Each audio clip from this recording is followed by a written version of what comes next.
Good evening, everyone, and welcome to our Inside Lowell special election night broadcast, coming to you from the WellPoint Studios here in beautiful, historic downtown Lowell. I'm your host, Teddy Panos, here in the WellPoint Studios.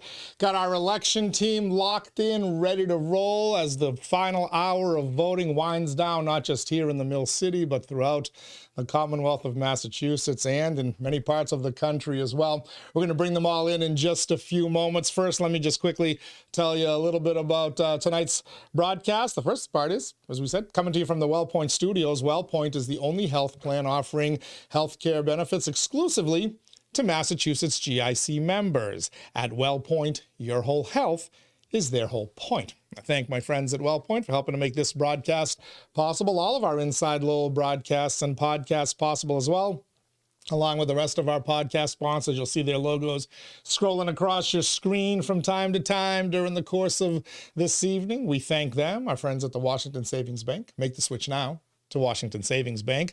TMI Properties, quality and value at every price point. Find your perfect space with TMI. Boston North Company, business solutions for restaurant and retail. Mahoney Oil, providing warmth and protection to Greater Lowell and Southern New Hampshire since 1925. Francis C. Preventure Insurance, the agency Greater Lowell has counted on for nearly 50 years. And by the Massachusetts Pirates, bringing all the hard-hitting action and excitement of arena football to the Mill City. They just released their schedule for the 2025 season. Includes a Thursday night football game. Gotta love it. Thank you to them. We'll tell you more about them during the course of this evening. We're going to be here. Well, I don't know how long we're going to be here. I guess a lot of that depends on how much drama there is in the Lowell races and the state ballot races and other potential races as well. I'll stay as late as I can. We got a couple of guests who are joining us here. The first two members of our election night team are here in studios. Let me turn on their microphones here, get them all fired up. All right. You may recognize these two handsome faces. Oh, boy. Starting, He's the answer, yeah. Yeah, here we go. Starting from left to right on your monitor there. Former elections director for the city of Lowell, longtime elections official with Secretary of State Bill Galvin, and one of the most controversial guys in the Mill City. You know, when they write the end of year narratives, Greg Pappas's name might become like, public enemy number one. Right? He might replace me up there. I just tell the truth. The laws are the laws. That's all you can do. You know what they say, Greg? The rules are the rules. The truth is hate speech. That's people okay. who hate the truth. I'd rather deal with the normal people. That's all I can say. But Greg Pappas is here. He's going to be helping us gather some numbers from the various communities in that first Middlesex district. So, Greg, excited to have you here. Thanks, Jim Leary, now a veterin. I'm a veteran. Look at the gray hair, man. Yeah, absolutely. Coming off our September primary coverage, where everyone kept commenting about your input and your knowledge. And they said, I forgot how much Jim Leary actually knew, and I forgot how much he liked to talk. So I do like to talk. Yeah, you're absolutely. A perfect guy for media, man. Welcome. Good to have you. Good to be here. And it's a pleasure sitting next to the second most hated, or the most hated man in the city of Lowell. That's a positive. That's a good thing. Just wait till the end of tonight. If people who stay for our 10 o'clock till midnight show are going to really come to hate him and I. But we're also going to be joined in a little bit by nowhere to go but down from there. There you go. Frank McCabe, host of the Can I Be Frank podcast. He'll be joining us here in a little bit. Of course, our Pod Squad and Power Hour teams have merged. Mike Bacigalupo, a.k.a. Batch, Mikaela Hondros-McCarthy, a.k.a. The Hyphen, and Asa Stutz, a.k.a. Asa Stutz's brother. Really? Asa has abandoned us tonight, by the way. Oh, what happened? He's got his daughter's soccer match or something. I think that's just an excuse. I think he wants to, he's up there in New Hampshire. So I think he just wants tough to ride voting up in New Hampshire, man. Like I was in Londonderry voting in New Hampshire. It took me half an hour to get to the thing, and then 2 hours waiting in line. That's crazy. It was a lot of good weather, man. That was good weather. Great weather. Yeah. He said Exeter had a long line up there. The Seacoast area. I got photos from Pelham with long lines. Yep. People engaged. That's kind of the reports we're starting to get here from the Mill City. Nice. As good. well. Very good turnout. We already know, Greg, that from Elections Director Will Rosenberry, talking to him on Friday, 12,000 early in-person and mail ballots combined, somewhere, give or take a few, 12,000 ballots. In, by contrast, the Lowell City Council municipal election in 2023 got to 7,500. Well, So we got 12,000 early ballots. If that's 50% of the turnout, we're getting to 25,000. That's nice. I'd say voters in Lowell, a right? little higher. You'd probably be about 45%, so it might be a little higher. You said 50%. Yeah, about 45, roughly 50, when you in one of your exit speeches in front of the city that was council. the thing. You just wanted to know because you have to process those ballots, and you need 7 steps to do it with 5 people. Whereas the polls, you only need 1 step for 300 people. It's not a model that works well. So you stop the mail-in voting. Well, or back it up with the finances, right? I think at the end of the day, it's basic math. You have to have them spitting all over your thing, but it's well, you can only math. get so many machines from the state, and that's the other thing. But I know what you're saying, Jimmy. The early voting is terrific. I think it's early voting is really good. If you have a separate days to do it, people can do it. And the ballots don't leave the custody of the election officials. Yeah, which is, I think, the right way to do it. The right way to do it. Exactly. I agree. Totally agree. Well, we've got a lot to cover tonight with you guys, and we're going to do it all. We're going to kind of preview the one local race we're watching here. First Middlesex Senate District, incumbent Senator Ed Kennedy, the Democrat, against Republican challenger Carla Miller. Her second stab at office, she ran against Rodney Elliott in the 16th Middlesex District back in 22. Will she have more success this time? We'll find out as those numbers start to come in, and we'll keep a tab on those numbers there. Our election night spreadsheet is locked and ready to go. We'll break it down for you by the Lowell vote, what we get in the towns, Dracut, Dunstable, Pepperell, and Tingsboro, the other communities in the first Middlesex District. We'll also try to follow the 5 ballot questions as well as those results start to come in. And then we'll, even though we don't have it set up on the screen, we'll also try to get you some other numbers. A lot of races of interest here. We have a U.S. Senate race that nobody expects to be close, but perhaps how close it is or how much of a blowout it is a barometer of what's happening in the rest of the state and the rest of the country. Incumbent Senator Elizabeth Warren against John Deaton. Of course, we got some really competitive stuff to watch up in New Hampshire, the governor's race there, your town. So I'm going to use your expertise here as well, gonna be close. Jim, but also the presidential primary, some speculation, some recent polling that Donald Trump and Kamala Harris are kind of in a dead heat or neck and neck in New Hampshire. Will it be? We'll find out. And then, of course, we'll eventually veer as the night goes on and some of the local stuff gets to bed. We'll veer into the races that everyone's watching, of course, the presidency and control of the United States Senate and the United States House. Good. So with all that set up, let me start it here, first of all, locally. Ed Kennedy versus Carla Miller. Any reason, if you're the incumbent here, Senator Kennedy, to be concerned? What do we anticipate the numbers to be? Jimmy, let me start with you. I don't think Eddie has any chance to be concerned, especially with the presidential election in this area. It's going to be leaning towards, obviously, the Democratic side. I think Miller does have Dracut, so that makes it a little bit interesting. I think it does give a little bit more of a platform, but at the end of the day, I think Eddie's going to come out pretty strong. I'm going to say 55% or more, maybe like closer to 60. Although, at the end of the day, she worked really well, and I think he had rotator cuff injury or something, so he was in a lot of pain, so he really couldn't campaign as much as he would like to. So who knows at the end of the day how close it'll get. What you just said, if you look at the state rep, the Lowell races, state rep, state senate, and really kind of the entire area here, except for Bill Rick and Mark Lombardo, you're 68 to 32 Democrat, sometimes 70 to 30, 72 to 28. If the Republican has any kind of traction, you get to 65 to 35. You said 55. Well, I said at the bottom, I think it would be closer to 60. I think it'll be a 60% for Eddie, but it could go 55 because I think Eddie didn't really have a chance to campaign as well as he normally would. He had a rotator cuff injury, I think, what I was told, and kind of put him in a little bit of a bad way from a pain standpoint. If you ever had one of those, that's pretty painful. And she worked really hard, so it might be closer than we think. But I think if I would say it's going to be a 60% in Eddie's favor. So even at 60-40. To me, that's a moral. That's a victory. Well, it's switched too. You have Dracut. It's a victory for Carla Miller, and perhaps when that seat I would think that open. the district changed a lot too. I think Dracut's more of a conservative town, which I think makes it a little bit closer. Westford and Groton. And Groton's very left, very liberal. Groton was, So, Greg, I thought you were going to be the guy that was going to tell me it was closer than most of these races are. Well, I think it is because, like I said, like Jimmy just said, he picked up Dracut. Westford and Groton are very liberal. Drake, he picked it up because it's bigger than Westford and Groton put together. So you have to bounce off the Senate seats. Yeah. So Drake came back in after all the years being taken out. And I think the Massachusetts governor is, a lot of folks in this area are a little bit angry at her. I think, I think that hurt, and I think that does translate to some not to say a protest. Well, I guess somewhat of a smaller protest vote, but I think Eddie's going to clear it very. Right. Very but the easily. thing is it's going to be interesting to see. I mean, I looked at the primary and we lost a state rep. Yep. There was like an anti-incumbent. What's his name lost?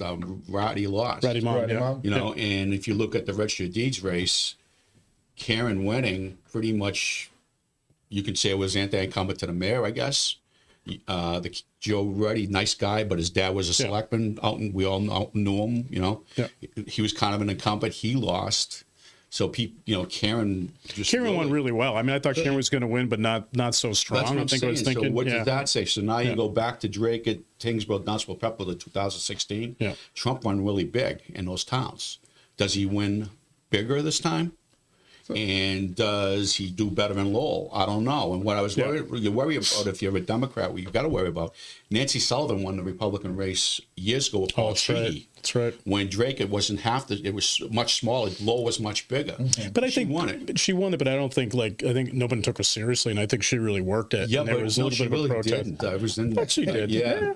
There was no money spent. There was nothing. But I don't think anybody took her seriously, and I think there was a definitely protest vote at that point. Yeah, but it was weird. But protest over what? Now you got a protest over the economy, the president, the wall, all you name the stuff to protest over. It's the kids. But she was a one-termer though too. I think she was gone the next 2 years. So that's kind of there's no cushion between Laurie. If Laurie had opposition, you could bang a little bit and stop a little there, but she doesn't. Yeah, so a lot of people aren't coming out to. So it's just going to be coming down from the president and then U.S. Senator, and if they're mad at what's his name, which judging by friends of mine in Quincy today, now I know what's his name, Dietz from Quincy. Yeah. They said the lines were incredible in Quincy. Yeah. And there were also Trump signs everywhere in Quincy. Yeah.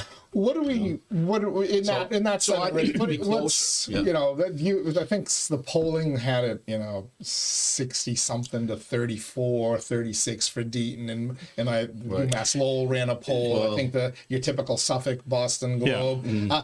I would tend to think just based on the national anger and what the top two issues have been across the country have been economy and migration. Yeah. Right. Now here in Massachusetts, obviously it's going to be different. Yeah. But I would think Deaton can get close to 40. I think that's. I wouldn't be surprised. I think he's also a likable candidate. I think in terms of his message. She didn't campaign at all. She just shut up and shut down. There's a reason for that, because if she wanted to go out and start talking her issues in this climate, it's not good. Sometimes in this type of climate, and you look back, I look back on 40 years of elections I've been involved in because I worked for elected officials, watching them all over the state, reps, senators everywhere, to Speaker McGee. And when you have people who are angry, sometimes they just want a choice. Sometimes you see the choice, no choice plays out in the blanks. But if they just have a name on the ballot, and that's really the elections, it's harder in city council where you voted for many. When you vote one-on-one. Like back when Eddie LaLasher and Brian Martin ran against each other, that's the Brian. You can only pick one. You can only pick one. That's a different race than top and a ticket and low. Yeah. What happens is sometimes that person starts off with 40% of the vote, no matter who they are. Yeah. So they pick up 5%. Now the other thing drops 5. You're within 7 or 8 points of each other. You don't know. And this is the most angry I've ever seen this, not just the Commonwealth, but all over the country. I mean, I think he can get up to 40%, but he's still losing. So at the end of the day, you could get this victory thing with 40%, and that might be your anger vote, but he's still not going to Washington. That's when you went 51 to 49. That's right. You're still not going to Washington. We're saying it should, it's going to say something, and the thing. Well, how it translates down too. Like, well, remember, Elizabeth Warren ran for president, and she lost Massachusetts to 2 guys. That's right. She came in third. Right. So every time I look at this stuff, I go, there's a reason I know her, because I know the people who work for her personally, and you guys might know a few of them too, but they told her to just go home and don't say. She just said boo for 3 months, because if she sometimes less is better, right? So you don't want to. If she starts talking about her issues. People tell me to take that advice too, but sometimes I've never once listened. Right, I'm just saying that there's a reason that's being done. I mean, just like now, I'm looking at a thing out of CNN, and they're talking. Did street talking heads, and they just made a statement. Well, Vice President Harris has only been a candidate for 107 days, so it's been really hard for her to get. Are they talking like she's losing already? Is that's what the system? Well, is? I mean, well, Pennsylvania closes at 7. What would you say that for? I don't know about Pennsylvania. Virginia does. I don't know about Pennsylvania. I think closes at 7. But the judge ordered one polling location 2 more hours because they were late opening. They were late opening. But I'm just saying, there's things you look back at and stuff like that. You don't know what's going on, and the public is not really too thrilled about a lot of things. That was one I did see before we went on. I watched a little bit of CNN and their exit polling. I found 2 things interesting. Number one, they told you the percentage of the voting breakdown, white versus Black, African American, and Hispanic, but they didn't tell you how those demographics voted, which they usually do. I found that fascinating. They also told you that when they talked about how are you feeling regarding the Biden-Harris administration? Angry with that's not 44%. There weren't a lot of people feeling quote unquote joy over it. Well, we were just sitting here. CNN again just put out a thing saying a CNN poll today, exit poll, showed only 19% of the public is happy with the direction of the country. Now, why are they saying this? Unless they know something already, because if they're saying stuff like this, it doesn't sound like you're giving people a real good reason to vote for her or the Democratic Party or whatever it is anymore. I don't know, because I don't know what it is anymore myself. But you see what I'm saying? Well, this is 2 minutes in a row now. Well, they think they're also competing with other news sources. I think right now you have Indiana and Kentucky have been declared for Trump, and then Vermont is with Harris. As I'm looking at my Real Clear Politics tracker here, Trump Vance team has 19 electoral votes banked already. Big wins in Kentucky and Indiana. They said. Well, they have a Republican governor, so they're kind of, it's going to be an interesting night. Then we got to watch Wisconsin, and I think everybody knows Pennsylvania. So that's where it plays. So Georgia, Arizona, can Trump get those back in the win column as he had in 2016, and then his path gets easier. He just needs to grab one of whatever. We got a lot of time to talk about that national stuff. I want to again remind people they're watching our Inside Lowell live election coverage here, and a little after 8 o'clock, we'll start updating this this page here. We'll break it down for you. You see Ed Kennedy and Carla Miller in the 1st Middlesex District. We have the vote totals. We also will break it down versus the numbers in Lowell and the numbers in the towns. And then we'll try to bring you the ballot question numbers as they come in. We have to remind everybody. There you go. These numbers are unofficial. Unofficial, and even later tonight. And what else? Greg, you sent us you used to send your numbers at 10 at midnight. Will Rosenberry sent them a little after midnight on September 3rd. Those numbers that come from city and town halls are also unofficial. Right. They do not become official until Mr. Pappas. 10 days later, technically. Yeah, but they don't change much from there. But the point I'm making is what gets confusing with the early voting and stuff. Like what we get and the call-ins we're going to get are going to be from the tapes on the windows at the polling locations. That's going to only probably be, like we said, 50% of the numbers. So if you get a polling location that has somebody winning really big and somebody losing, there's still another 50% at City Hall that's they're not counting those back into the wards that day then, right? They're actually coming back to City Hall to make those final counts, which I think is a big distinction. Right. But what I thought you said, like what years ago we thought they brought those into the ballot. So if you were voting Ward 1, they would do it, but they do not do that. No, what I did was I purchased a machine for the City of Lowell, which was $7,000, which was worth it because they wanted to keep doing, if we're going to keep doing mail-in voting, you cannot dump 12, 14, 15,000 ballots on the clerks at the polling location the day they're doing the election because they're going to time the machines up doing that. So we tallied them in Lowell. Now you're supposed to. We did them in September. I think on a Saturday. I think Will did them on election day last time, but he learned a little. Takes more time. Yeah. You don't want to do it on election day. So thank you for bringing that up, Greg. So I had this conversation with Elections Director Will Rosenberry on Friday when he told me that there were 12,000 early votes, combined early voting and mail votes that had already been cast. Those numbers have already been run through the machine. That is at Lowell City Hall. The City Hall machine has those numbers, breaks them out by ward. Any mail-in ballots that arrived after noon Friday, which is when the early voting closed in Lowell, and runs right through today, have been sent out to the appropriate precincts. Good. So those numbers will be run in. And those are the numbers that we'll kind of be giving you here. Remember that even once if you see a margin there that you think is, big or close, remember they're still the largest trove of votes is 12,000 votes. Sitting Those are still sitting at City Hall. Right. So, Greg, I got a question for you because you've done this before, and I asked this question of Will Rosenberry. So the way we get these numbers here on our screen is at every precinct, every polling location, at 8 o'clock, the voting gets shut down. Right. Okay. And then they hit a button on the machine, and it spits out a sheet. That sheet has all the tabulated things in every race, etc. And that sheet is then taped to a door at each polling location. And then people take photographs of that and send them to us. That's how former Senator Panagiotakis used to run his election night thing, and it was unbelievably accurate. Pretty close, because you weren't taking all this extra stuff. And it was all before the mail-in vote. Correct. So here's my question for you.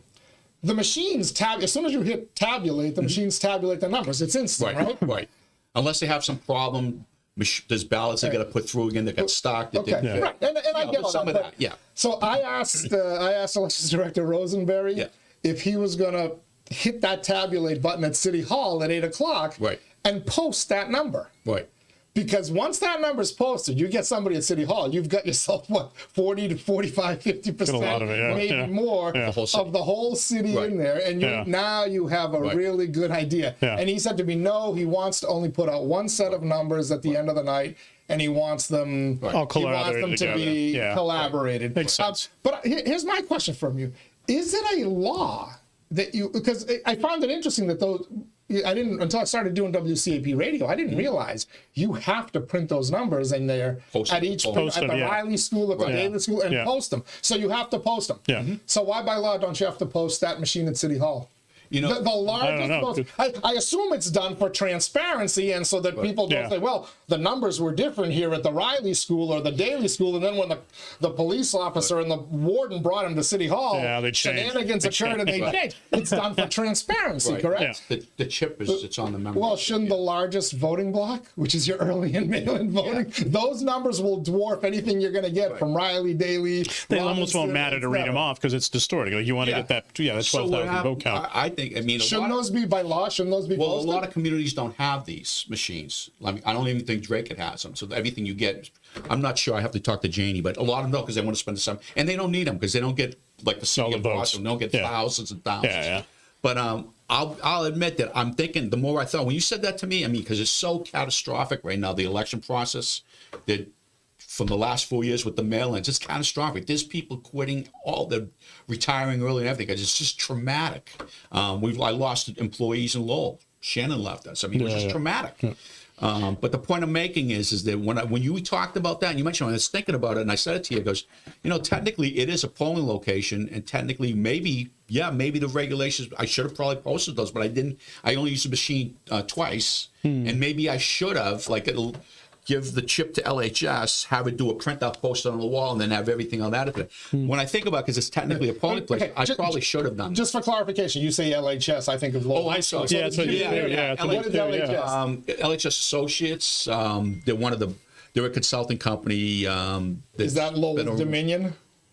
They have Dominion machines. Oh, okay. Right, and so Lowell does use these Dominion machines. Dominion, but not the ones like I'm going to show you a picture of one. The one that looks like a bank machine where it prints out your thing like a receipt from the bank. There's no ballot. Yeah. So not all Dominions are the same. We have Galvin. You have to have ballots. These Dominions read and have a ballot. But the ones down south, and they just print out the ticket. And they said one guy had it on Facebook. It looks like an ATM thing from Enterprise or Gene Doc. No ballot. So you can do a recount. You got to go get everybody and hope they save their thing and bring it back. That's what's wrong about that. But to go back to the other thing is, if I would have thought of that before, because it didn't cross my mind. Well, you never done it before, right? So it's kind of like, it was brand new. Yeah. If you would have said that to me, I would have posted them.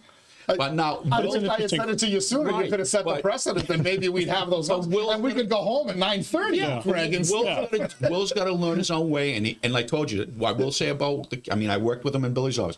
You replaced me. I did what we could. I said I could do in 2.5 years, and I didn't expect to have the operation I had, but we did get the assistant director of elections, and he lives in Lowell. What better could we have gotten? And we could have got some other clerk. So he's got to learn this stuff his way, Teddy.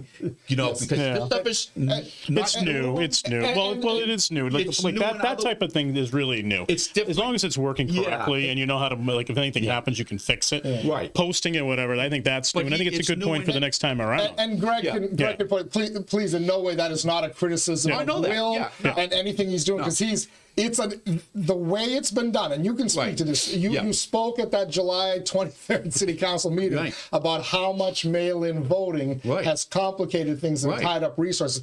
We have put our elections directors and our town clerks. So, by the way, in these other towns, the clerks and the city clerks, town clerks, marriage license, dog license, all that. We have put them in an impossible situation where people are going to question the results, and we all know if Donald Trump loses tonight, people are going to question results. I will guarantee you that if Kamala Harris loses tonight, the results will be questioned, and you'll hear talk about Russian collusion and misinformation, as you did in 2016. And here's the thing. We're getting to the point where nobody trusts our elections anymore, right?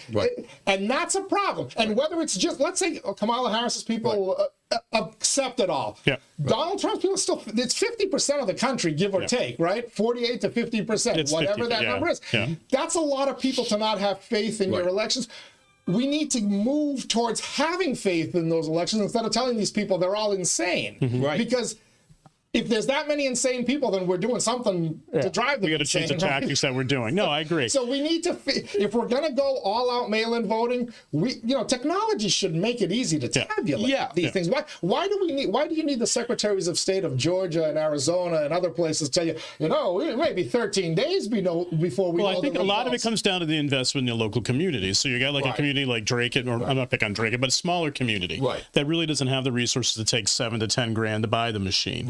Then you got to train them. And then in the smaller communities, and I don't mean smaller, I mean like communities with 50,000 people, the elections are handled in the city clerk's office or the town clerk's office, where you don't have not a lot of staff. They're doing the best that they can do to make it work. So I think at the end of the day, which I think early voting makes a lot of sense, the technology will catch up with this, and you'll see that where mailing will make sense too. But you got to understand, you got to have the support of the infrastructure to do it. And just do. The thing is, there's so many rules and regulations that involve, like I said, when they're saying it's going to take them 10 to 13 days. I said to them, the reporters asked them, did they say official or unofficial? Oh, they were talking official. Well, that does take 10 to 13 days. The unofficial, so this is what happens. It's like when somebody said to me, well, I early voted. Does anybody, this, that? Goes, what did you, I said, early voted.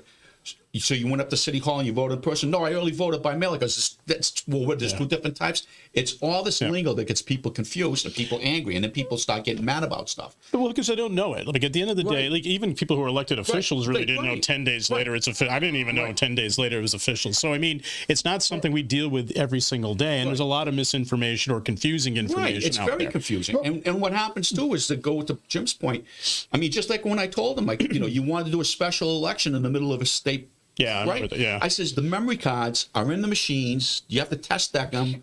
You have to leave them in the machines. Machines come back. They have to stay in the machines for a certain amount of days, and I only have I have the minimum of 17 days to test deck them for the next. They're not going to fit in the time frame, which makes it illegal. So what happened? Methuen, the mayor of Methuen, passed away. Thank you for bringing that up. The Secretary of State said exactly what I say. Nope, you're not doing it because you can't take the bins out of the machines. You were vindicated. Everything you said. But I think people just don't want, sometimes you just don't want to hear the words, right? At the end of the day, you got to support the infrastructure. I had a couple of councilors that were saying, well, you just don't want to do it. I goes, no, I'm not. I just told you what the law is. And then they told Methuen, sorry, you're not doing it. Your city laws, your town laws go out the window. State oversees that, federal oversees that, which is the case. Go back to the mail-in, the voting, like we said, 5 o'clock at 8 o'clock at night on the ballots. Everything has to be in then through the mail and everything, except for overseas for military. But we have a thing in Massachusetts. Billy would say, until Friday, 3 days later, if you're going through all the late mail, if you find one that comes on Thursday as a November 5th, you're supposed to count it. Three circuit courts, 3 U.S. circuit district courts in the United States, one in Georgia, one in Philadelphia, just the last 2 days said no. Can't count it. But in Massachusetts, we're going to count them. We're not supposed to. You're not supposed to if a federal judge says. That was a news story that a lot of people missed late last week. Where there was a ruling that said, hey, listen. Election day is November 5th. Yeah. That is set by Congress, and the states can run their elections. Right. But if there's a federal Right. race on that ballot, Right. Election day is the 5th of November. I'm quite frankly, I'm shocked that Donald Trump's team didn't think of that back in 2020. They clearly did a little more homework and thought about it this time and challenged it ahead of time. And even with the election, even civil election, municipal elections, they like cities and towns want people that are not old enough to stuff like that. Technically, your right to vote comes from the U.S. Constitution, so it's still a federal election. Yeah, it's federal. If you want to argue, you better fall in line with the feds because you don't want them coming in and they'll and now remember what I told you? They made it an act of war to get involved in a whatchamacallit. Every time we hear that ring, we're going to expect an update here. The point, I think, though, at the end of the day, comes down to. But really, to get involved in a federal election, if you're getting caught now, people don't understand. But people don't understand. It's now an act of war. But people don't understand it. I think that's the problem. The problem at the end of the day is explaining it to people so they can understand it and not holding back information. But I think one good thing out of all this is he's on the phone here getting an update. Ultimately, hopefully some breaking news. Hopefully breaking news. I want pizza. I want pizza. No, I think at the end of the day, we got to explain it to people. And really, I think the early voting makes a lot of sense. I think it's a really good thing. We should have had it up in New Hampshire at this point, So.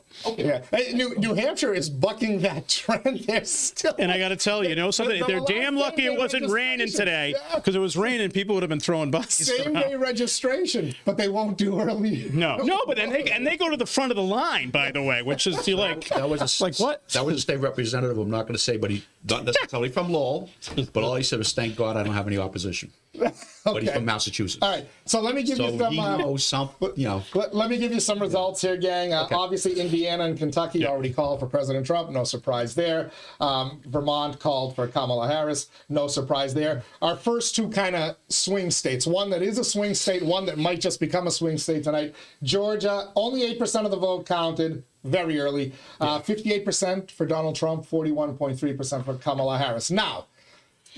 Fulton County, Atlanta, all those will start to come in. So that information we don't have yet, and we can't tell you. What I do remember is in 2020 that Donald Trump around 8 o'clock started to pull ahead, and he was a 95% chance of winning the race. And then after 10 o'clock, that all switched. Of course, they had that water, the unfortunate water broke. Did they ever get the receipt, by the way, from the plumber? Anybody? No, that's a good point. Yeah. But anyway, I digress here. YouTube's going to put a warning label on this, so I'm not going to go there. But the gas pipe is full up. But how big is Trump's margin before that Fulton County vote starts to come in? That's one thing. Here's the other one.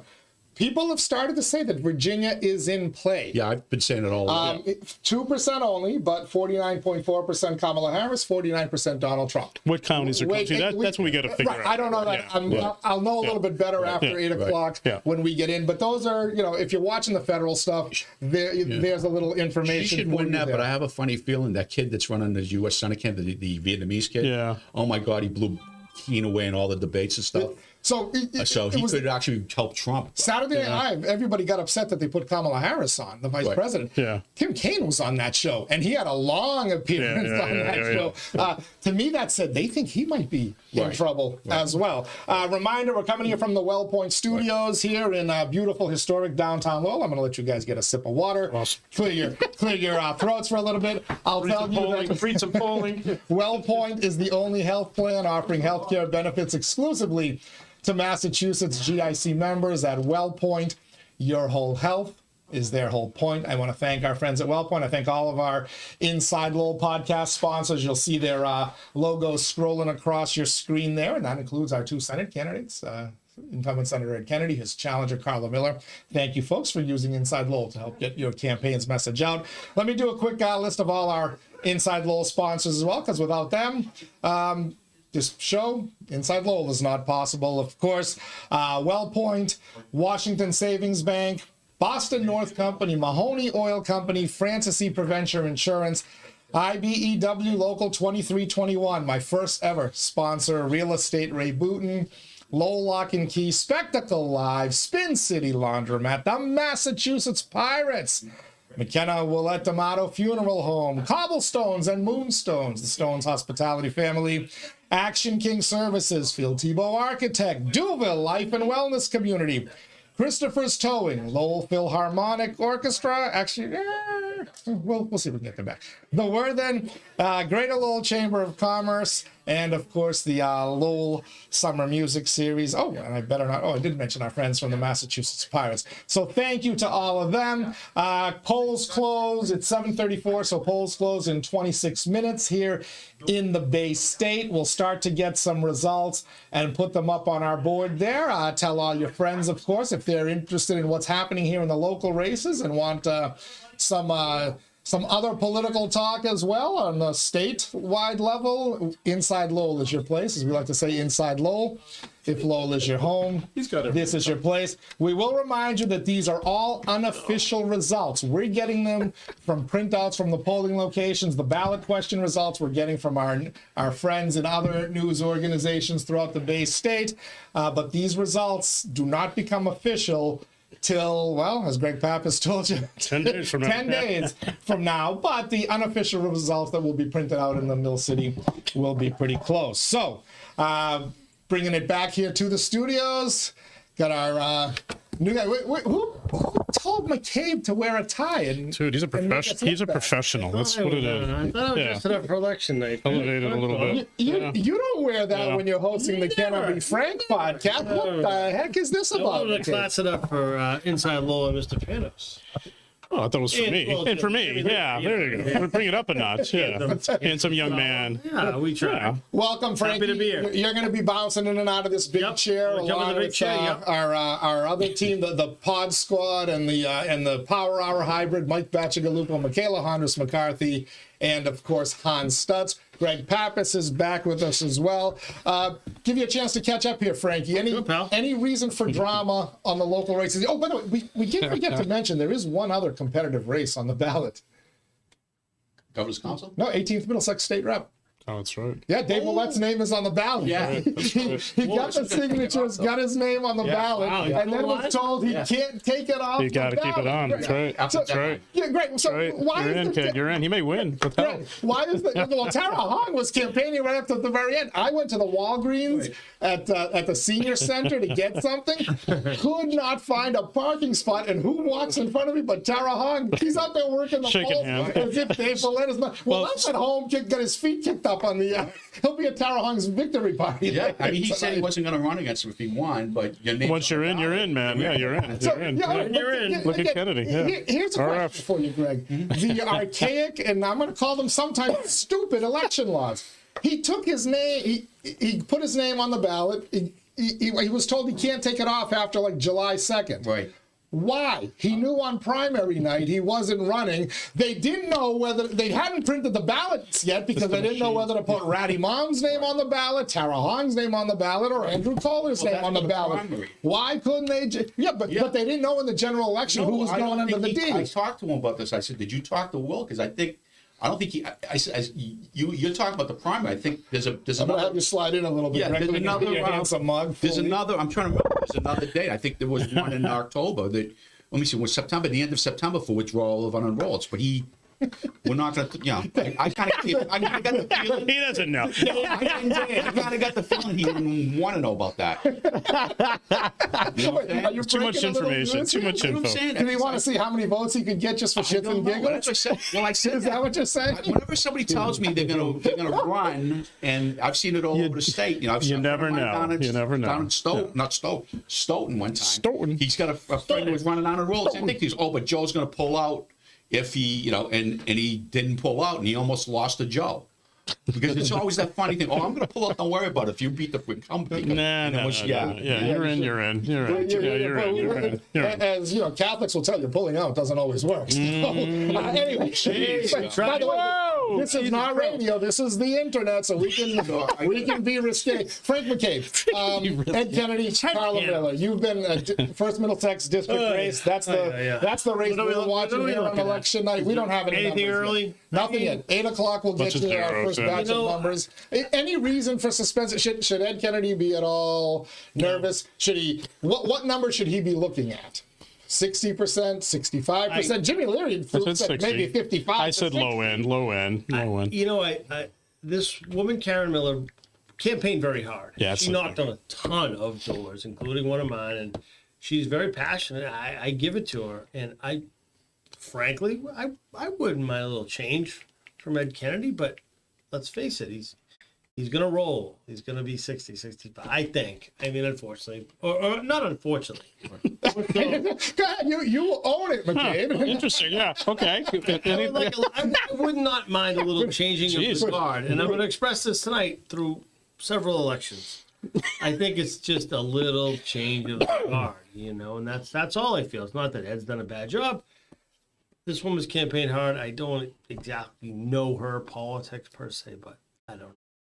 I think that's the thing we were talking about earlier. I think she really worked hard, and I think that's going to help. And there's a little bit of anger out there, I think, against the Mass Governor Healy at this point. I don't think Eddie has anything to worry about. But if you're looking at 70-30, I don't. My opinion, it isn't going to come in that way. I think it'll be in the high 50s, 60%. I think that's just the way it is. It's not Ed's fault. It's just kind of the dynamic right now. And you know what, Drake? We're talking about Drake, which is more of a middle of the road conservative town, is in the district, so that's just a bit, that's a bit different. Are we a little tired of the incumbents?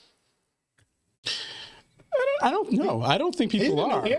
No, but you know what? He's got no incumbents running. Yeah. The governors. No, but the Congress people. But you say in generally, most people, I think most folks like their representative. They just don't like I don't like your representative. You know what I mean? That is very pervasive. I don't think it's changed.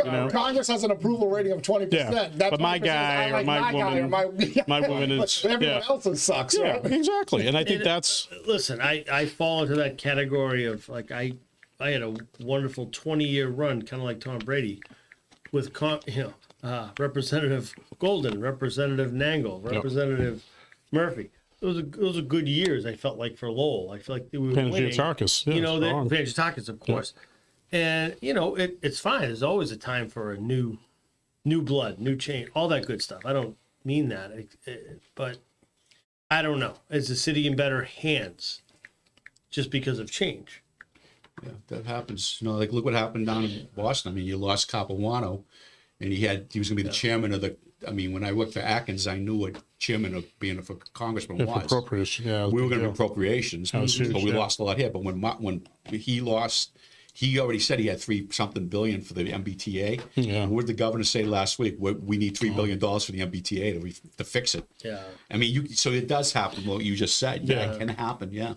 Sometimes it doesn't, but sometimes. But you like what I like is the competition, and I think a lot of these folks. So you were saying earlier that the senator was shutting down because it was a wise thing to do. I like to see debates. I think she did debate him, obviously, but I think that's like real debates. I don't mean people talking over each other. I mean real questions coming in and being responsible to the public. And I think. A lot of folks that I may not have liked, like Ted Kennedy used to do that. I wasn't a big fan of Ted Kennedy, but you know what? He debated everybody, even people who didn't have a shot. He got in there and debated them. He did. And same with others. They were pros. Yeah, right. Yeah. Right. I think that's important. The thing I just learned, like I said, over 40 years of working in the State House too, was almost every rep that lost, it's not, and even the ones that won, they knew. I learned that young, They didn't vote for me, kid. They voted against the other person. So you don't know. You don't know. You don't know what happened. And if you're in a year of anti-incumbency and people are mad, you don't know. And that's got, just like I said, Laurie has no opposition. There's no cushion. There's Elizabeth Warren. If they're pissed at her, they could be continuing down the line. And like I said, she came in third in Massachusetts running for president. That doesn't look good. And she disappeared for 3 months. No, she didn't run a campaign because her staff basically, her campaign people basically told her, don't open your mouth because it's not resonating very well. I don't think Dean had a lot of knowledge either in terms of people who knew him. I mean, I listened to some of his ads, and he seems articulate, which is not a way to vote for somebody. See, you're very political. I'm just saying how people, the general public, are beyond us. You look on your voters list, and you look at like the town of Drake, there was 7,000 people when I was a kid. Now it's 35,000. Yeah, it's totally I live in areas. There's 3,000 people voting. I don't know any of them. Yeah. And they don't know the elected officials either. Yeah. And all they do, and they come out when they're mad. And when you see them in line voting, they're mad. Yeah. And they get madder. And they get madder when they're in line a lot. Yeah. And you did it today. And I just never seen lines like that. I just got a call from a friend in New York City, and he's saying, he just asked me, he's political down there, and he just said, he said, how's the exit polls up there? I said, I don't have any yet. He goes, not doing too good in the city, meaning her. Oh, wow. Not as good as they thought. That's New York City. Yeah. All right. So we got some updated national numbers that are kind of interesting, at least in some of the bellwether states. We have a third one. North Carolina has now jumped in and started recording. But we go to Georgia. 13% of the vote. Donald Trump, 62.7. Kamala Harris, 36.8. Again, that's going to get a whole heck of a lot closer. But I have to tell you guys, that's a pretty big. I don't remember in 2020 Trump having that big of a lead when Fulton County came in and some of the others. Yeah. Let's see how that progresses. Conversely, Virginia, with 14% in, now seems to be very big Kamala Harris, 59% to 39%. Folks thought polling there had tightened in the end. Maybe that's one that Trump swings. Let's see there. North Carolina, only 2%, very early. But Kamala Harris, 67.7%. Donald Trump, 31.2%. Again, too early. Yeah. If I remember 2020 correctly, the Dems thought they had that one, but as 9 o'clock started to roll in, 9 to 10, the Republican counties started to come in there in North Carolina. And Donald Trump, I think, won it by 2. But Georgia and North Carolina are certainly going to tell us something. Georgia's a big one. Yeah. And if Georgia is in play, if Kamala Harris can put Virginia away and not have it be as competitive as some people thought, that might bode well for her, I think. And help those two guys run for Congress up north.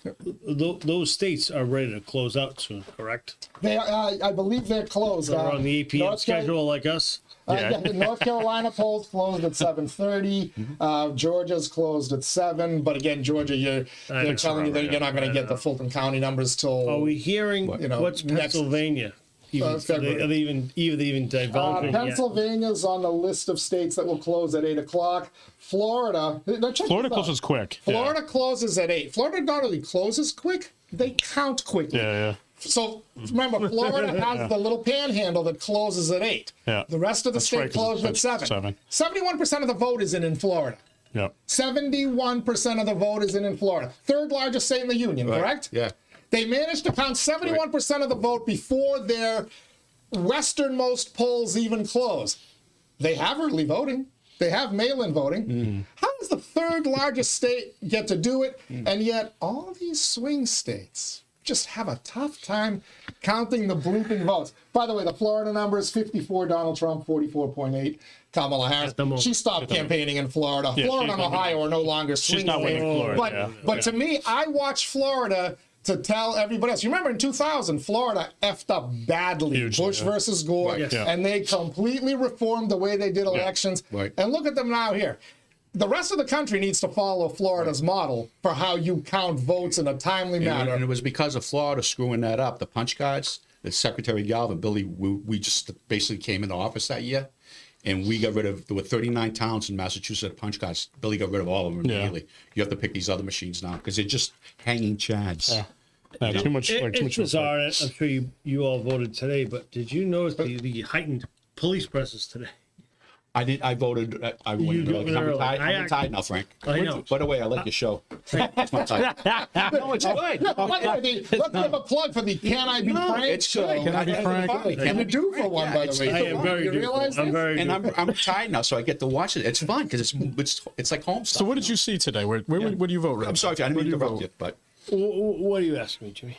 We're looking at O'Reilly, right? Where do you vote? I voted out of town today. I'm Okay. still stuck in my old district. Okay. Nonetheless, it was fast. They're very fast. My point of the beginning of my question was heavy police presence around all these districts, which I get, right? They're worried about a January 6th, I think, occurrence, right? Like there was 7 armed guards where I in Massachusetts. In Massachusetts, really? Armed guards, and I mean like police officers. I mean police officers weapons. with They must have had a threat. heavy artillery. Some information. I'm going to guess that. My point is that I'm okay with that because I think they were fearful of what could possibly happen. But Plus, they knew you were voting. They're all scared. They're scared of me. Yeah, I'm very threatening. Jimmy, right? Very stealth. No, protect you for the celebrity now on the show. That's right. You're a big star. It was numbers I never witnessed. This is the first election I ever voted in 1992, and the Tsongas election. Wow. I just turned 18 right when the Clinton election, and I don't remember anything like this. Just. You guys can contribute. I wasn't there today. I was getting photographs, a ton from New Hampshire, which echoed what you guys said. I did early voting. My wife decided to vote by mail, but she waited till Thursday. So I actually took her ballot and dropped it off Thursday. At which point, Chelmsford Town Hall told me they were closed at 4 o'clock, so I couldn't go in and early vote, and I had to get there by 1 o'clock Friday, which I did. But here's what's interesting. So I get there. 1 o'clock Friday, and I'm able to walk in, but it's brisk. There's a bunch of people in there. I was able to walk in. I was the second person in line. I check in. They send me to number 6. I fill out my form. I go and I vote.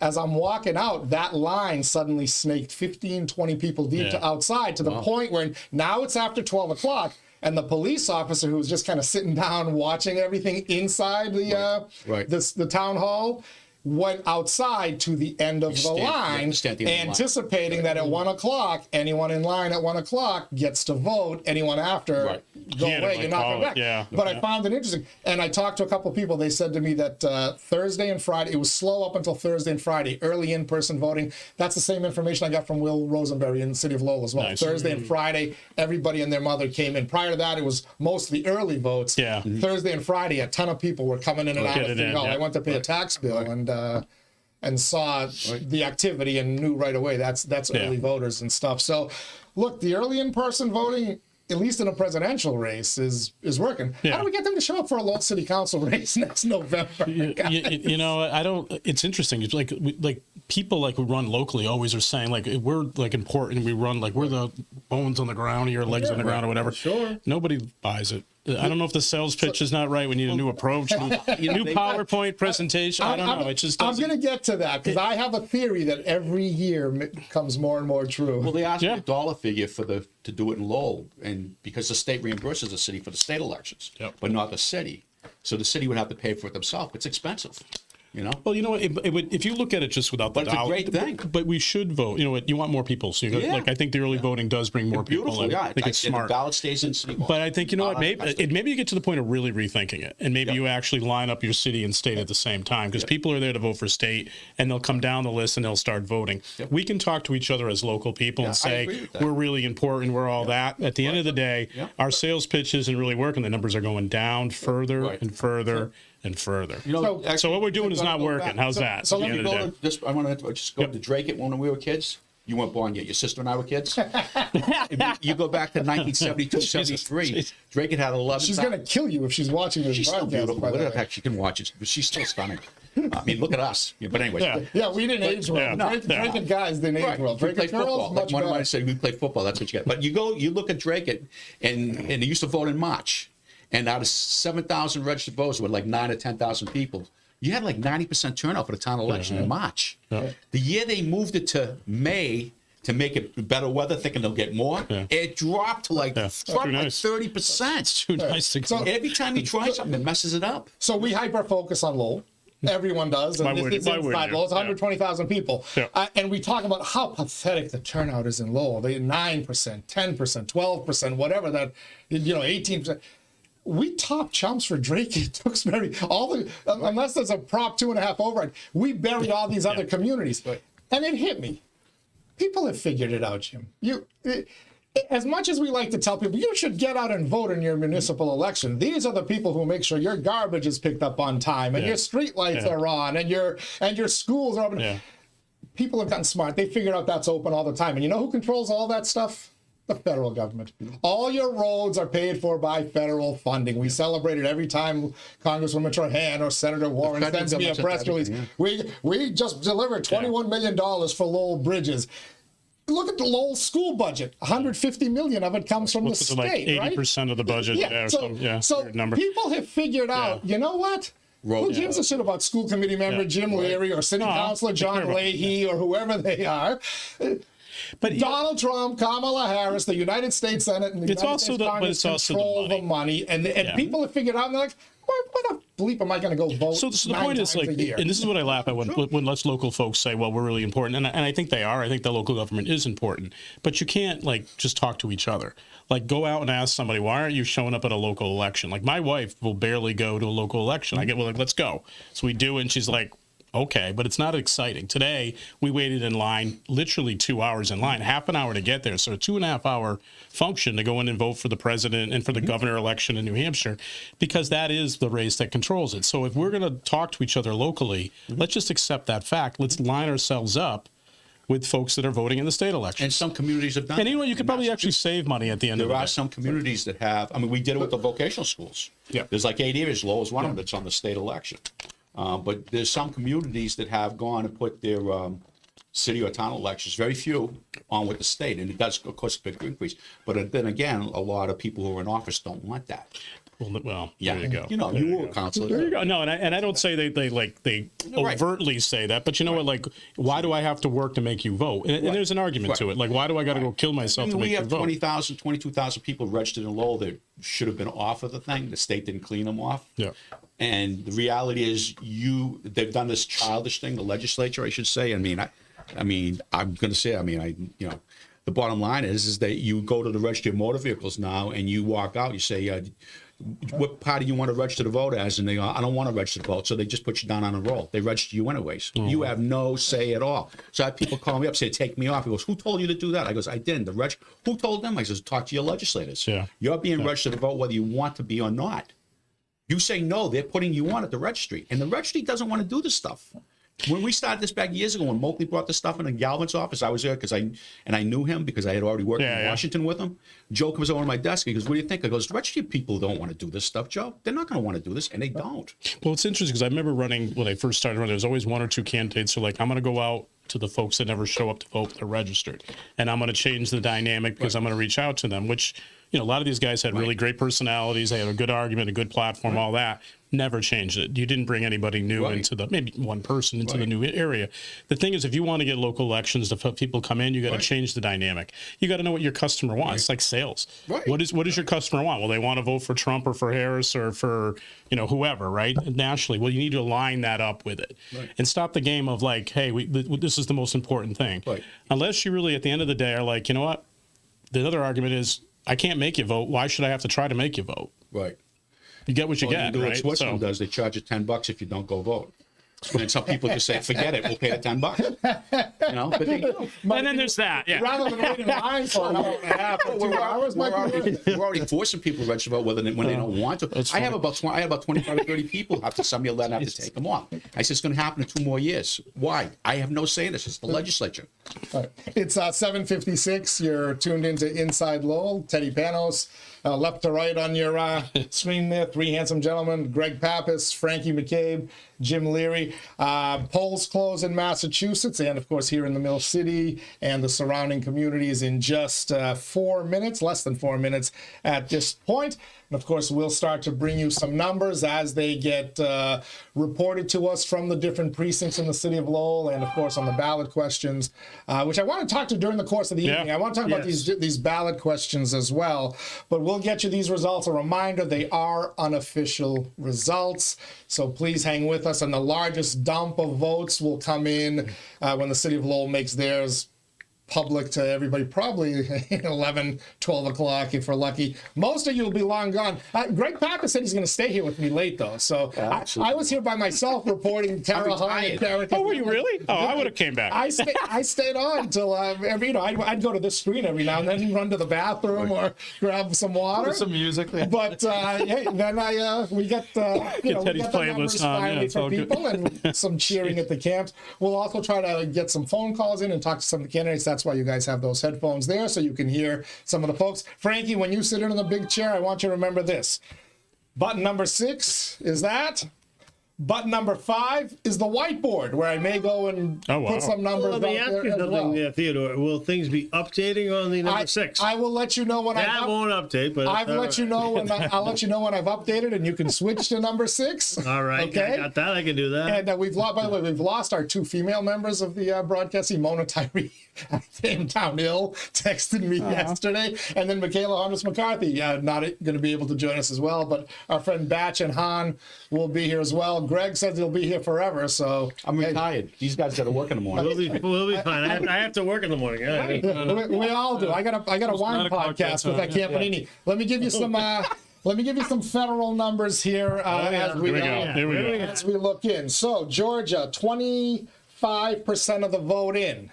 Now we're starting to see something. 1/4 of it. Yeah. Donald Trump, 61.1%. Kamala Harris, 38.4%. It doesn't look good. So if Trump has a big enough lead in Georgia before Fulton County comes in, too hard to catch. Georgia may not get to wait 13 days to call. And what might happen too is we don't know what Fulton County is going to do now. I mean, there's crazy stuff when you talk to people down there that and I know that it's surprising. Virginia, 22% in. It's now starting to tighten. 54.6 Kamala Harris, 43.4 Donald Trump. Still comfortable. There are folks who say that Donald Trump has that in play.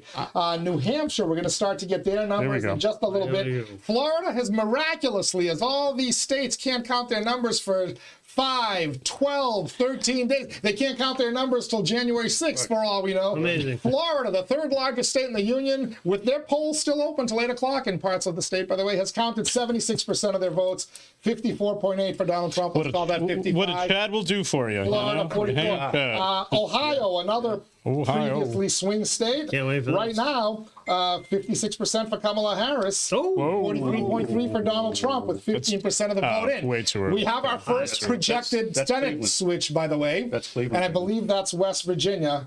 They've called West Virginia for Donald Trump. I believe they've also called the West Virginia Senate race Republican. for the Republican Party. That one was a given. West Virginia and Montana are going to the Republicans You tonight. think Montana will? I think Montana will be close. No, with Custer, he's pretty. I think they've pretty much given that up. The ones to watch are Ohio, Bernie Moreno against Sherrod Brown.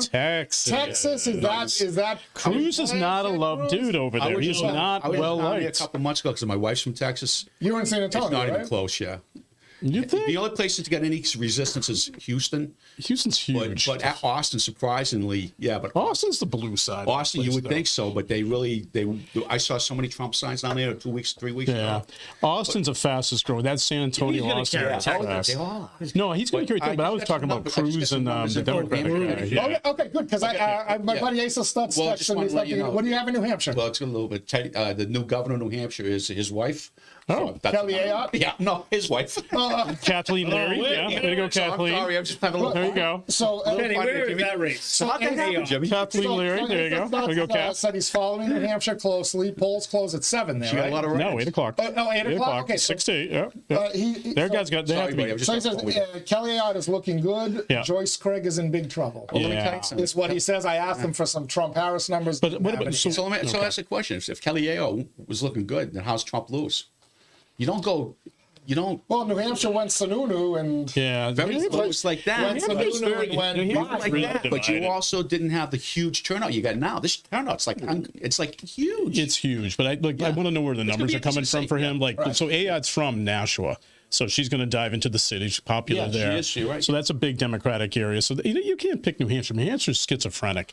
It's like herding state. cats, man. You know, It really towns like everybody's like, well, southern New Hampshire's all Democratic. I'm like, No. none of it, but Nashua is, man. They're all like redder Right. than red. Right. It's crazy. Wyndham, that's a strong Republican stronghold. That's- Pelham. I go down Mammoth Road. Right. Going through Mammoth Road has got like 500 freaking Trump signs. It's like know. nothing. It's like not signs. They're like billboards. Yeah, like it's freaking- true. Yeah, I mean, I pasting rode their up house to, with a them. couple of weeks ago. I had to go to Manchester, and I rode up Yeah. Road, and I called Stevie Pinch. I said, Stevie, It's like ready crazy. for this? I says, roads signs, two for. I'm sorry, this was before Harris was in with Yeah. Biden and Trump. Yeah. A couple months back. Yeah. I said, Stevie, how many for Biden? He goes, 30. He goes, 2. He goes, how many for Trump? Like 400. 64.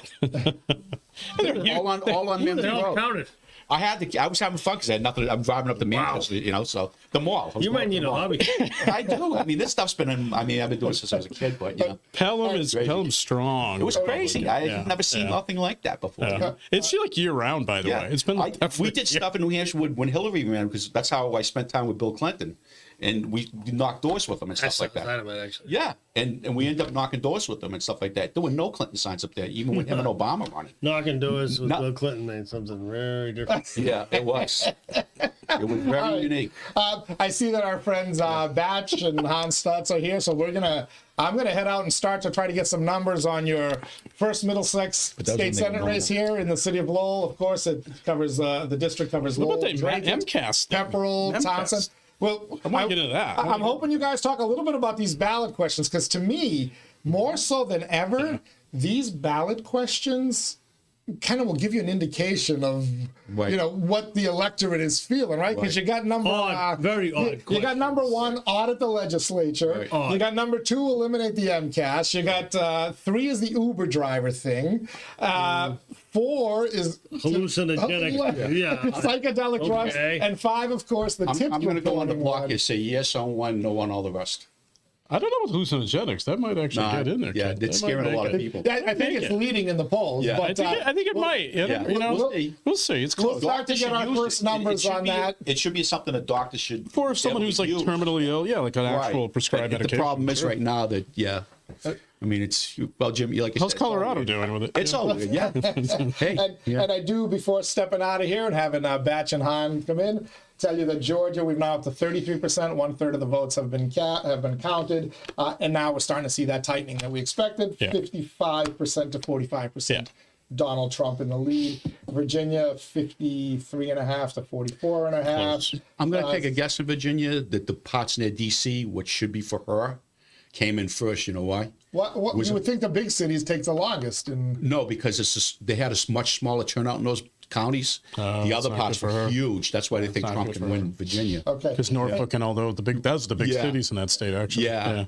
But they didn't turn out. And they're Navy, and they're like, yeah. yeah. And this one, if I remember in 2020 correctly, Ohio, for a while you thought it was going to be dramatic, and then Yeah. it wasn't even close by the end of the Yeah. night. Right now, Kamala Harris is at 54.5. He doesn't win. Yeah, she's not winning Ohio. But that's 25%. She never campaigned there, though, so you That's can kind of tell. That's Cleveland. And I want to see Iowa as well, because a lot was made of that Des Moines Register. I like to poll see Iowa. That's over the interesting. weekend. That's interesting. That might be the end of the Des Moines Register as a legitimate pollster, because they were like 15 points off from everybody else, including Quinnipiac and Emerson and Quinnipiac's other. a good poll, too. But they had Kamala Harris up 3 over the weekend in Iowa. She never campaigned there. I would think her internal. Is abortion on the ballot in Iowa? I thought there was another one of those. Perhaps, that maybe might that's- have carry a little bit, maybe but she's that- not going to win Iowa. But you would think if she would do some internals, and if it was competitive, She would have been. she would make a stop there, right? Yeah. And would make a stop in Ohio. By the way, Florida has counted 78% of the votes. Now, Wow, by the way. there you go. Amazing. Everybody Amazing. follow the Florida model. They know how to do it. Yeah, interesting. But Ohio, usually Cleveland tends to come in first because they don't vote as heavy in other parts of the state. So that's might be the Cleveland numbers. Yeah. All right. Then so Cleveland's usually the Democrat, Columbus is the unenrolled independent, and Cincinnati's always been Hardcore red. Republican. Yeah, Kentucky, Yeah. North. yeah. Kentucky. So polls have closed now. 8 o'clock has come and gone. Massachusetts polls are closed. Naturally, here in the city of Lowell, they're closed. As I said, we're going to go start getting you some of those numbers. But also, what's closed on the national front, Michigan. We're the battlegrounds, Teddy. New Hampshire, they've actually counted 10% of the vote, 55.7 for Vice President Kamala Harris, 43.7 for Close. President Donald Trump, 10% of the vote. Yeah. Again, still a little bit too early. Yeah. They've already, in terms of electoral votes, they've already made their projections, though, on a bunch of them. They've already called Florida for Donald Trump. Yeah, that's easy. Remember when they waited till like 3 in the morning? 3, Yeah, yeah. How many do they have? That's already, So right now, Trump Vance have 96 electoral votes. Harris and Walz have 61. So they've called a number of states. Yeah. They've called Massachusetts already with 0% of the vote accounted Shocker. for. They've called Missouri. That was a risky move. Wow. Man. Yeah. We always dare to dream. They've already called New Jersey for Kamala Harris. There was some thought that Donald Trump might. Yeah, he kept hinting about that. I didn't believe that. Nothing on New York. Oklahoma, Illinois. That was a feint to try to get them. That's right. That's right. Spend your money here.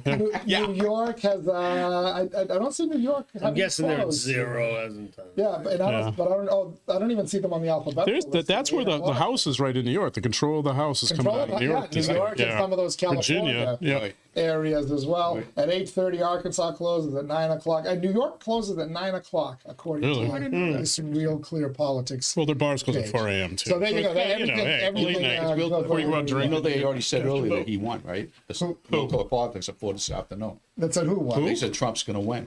Real So I don't know. Is this real stuff? I'm watching them right now. Okay. This is their real time. They already said that he was going to win. I was just wondering if this is okay. Yeah, that's where I've been getting I don't like numbers. anybody's leads won't. I just want to make sure we're getting the right stuff. Oh, no, it's the way things are today.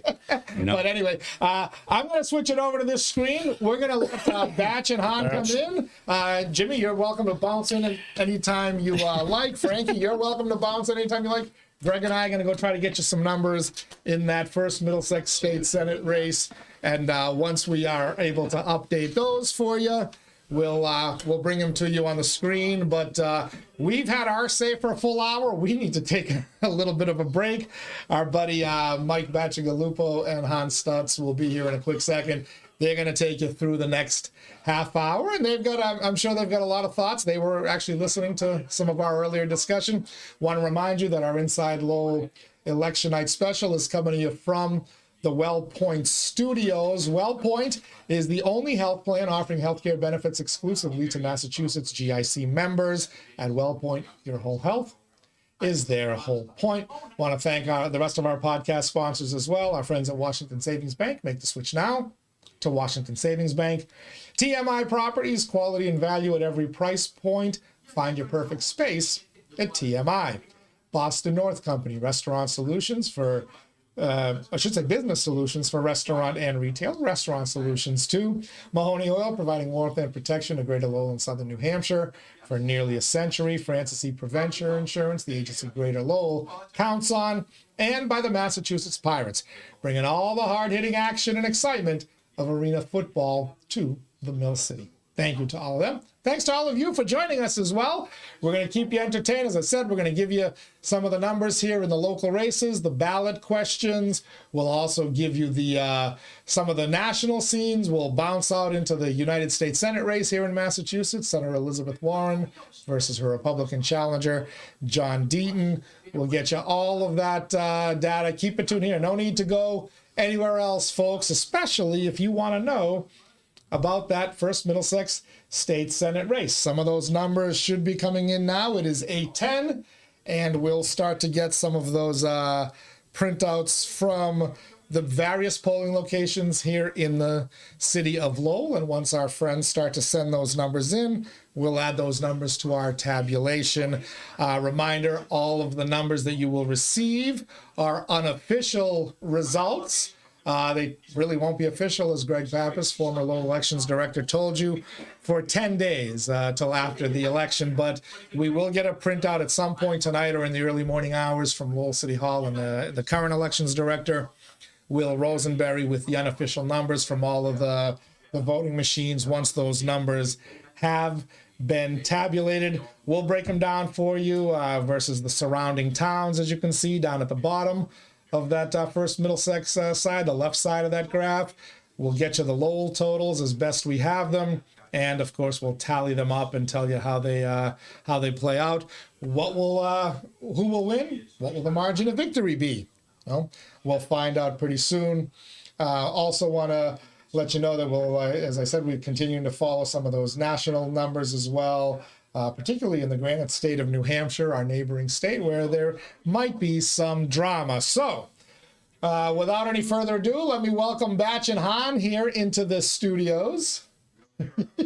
I think they're being distracted out there by my 7 o'clock team, but here they come, the Power Hour team minus Asa Stutz. Batch, I'm going to let you come in here into the big seat. Okay. And How are you, buddy? I'm doing well. How are you? Good. Who's winning? Well, we're gonna. Is it over yet? Find that out pretty soon. So remember, number 6 is the number that you want. 6 is the board. 6 is the board, buddy. Hey, Teddy. Hello, Han. How are you? Doing okay. What happened to your brother? He has to travel the world for soccer practice. Yeah, but he's watching New Hampshire for me, though, and sending those numbers. They got Twitter wherever you go. Wherever, yeah. Is he watching any soccer? I doubt it.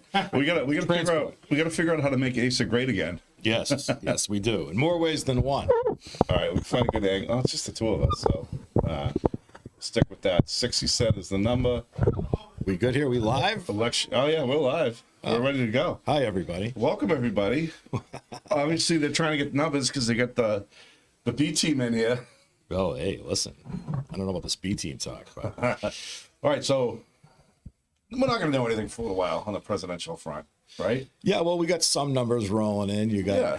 Georgia. You'll have some numbers from them. I mean, Vermont. Well, this is all the Yeah, you have a couple of states that have already been called, right? yeah. Vermont being one of them. Yeah, I don't have that. Yeah, Vermont went for Harris in a shocking development. So You don't say. yeah, I don't want to, ruin it for you, but I'm sure they already probably mentioned it earlier, but yeah. All right, let's get Vermont. right into it. So, ballot questions, right? Ballot questions, Massachusetts. Go ahead. So before because I want to get into a couple of them with you, obviously. There's Yeah. one in particular, near and dear to your heart, the mushrooms one. Not the mushroom one, although I have a feeling you have an opinion on that. But I do have an opinion on the psychedelics, absolutely. just the general idea of a ballot question, Yeah. I think it's asinine. Really? Yes. As in what? You don't think the people are equipped to make such decisions? What's like? It's yeah, basically. Not. I mean, what's the point of having an elected body? So okay, so you're not a fan of democracy, Not really. or a true democracy? No, I think true democracy is one of the dumbest ideas. So representative democracy. Representative, it filters out the nonsense. Okay, great. And I feel the ballot question. I'll tell you why. So I was talking to Sister Batch, right? Sister Batch. Okay. So she's down in Florida. Is she the voice of reason? Yeah. In my family, she is. She's the smart one in my family. I'll tell you that. The successful. But they got a weed initiative on there, right? Oh, down in Florida. Yeah. Okay, so I'm familiar with this actually. So I'm like, hey, I said, you must have voted yes for that. She's like, no. She's No, like, God no. she's like, the way it was worded was terrible. Yeah. It was the big weed companies coming in. They're Yeah, not like letting you grow. yeah. They're not letting you grow your own. Sorry. Right, that would be illegal. Right. So yeah, this is like bait and switch, right? It's like false advertising. Yeah. It's like, hey, vote to legalize weed, but in actuality, you are voting to give a marijuana cartel essentially a monopoly on the Florida drug market. Right. Marijuana Not even a market. good cartel like No, not only that, you're also sacrificing. Yeah, not even a good cartel, right? But not only that, you're also sacrificing. They're going to get in that ballot question. They get immunity. yeah. So if they're doing a shipment of marijuana and they just run you over, you can't sue them somehow. I have no idea how that could possibly be okay, but that's part of this bill, and it's insane to me. It's like, here we get to have a monopoly on this drug market, we get to have immunity against prosecution, and Prosecution is persecution sometimes. yes, it can be. Ask Donald Trump about that for sure, right? But it's like question 5 in Mass, right? Like who do you think's really behind this tips thing? It's not bartenders because they all hate it, right? Tax collectors? No, it's the restaurant, not the small restaurant industry, but like the big restaurant. Control industry. cost. Yeah, because when they had that the guy with the bun and the lady in here doing the debate, they were saying how like was it? And I looked it up. It's true. Like Massachusetts has way more family-owned restaurants than average. Average is about 70%. Yeah. Nationwide, Mass is like 90%. So you've got basically there's a lot of competition if you're like stupid like chain restaurant, right? Yeah. So best way to get rid of the competition, throw in a bunch of laws that are going to hurt small business, put them out of business, open up the market. I think these ballot questions are right for like the corporate types to get all corporation-y on you. Well, that's what you have in that Florida weed bill. Yeah, that's exactly what that is. I think they spent $120 million launching that bill. Yeah. Yeah. That's why I'm not a fan of this stuff. I think yeah. I mean, if you wanted, like, I kind of get the principle. Hey, it's like this, the thing too with in Lowell, like the strong mayor thing or electing the mayor. Like, you're electing people already. All right, can we just not have these ballot questions? Like it's circumventing the system that we have all agreed to. Oh, I agree. You know? Yep, we have a system. If you don't currently like the system because you don't have enough control, Ballot question. The only thing I'm okay with is like if you're like a town and you want to do like a Prop 2.5 override. Right. Okay, that's fine. I can see that being on a ballot. Yeah. Which there was one in Chelmsford about building a fire station. Right. Which, by the way, I support fire stations. You need like. Yeah. Some of these guys sleep in terrible conditions. And like the one they built. Let's take care of the firefighters. Well, so the one they built in Chelmsford, I think they finished it last year or the year before. It's already falling apart. It was like a prefab thing. Yeah. It was a shithole. Like I don't know what happened to it, but I voted no. Yeah. I'm like, listen, man, if your levy is 2.5, live within your means. Okay, so you want the efficiency side. You want to cut costs. Baby. Show me what you're gonna like. What are you gonna lose? Okay. Like, what are you going to cut to fund this? I do want to take care of the firefighters, and if you knew that there was money being wasted, I would totally agree with you. Although it seems seems like a pretty rough cut there. I bet you I could find some money being wasted somewhere. There's always money being wasted. The accountant in you speaking right now. There's always because there's always money being wasted. Okay, on that, what do you think about Elon Musk? Were Trump to win, Elon Musk wants to be the government efficiency leader or whatever. Let's call him the government efficiency chief. What do you think about that? I think, why not? I love it. I don't know if I love it. Why not? I don't know. Hang on. Don't we all complain nonstop about how much our government just absolutely wastes resources? Yeah. I mean, isn't that something that both sides can absolutely agree on? But is he really that smart? Yes. Yes, he is. I mean, he didn't invent the Tesla. He just bought the patents, right? Okay. If he was Tesla, that's what people who hate on him say, right? Let's take SpaceX for 1 minute, right? So you have two companies that got the government contracts to take astronauts up to the space station, or the International Space Station, right? So you had Boeing and you had SpaceX. SpaceX got half the money. I still can't stop thinking about what's his name? What the hell is that? Is that your phone? Phone's vibrating. What the hell? Jeff Bezos' penis rocket. Oh, the rocket. Yeah, I still can't stop. That still just cracked me up. But anyways, yeah, that was funny. But anyway, so you have these government contracts, which is to transport astronauts to the International Space Station and back. So Boeing, I think, has been able to transport 2 astronauts there. And they haven't been able to retrieve anybody. Had to call SpaceX so they use the to bail them out. They use the same autopilot they use in their other planes. Yeah, I don't know. I don't know. Maybe the bubble gum keeping the door on and the window connected. I don't know. It's probably not working in space so well. But I heard it was really expensive. The initial price wasn't that bad, but to bring all the extra stuff into space cost like millions of dollars that they didn't know about. Well, anyway, I'm just pointing out that he's in all of his businesses, he's been able to achieve way more than the others at a much lower cost. But I'm saying is it him or is it all right? So I think a lot. Who cares if it's him or the team that he has? Well, if he can bring for his team with them, yeah. Well, first of all, are you suggesting that he's a dummy? Like, what are we saying? Because he's rich doesn't mean he's smart. I never said that he was. But you don't think he's smart? I don't know. I'm just saying we shouldn't assume just because he's wealthy that he's smart. I didn't say. Hang on. I I didn't say anything about wealth. I didn't even point that out. I mean, would you want? I think that the wealth is an offshoot of his brilliance. But wouldn't his first idea be like, let's get rid of the IRS so people don't have to pay taxes? Well, I'm pleased. Then yes, sign me up. I don't know. It's an interesting idea. I'm not opposed to it. Yeah. I mean, I like that he's got. That Trump's got it sounds like you've got the worst gas in the world. I know this thing. I gotta shut the vibrations off. Did you get the chat going in there? No. Did your mother find that? Was that your mother looking for the? I don't know. Let's ask Teddy when he comes back if we have the chat going on. All right. Yeah, I just feel like with Tulsi Gabbard and RFK Jr. Yeah, like that's a solid team. That's an unbelievable team. I mean, besides Cheney, I can't tell you who's on Harris's team. Yeah, Dick, which Cheney, Dick or Liz? I'm pretty sure Hillary Clinton's in there somewhere. Can you imagine? Like, okay, so let's go back to the Iraq War, right? Remember that when Dick Cheney was like he was the #1 enemy of the Democratic Party, right? Yeah, Democratic Party, anti-war. This is ridiculous. You're creating a war that no one wants. Dick Cheney's basically the architect of said war, and now. You're teaming up with him? Like besties, rubbing elbows? But it's for peace, though. Oh, it's for peace, all right. Yeah, it's not for... No, there's no money being made in Ukraine. No money being made selling weapons to Israel. None whatsoever. So it's completely different now. Completely different. Yeah, completely different. Yeah. So what you were sending me the odds earlier. The odds have been the odds. So the odds were spiking in Trump. Yeah, we're getting into the Vegas odds here, by the way. So this morning, Trump was -180 to win the election. When we checked, was it about an hour ago? I sent you the odds. Yeah, it's there.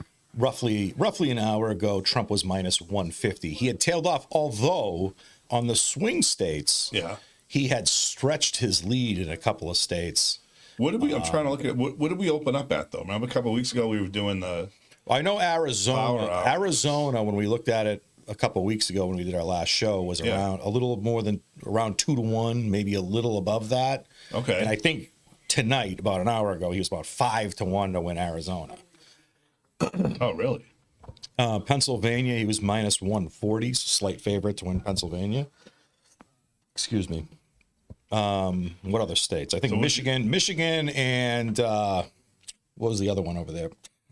Michigan was a toss-up, and what's the other swing state? North Carolina. Wisconsin. I'm sorry, Wisconsin and Michigan, the two that are nearby. Those were both basically a pick 'em. So 50-50 on those ones. North Carolina, I think, was favored by Trump. Did you do a multi-state parlay? No, but I did take. So I have Trump to win New Hampshire at 4-1 odds, See, and then Trump to win Virginia at 4-1 odds. You got in on that one early though, right? The New Hampshire one. Yeah, I should have gotten it earlier because it was more than 4-1. There were reports coming out that he thought he had a chance up there. I'm hearing that now, so I hope that can pay off. Yeah, I hope so. Be a nice little way to start the week, Hey, why not? A little cushion before I blow it all on Saturday and Sunday. But we'll see. Maybe it could be we could start off with a little fun money, I was looking at the ballot today. I went this morning. There's hardly anybody there over in North. I mean, it wasn't empty, but like North Chelmsford wasn't really. It was dead. Wasn't well. It was at a senior center, so yeah, kind of dead. But it was yeah. There was kind of like a woman at work. They were waiting like an hour and a half in line up in Hudson, New Hampshire, right down North Chelmsford. I walked in, no problem at all. Yeah. Of course, nobody asks for ID, but that's a whole other story. Yeah. But I was surprised there were so many unopposed races. Like I didn't see many of those up in New Hampshire. No, a lot of opposition. Yeah, everything was contested basically. Did you guys have ballot questions? There was one. What was it? I'm trying to remember. I knew you would ask it. It was an age question. Okay. So the age it was a yes or no. So nice simple ballot question. Should a sheriff?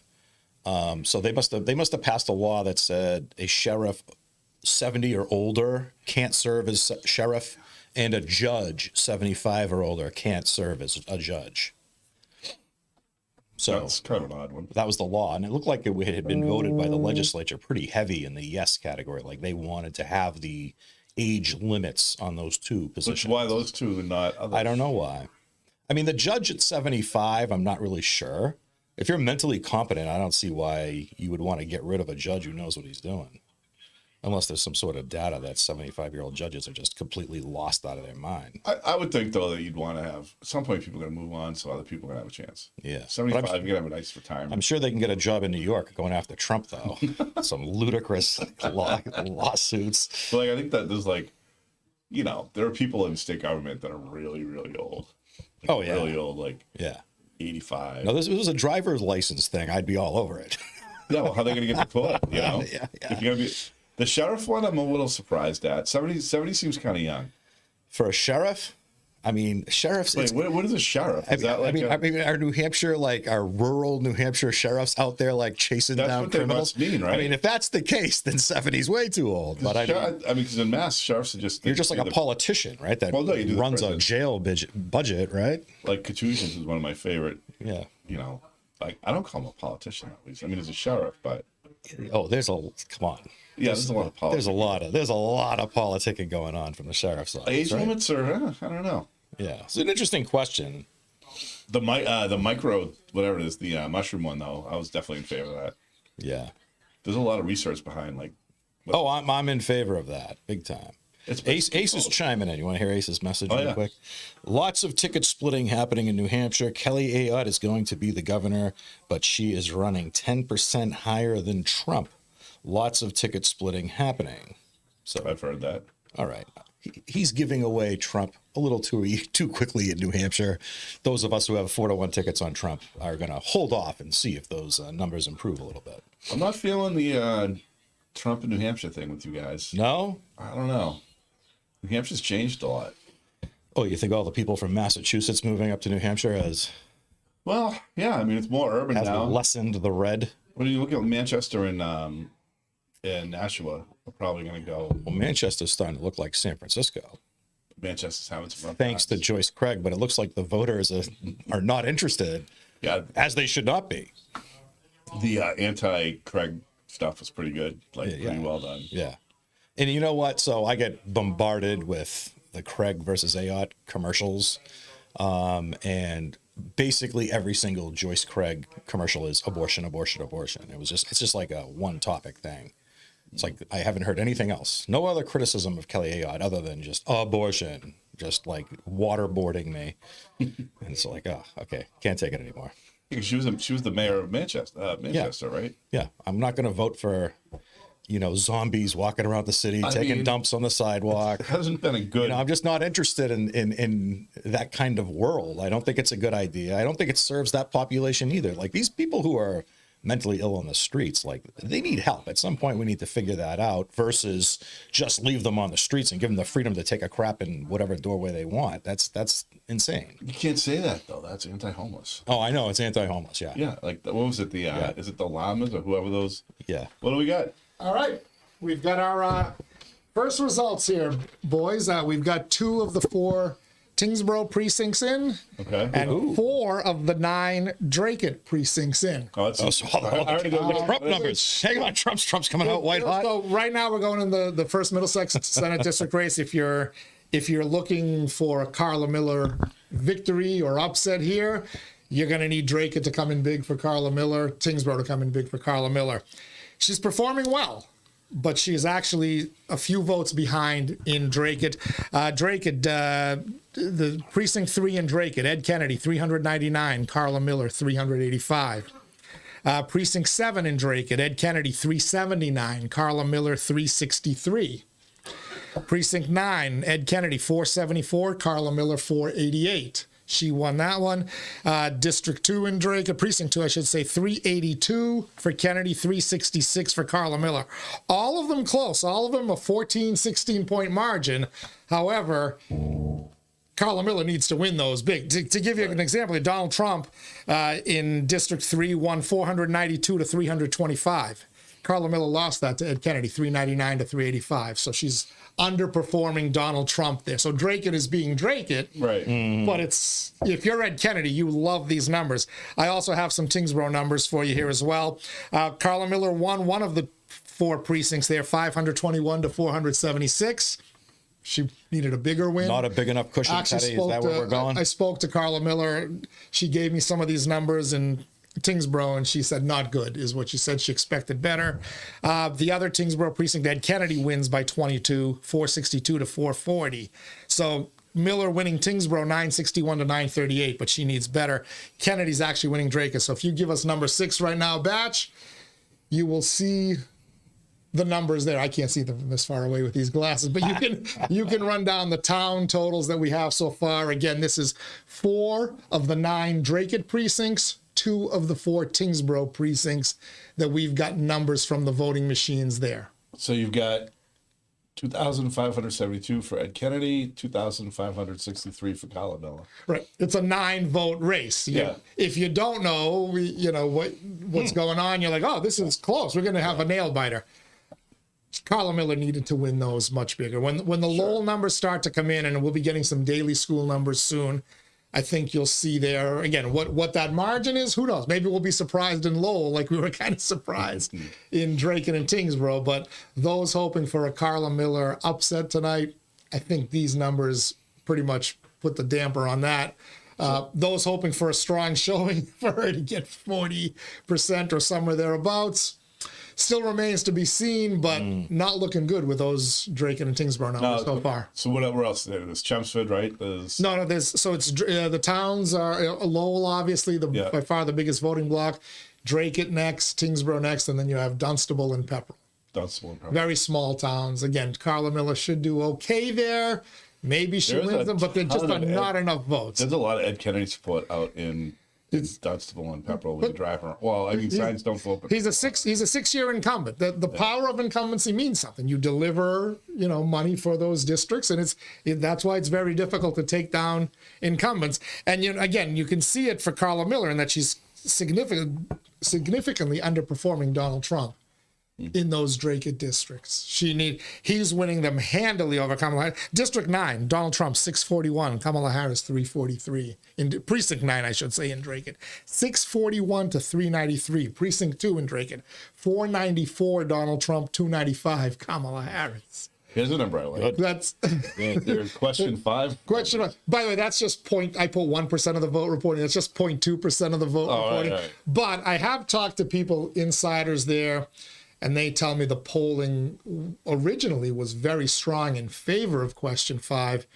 Once people found out what it was really about, got a little bit educated on it, the polling changed, and the last internal poll that I had picked up had question 5 going down to defeat. That's the tips question, going down at least 58 to 42%, if not more. It was trending in the right direction for the folks who want to keep the tipping system and the tipping pay in Massachusetts. Kick those carpetbaggers right out. That would be basically all servers, all bartenders. And all patrons. So all the people that this bill is theoretically going to help want nothing to do with this bill. Would that be accurate, Teddy? Yeah, pretty much. Okay. So, Imagine that. I'm going to go get some more numbers, including, as I said, the daily school is starting to come in now. So I'm going to get that, which should give us an indication of what Lowell is doing. And obviously you'll want, there's a million other things to get from Lowell, but you get the daily and the Riley numbers, we may be able to call an Ed Kennedy victory pretty early. But and the chat is active. Do we have the live chat going? on YouTube? Yeah. That's a good question. Okay. Check your phones, guys. All right. We'll have to So explore if you want to chime in, I'll you be can. back. The live chat is active. While we chat, we'll check that out. You should probably do it. I can't see. I'll try. Huh? Anyway, so this tips question, we just touched on that real quick. Yeah, Right? it's Come on, everybody. Well, I mean, it's too late to vote now, but let's hope that you all voted no on question number 5. It's like I said, it's one of those examples of something that's Yeah, we have to almost start examining every single question, because again, it makes it sound like, hey, let's help the servers out, right? no. Let's And like, no, kill small business. you're crushing their ability to earn money. Like, really? No, we can't have that. I thought the audit question's a pretty no brainer. Like, why wouldn't you want the state audited? Yeah. There's nothing to hide. Then who cares? Well, that's just a pure power battle, right? Yeah, but if I like, Oh, I get it. Listen, hey, Zaglio's got guts. I know. Pushing that. I commend her. I mean that whole. Let's body- give her credit. She's doing the right thing. Absolutely. She is doing essentially what every politician who's running for office, says they're going to do, right? Yeah. Hold Hold everyone people accountable, spend them money wisely, blah, blah, blah, blah, blah, challenge, unjust power, whatever, which way you want to portray it. Don't you picture some like intern right now? He's got a stack of NDAs like 6 feet high. Oh, yeah. And there's a shredder just waiting to see how the vote turns out. Oh, yeah. I mean, because there's a lot of that stuff that happens over there. I mean, there's definitely. You know what though? I don't know if she'd actually find anything. I mean, so much of it is just, those kind of audits. It's all procedural. Yeah. So will anything come out of it? I don't know. Which is why I don't understand why they're fighting it. I mean, it's kind of like, just do it, get it over with. It's not an issue anymore. What's A-Man get going on over there?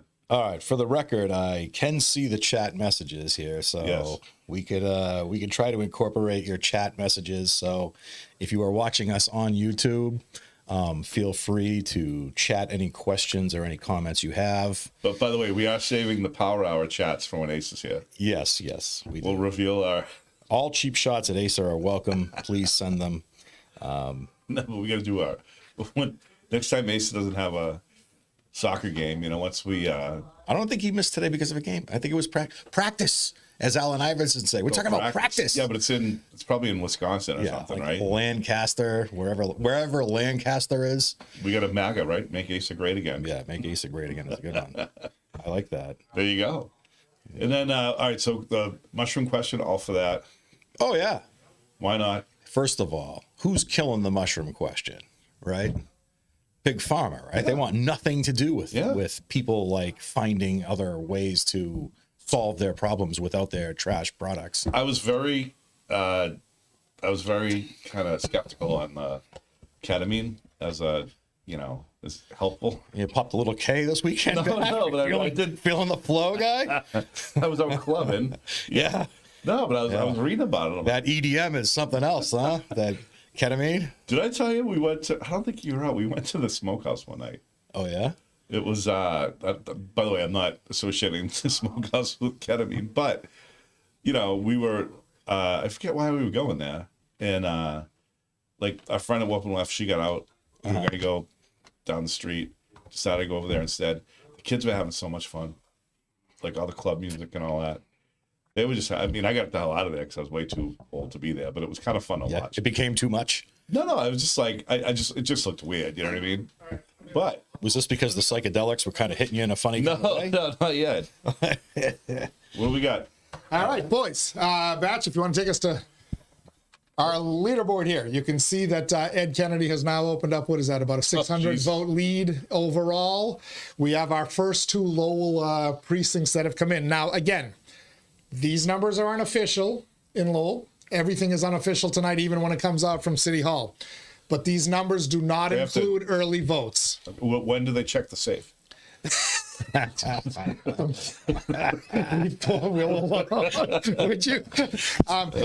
These numbers. There are 12,000 early votes in Lowell, either in person or by mail, that we will not get until the end of the night. Okay. When we get a grand total. Talk about those mail ballots. We do have the Daily School, which, other than the Riley School in Belvedere, is usually your second largest voting area in the city of Lowell, Upper Highlands. In 8-3, Daily School. Ed Kennedy, 633. Carla Miller, 344. A win of about 289 votes for Ed Kennedy. In 8-4, Daily School again. Ed Kennedy, 569. Carla Miller, 227. Doubled her up. Combined, Ed Kennedy, 1202 votes at the Daily School. Carla Miller, 571. Now, again, to give you this will also tell you that it's not going to be a great night for Carla Miller. She underperformed Donald Trump in Drake-It. Mm-hmm. She underperformed Donald Trump significantly at the Daily School. Okay. Oh, here we go. Here we go. Trump going to win Lowell. He is not, but he's at about 44% at the Daily School. 44%. Kamala Harris, 505 and 577 for a total of 1,082. Those are at your 2 Daily School printouts that we got. Donald Trump, 386, 499 for a total of 885. So if you total that up, 1,967 votes. Donald Trump has 885 of them. It's about 44.5%. That's so. If you're hoping for a Donald Trump victory tonight in Massachusetts, it's not coming. It's not coming in Lowell either. But if he's getting numbers like this in Lowell, would have been a hell of a price tag, Batch. It would. It'd be interesting. But again, if you just pop up number 6 real quickly so folks can see it, it's showing you that. Again, unofficial results, very early, a fraction of the vote in.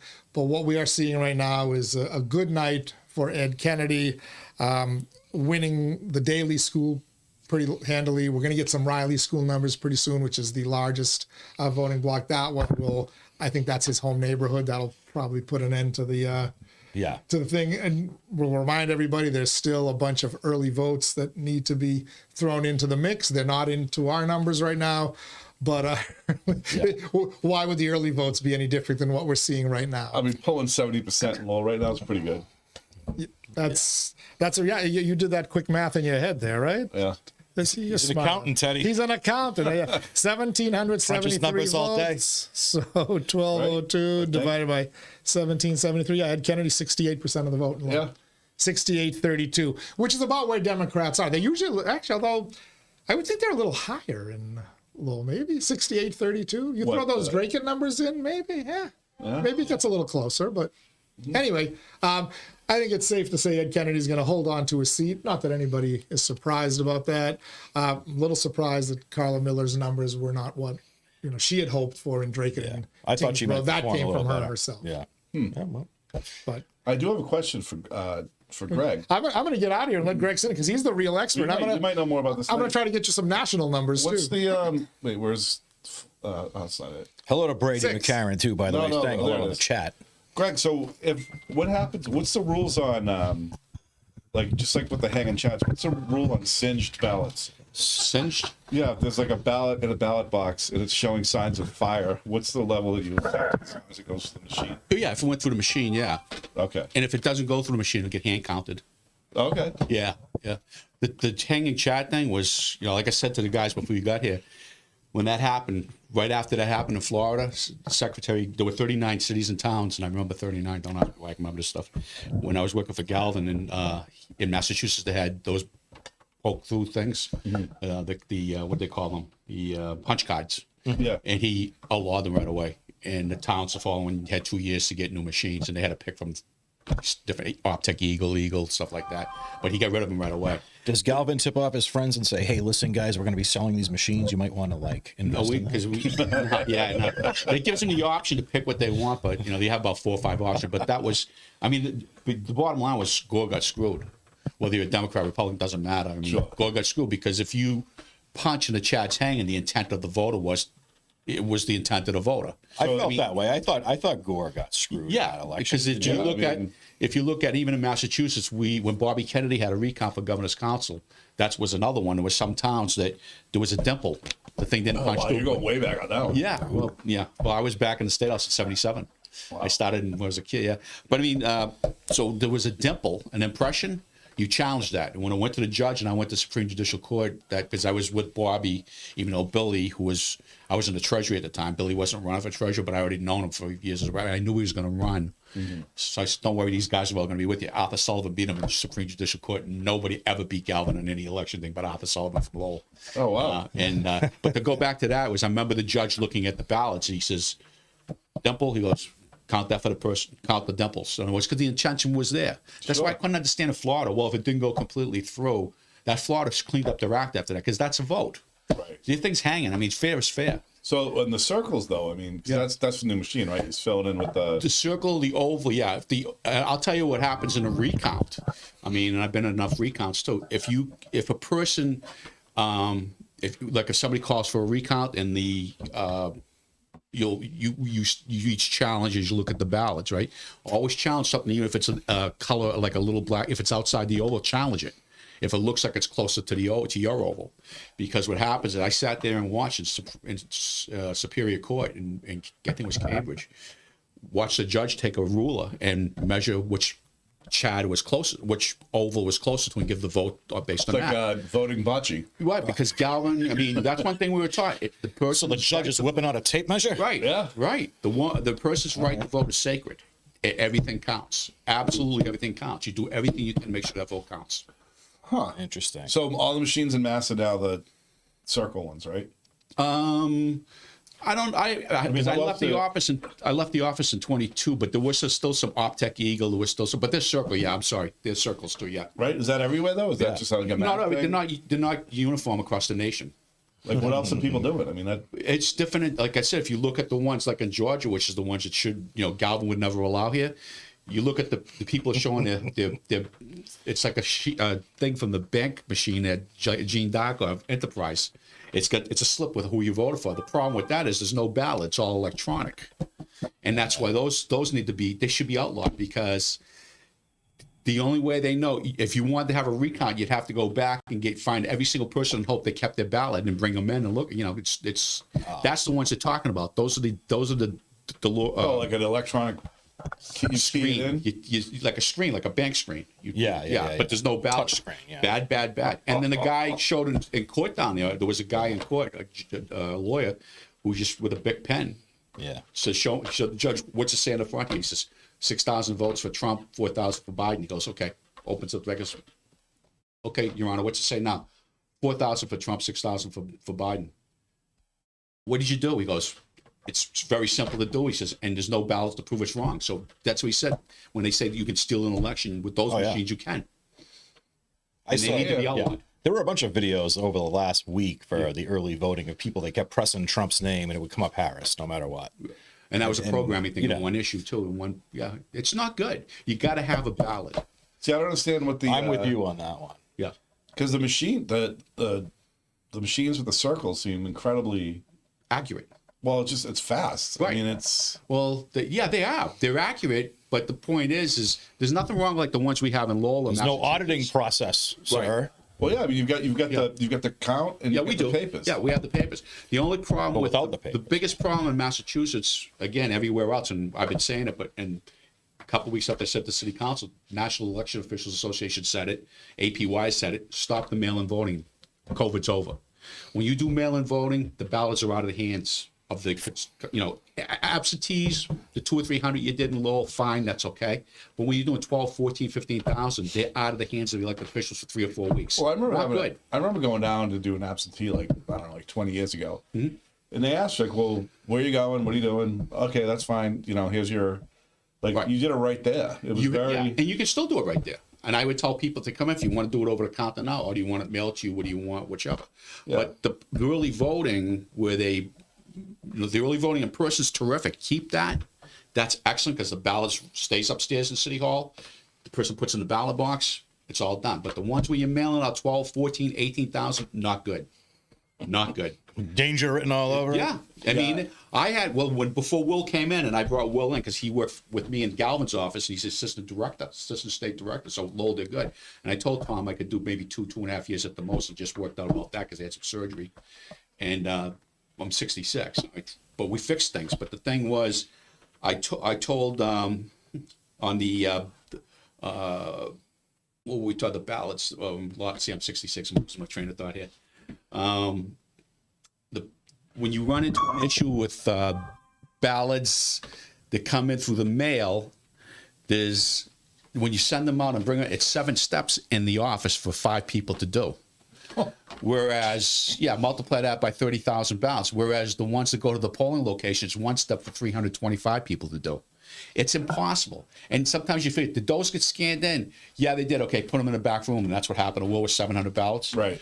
Well, they did get scanned in, but they got scanned in to be mailed out, not to be brought back in. And you get tired after 3.5. It's got to stop. It's got to stop. Well, it seems like they had a good system and they screwed it up. It doesn't matter how good the system is. Mailing is tough. And, when Will walked in, this is what I wanted to tell you. When Will walked in, I said, by the way, just for some fun, he goes, here's a ballot I just got in April. He goes, what's that? I goes, look at it. It's from the Trump-Biden race 4 years ago. Just came in the mail. Yeah. His 350 other ballots I got from the city council race came in May. People's votes did not get counted. And some city councils got on, 400 votes? They came in late. That's like all of Pawtuckettville. It's not good. Yeah, it's not good. You'll go back to this thing with these machines and you're fine, but go back to in-house early voting. It just makes sense. You got the thing goes in, tallies it electronically. There's a pile. And if you just, for me, because people think election there's less, confidence in elections before. Oh, yeah. You have some questions? Right. There comes that YouTube warning label again. Well, it's just why not have vote? Why not be able to show your ID? They do it. I think they do it in New Hampshire, right? It's 86% of the public your in the ID United ready, States, bud. on average, wants you to show an ID, and you should show an ID. And if you're a citizen, you have an ID. Costco asks for an ID. Yeah. But to make it more important, and I've been saying on Teddy's show, and I said on CAP last week and CAP the week before, and I did it on I don't know where else. And I'll tell people, the election's over. Be careful, they'll make you the host. When you walk, don't laugh. That came close. Don't worry. Yeah. They ask everybody. Greg, don't worry about it. You're way too entertaining. But I said, the election officials cannot ask you. In all the cities, most of the towns, the small towns have the check and stuff, but they have the poll pads.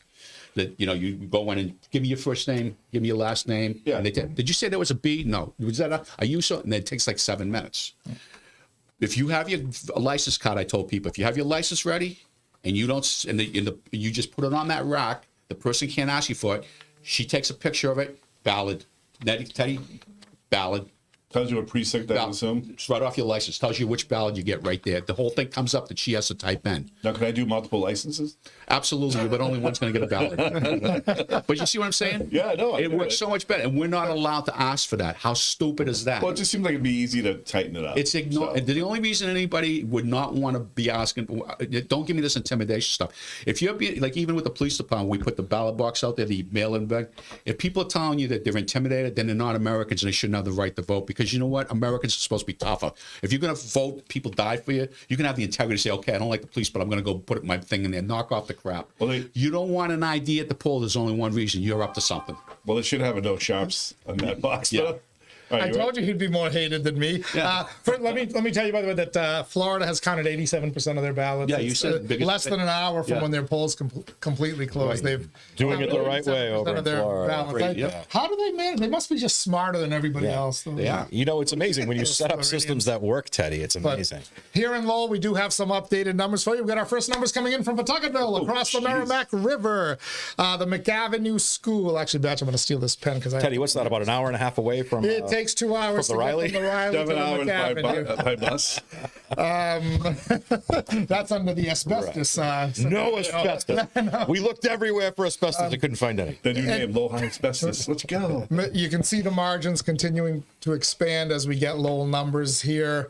Again, what you kind of expect, and it's the normal Lowell numbers here. Ed Kennedy at the McAvenue School, 441 votes. Carla Miller, 235. To give you an example, again, Carla Miller underperforming Donald Trump at that same school, the McAvenue School. Kamala Harris, 376. Donald Trump, 332. So relatively close. Donald Trump overperforming, Carla Miller underperforming there. We got numbers from the Pine School. Combine two different numbers here. Ed Kennedy, 997. Carla Miller, 545. So again, you can see what your margin is now.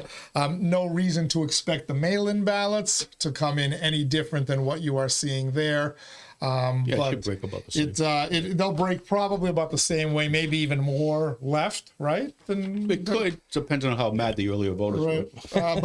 But generally what happens, and I've seen before too, like if Leary had an opposition and it was a federal thing that mattered about the president, then they take it out on her.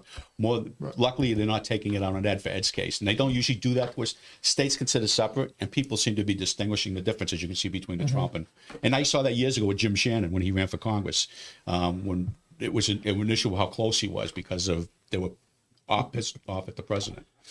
So they took it out on him, but not on the reps and senators. Batch, we do have a question from a viewer. So the YouTube chat is alive and well. All right. You want to chime in? We have Gillymo, who'd like to know. Are you guys going to give results from Ukraine tonight? No, Asa stayed home, so we won't. If Asa were here, absolutely. I can tell you, whatever the results are, if they don't go a certain way, the CIA will decide. Yeah. When the last election in Ukraine was actually held, I think neither one of us was old enough to vote. Right. That's how long it's been since we've had an election in Ukraine. Yeah. Some national numbers here for those who are following here. Georgia tightening up, 65% of the vote in, 52.7 for Donald Trump, 46.7 for Kamala Harris. Getting into that area now where we got a little drama, right? New Hampshire, 23% in, 54% for Vice President Kamala Harris, 45.5 for Donald Trump. Electoral votes, by the way, all races already called. Trump Vance 111, Harris Walz 71. None of that matters. None of the states that are going to decide this election have been called yet. Georgia, must win for Donald Trump. Donald Trump will not win the presidency if he can't win Georgia. If he can't take Georgia and Arizona back, he doesn't stand a chance. He's leading, but it's getting tight. Virginia. 46% of the votes in Virginia. We thought Virginia might be a surprise. Right. Early on, you had a theory that the early precincts were around D.C. Right. Strong Kamala Harris precincts. Yep. You might be right. You know what you're talking about, don't you? Sometimes. For an expert, you're quite knowledgeable, huh? When you live it, you have to either pay attention or if you don't pay attention, you don't You learn it. lived in that area for a little while, Well, right? You were in D.C. as working for Back and Congress. forth with Chester. We flew You a lot actually of, know your shit, huh? a lot of planes. By the way, nobody's taking you up on the offer for debate yet. None of the I don't really- Facebook commenters, yeah, none of the wise guys who comment on the posts. So That's nobody. okay. Just tell the truth. They can't So debate. here's Virginia. Your mother used to say that. I'm sorry. 46% of the vote counted in Virginia. Donald Trump, 49.3. Kamala Harris, 48.8. Yeah. So we said if Donald Trump Let's can't steal win that Virginia, Georgia, baby. he's not winning the presidency. If Kamala Harris loses Virginia, that tells you she's done too. Right. It won't matter what happens in some of the other Somebody states. just sent me an NBC exit poll, whatever they're worth for Pennsylvania, which is kind of interesting for NBC to say this. Independent voters, Trump was leading with 50% to 44%, which is not good for her. In Georgia, the independent voters went 54% to Trump. Right.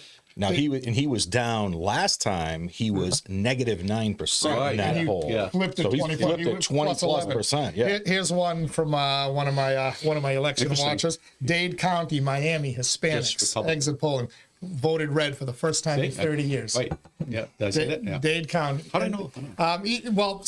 Late polls showed Donald Trump actually, never mind getting to the 40% George W. Bush mark, which Right. was kind of the holy grail. John Kerry was the worst performing Democrat with Hispanic voters in ages. Donald Trump might just win, let alone get 40% where George W. Bush was. He may win Hispanics if these polls are correct, which again makes you think, how are any of these states competitive? I know. right? Unless he's lost a significant amount of the white vote. Right. Not, that offsets it. But That's interesting. Again, Virginia, Georgia, by the way, in Ohio, Trump's starting to pull away now. They haven't called it officially yet, but it's 52 to 47. How's the What does Senate that mean doing? for the Senate race? That's what I would.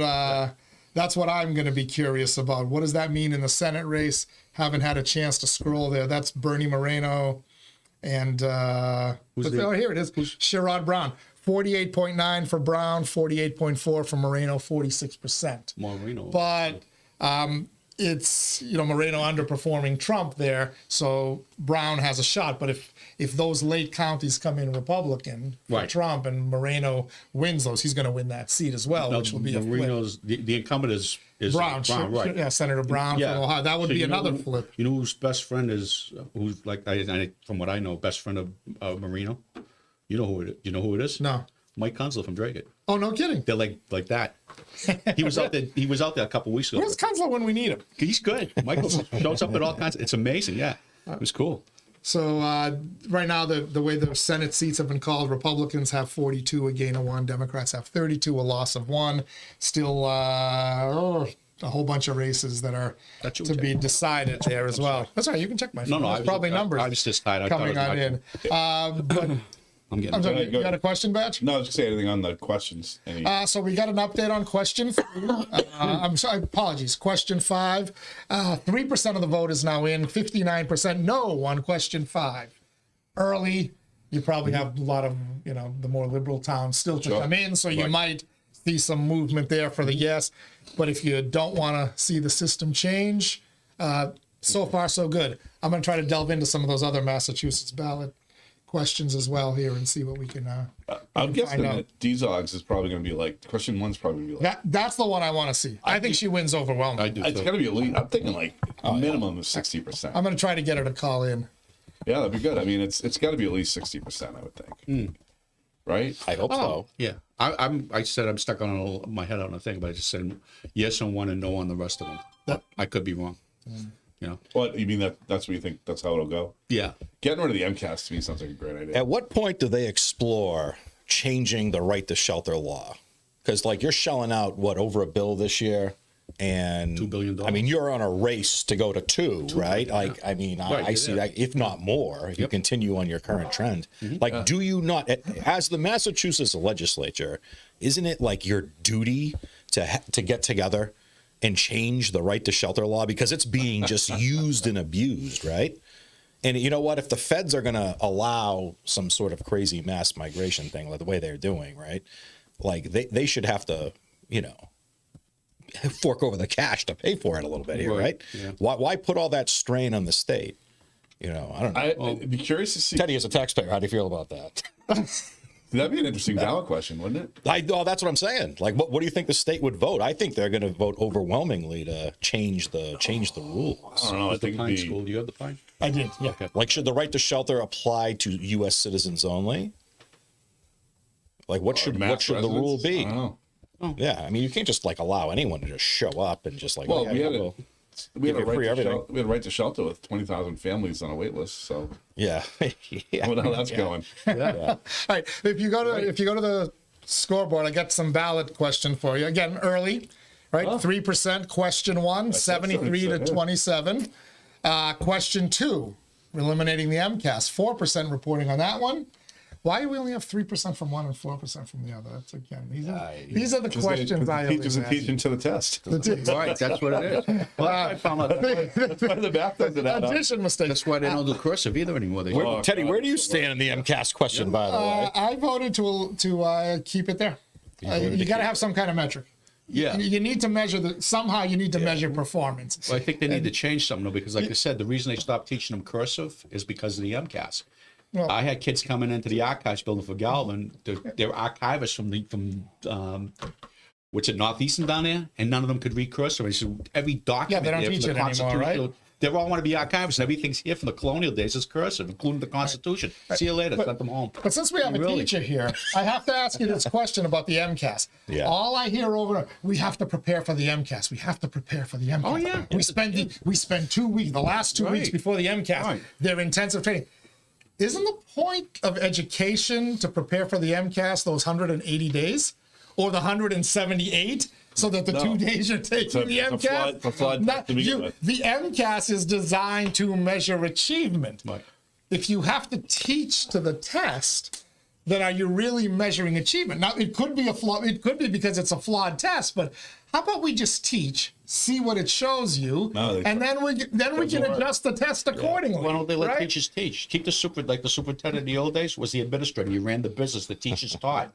The principal came into the teachers' room. Greg, there's no money to be made there. I'm just saying, curious from you as the teacher. Okay, so you teach to the MCAS, or you teach for 180 days a year? Teachers ran the room. I'm in a different, like, my kids need every skill in the book, right? So I have to grade you reinforce teach? everything, high school. Oh, you know, okay. So, like, when I have a geometry class for my class, like, I'll have a bunch of kids who struggle with basic computation.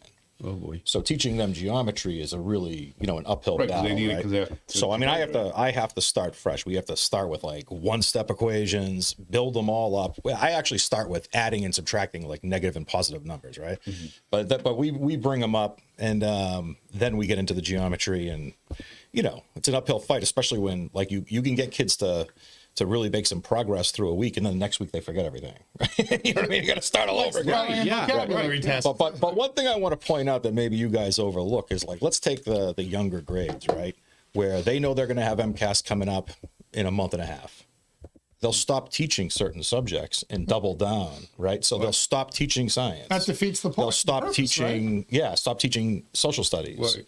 So that they can spend extra time, because they want to have good growth numbers. They want to look good. Right, exactly. So you're chasing a number Right. as the staff or the school. I Versus, are you doing a disservice? I guess that's the question, right? Are you doing a disservice to that kid? Well, That this kid's not a well-rounded learner. This wouldn't get rid of MCAS. It would just replace with something a little No, bit. just wouldn't make it a graduation requirement. Right. So, I mean, it might be, like I said, the whole horror show of kids that can't read cursive is destructive. I mean, we got 12 or 13 years or 14 years of that? Greg, I have almost zero kids who can sign their own. That's terrible. I mean, it's just like I said, how do they read documents? Yeah, I'm not kidding. I couldn't believe these kids, like I said, they're archivists. They want to go to work in the Congress. I said, you can't work in the Library of Congress. Everything's in cursive. No, I teach seniors how to sign their name. That's good. Yeah, it's crazy. If you're gonna have a test, you should test student progress, not Right. That's like if a kid comes in at the third grade reading level and they leave at a fifth grade reading level, then you did a good job. Right. And I agree there should be some accountability for teachers because I mean, of all the part-time jobs, it's the toughest. But it's just kind of one of those things where it's. Oh, you love it. I'm just joking. It's a full-time I know you. job. Yeah. But it's it's like I went to a private school once, right? To my girl I was dating, she was trying to find a school to go to, right? Put her kids in, and they would teach the kids all the different kinds of math, and they would tailoring the type of math they would use to the child's needs or abilities. Some could do rote, some were better with they had that flexibility. These teachers barely this is a Catholic school. They barely had any. I shouldn't say they didn't have any education, but they didn't have the same high education standards that you guys have to meet, right? But they had this flexibility. They were actually teaching. Yeah. And they weren't teaching to a test. I think you got to get rid of the test. Yeah, I don't disagree with having some kind of. But how do you measure? You have to find a way to measure. If there's no accountability, Whatever happened to the Iowa? Yeah. There were a decade ago. There were 13 Baltimore high schools where nobody could read or do math. Wow. I think that was last year, right? I think zero schools. I haven't seen that stat in a while, but it could be. But No, I'm pretty sure last year. Chicago, and who are you failing? Ultimately, you're failing those that you're professing But they have to the- want to help the most. But they had that and you're version of the failing them MCAS. So miserably. they have a state. They have the same kind of system. Yeah, and it's telling them these kids can't read, so why the bleep are you graduating them out of high? You're not doing them any good by moving them along. Hang on. Well, if we're going to get into this conversation, we're going to have to get into the whole what you're doing to get a diploma these days, right? Well, that's the real issue. Because right? the goalposts have just been moving. So when you get a kid, you say, okay, this kid earned a high school diploma. And you think of a certain skill set that kid must have, right? So as a business owner, from a business owner perspective, this kid must have A, B, C, and D skills, right? You would just assume that. And I think that you can't assume that today. So there was, I got into an argument with someone the other day, and they were making the case saying, hey, listen, that MCAS score will give you a reflection of what that kid is capable of doing. You know what I mean? Mm-hmm. And he was basically making the case that is more important than that kid showing me I have a diploma, because who knows how much the goalposts have moved for that kid to earn that diploma. I mean, I think the biggest, when you look back over the last, I don't know, 30, 40 years, it seems like education really started to fall apart the more the feds and the state got involved. Yeah, I wouldn't disagree. When it was more local communities controlling it, private schools, right? The Catholic schools. I don't want to make Marxists go crazy, but when the Catholic schools were more prominent in education, they were doing better. Like, look, not Catholic schools, but private schools. So as a Greek, we built the Hellenic American School, now the Hellenic American Academy. And instead of sending waves of immigrant children into schools where they have to be taught English, but at the expense of everyone else, it requires resources. Yeah, right. The Greek kids came in and went to the Greek school. That's where we got up to speed and whatnot. I spoke Greek before I spoke English. My sister came here. She didn't know a word of English. Ended up becoming valedictorian. She's almost there. Class. Yeah, now she can at least get a taxi if she needs one. She was out. Too bad the taxis are out of business. But what's a taxi? Hey, we got some updates results for you. First, let me tell you about New Hampshire across the border. These two races have been called. Maggie Goodlander will be the next congresswoman from New Hampshire. She beat Lily. Is it Lily Tang? Yeah. I don't want to butcher her name. Thumbs down on this one. But she had a great debate performance. That debate came last Friday after 50% of the votes have been decided. I'm kidding. Kelly Ayotte has been called as the next governor of New Hampshire. Wow. In terms of the presidential race, only 26%. They've only counted 26% in New Hampshire. I remind you now that Florida has counted 88%. Right. But New Hampshire, which is like spitting in the ocean of Florida, has only counted 25%. It's like one county in Florida. 54% Kamala Harris, 45.5% Donald Trump. Let's get to the ballot questions. Batch, page number 6. And by the way, when you see Greg and I looking away and pretending to ignore Batch and Han, we're really not ignoring them. We're just getting you some numbers. So we've got some ballot question updates for you here. Very low reporting percentage so far. 3%, 4%. Question 1, overwhelming. Question 2, 60-40 yes for eliminating the MCAS. It's early. Question 3, that's the unionizing the Uber and Lyft drivers. That's got a strong start. Look at question 4, psychedelic drugs. 50-50. 50-50. Wow. And question 5 has tightened significantly now. The no, that's the tipping question, but that has tightened significantly there.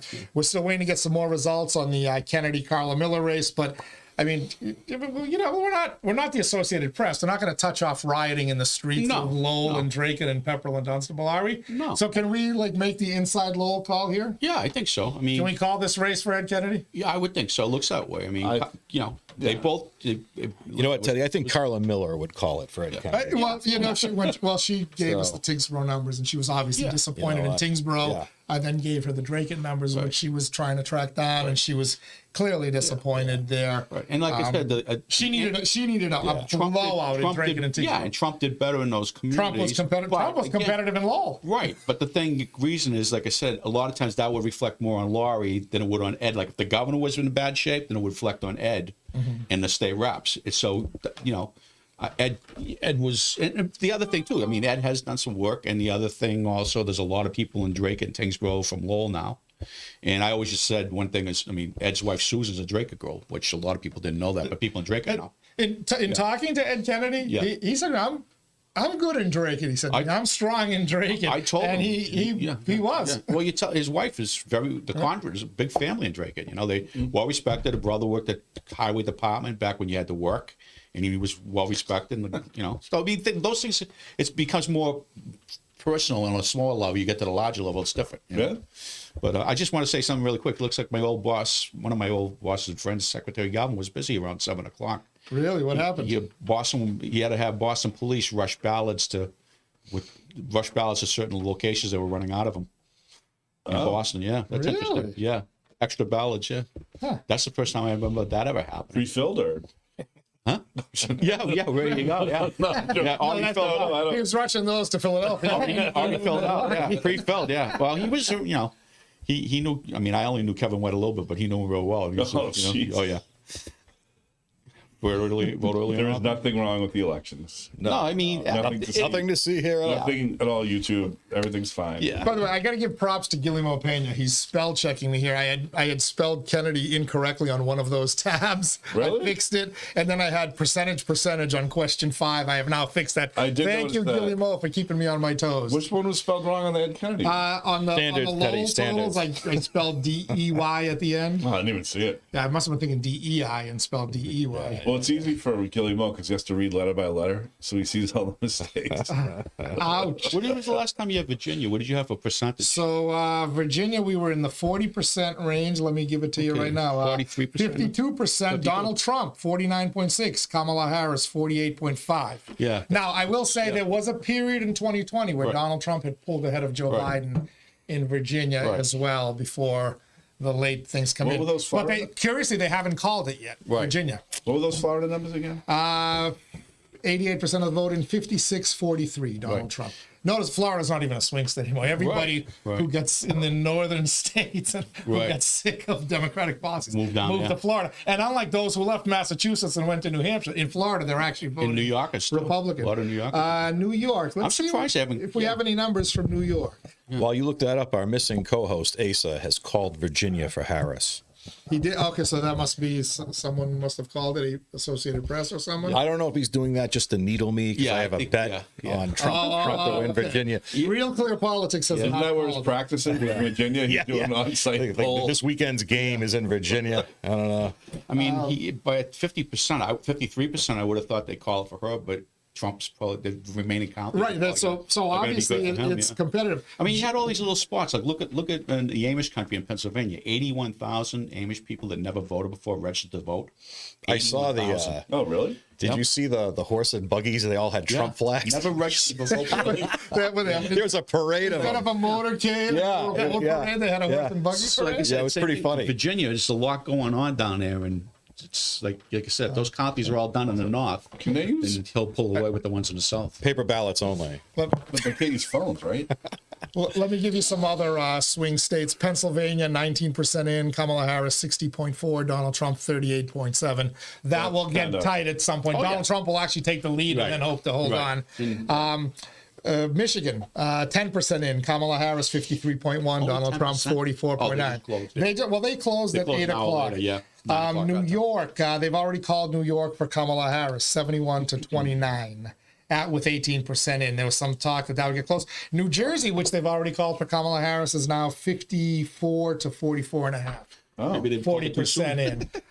So they, I think, you know how they're pretty good at it. They No, very they know. rarely call They a know the race city, dry. yeah. They know what areas that They have- combine the exit polling with the actual result. Yeah, And and they see which ones didn't come in yet, and they know. Yeah, they usually on election night, they know pretty yeah. well. No, they're pretty good. Yeah. Unless it's going to be a true toss-up. Yep. So Billy Mo sending me the corrections. He's good. Guillermo just said he wouldn't want the 28 people watching to get misinformation. Wow. Cheap shots by Guillermo. Rowan Heyman. Ouch. That'll be cumulative by the end of the night, Gilly. I do kind of like this new, allowing the viewers to chime in. Of course. So it's like the old days. Yeah, we That's what need it. makes it. We just need a text line. Yeah. A live power hour. is Well, did we dangerous. get the comment that somebody said, "Hey Han, you look silly. Yeah. I don't Han, know. you look funny." Is that your I don't kid? know who that is. Maybe. Jeez, really? I didn't comment on those ones. Michael Porter says, can there be a brief discussion of what happens when a city council violates the open meeting law, referring to the most recent InsideLowell article? Yes, if you read the article, Michael Porter, nothing. Because they told you there's nothing to change. What's funny is that a lot of talk's been made about there's been multiple open meeting law violations about meeting, incorrect minutes and stuff like that. Ultimately, the ethics committee and the open meeting law committee have the same thing for everybody. Yep, slap on the wrist, move on. Yeah, it's like It's not a big deal. We told you what they said. They told you, hey, look, don't do it again or else. And that's what they said 4 different times. But ultimately, This time I mean it. ultimately they told you, if the July 23rd selection of Cory Belanger was handled properly and within rules, there's no reason to rule. if the worst that we can say the Lowell City Council is doing is violating, open meeting laws by not posting a meeting ahead of time, Right. or by not getting the minutes of the meeting to be perfectly accurate, Or bringing something. they're doing okay. And they're committing crimes in other Right, yeah. in other municipalities. Or one of those 4 or whatever it was. Like, it was one of those minutes issue. But most of them were minutes issues. They're all about the minutes of 3 different meetings weren't proper. So people were that had to have been somebody initiating a The complaint. same woman that wouldn't give her address. She filed all of them. The only one that was a legitimate gripe was the one Carrie Jeunesse, the assistant city solicitor, wife of Very smart. She's not, wife of Wayne Jeunesse, the downtown city councilor. She filed that one about the July 9th meeting. She said you should throw that out. And basically the attorney general said no, because they ultimately did the thing within the law, but Right. they shouldn't have had any discussion. Does that count as a win? Because wouldn't that be technically one of the former solicitors' people getting a win? Would that break the streak? No, this is the new solicitor's office. Okay. Oh, you're talking about Used to be the Carrie old was the former solicitor. Yeah. Carrie worked. Yeah, I mean, Carrie was right. Carrie was right. Yeah. 1 in She 62. was. Yeah, but she was right on the fact they shouldn't have had the meeting. Either that or they should have put it on the agenda and then had that discussion. Well, but once you don't put it on the agenda, you don't have that discussion. Well, that's the thing. They had the discussion and created the whole thing from the discussion. But Kerry was right, and like I said, I always found her to be a very bright attorney. I mean, and there's, like I said, there's a lot of. I learned a long time ago. There's lawyers and there's attorneys. And when I worked for Bob Crane, he always said, if you get in trouble, you want an attorney. You don't want a lawyer. It's just, but, Wait, what's the difference? oh, there's a big difference. All right. Carrie's smart. She was a smart lady, and she's very good at what she did. Lowell lost her. It's too bad. I mean, unfortunate. So Decision Desk, I don't know who Decision Desk is, but it's not the Associated Press, has called Virginia for Kamala Harris. They did. Which was, Surprising. Which with 54% in, she's trailing they by were- 1.3%. And it has not been called Right. on Real Clear Politics, which I believe goes by the Associated Press. She was supposed to win it anyways. Right. So. But, there was some thought it might be competitive. Right. So far, no surprises. Georgia, nervous time if you're Vice President Harris here?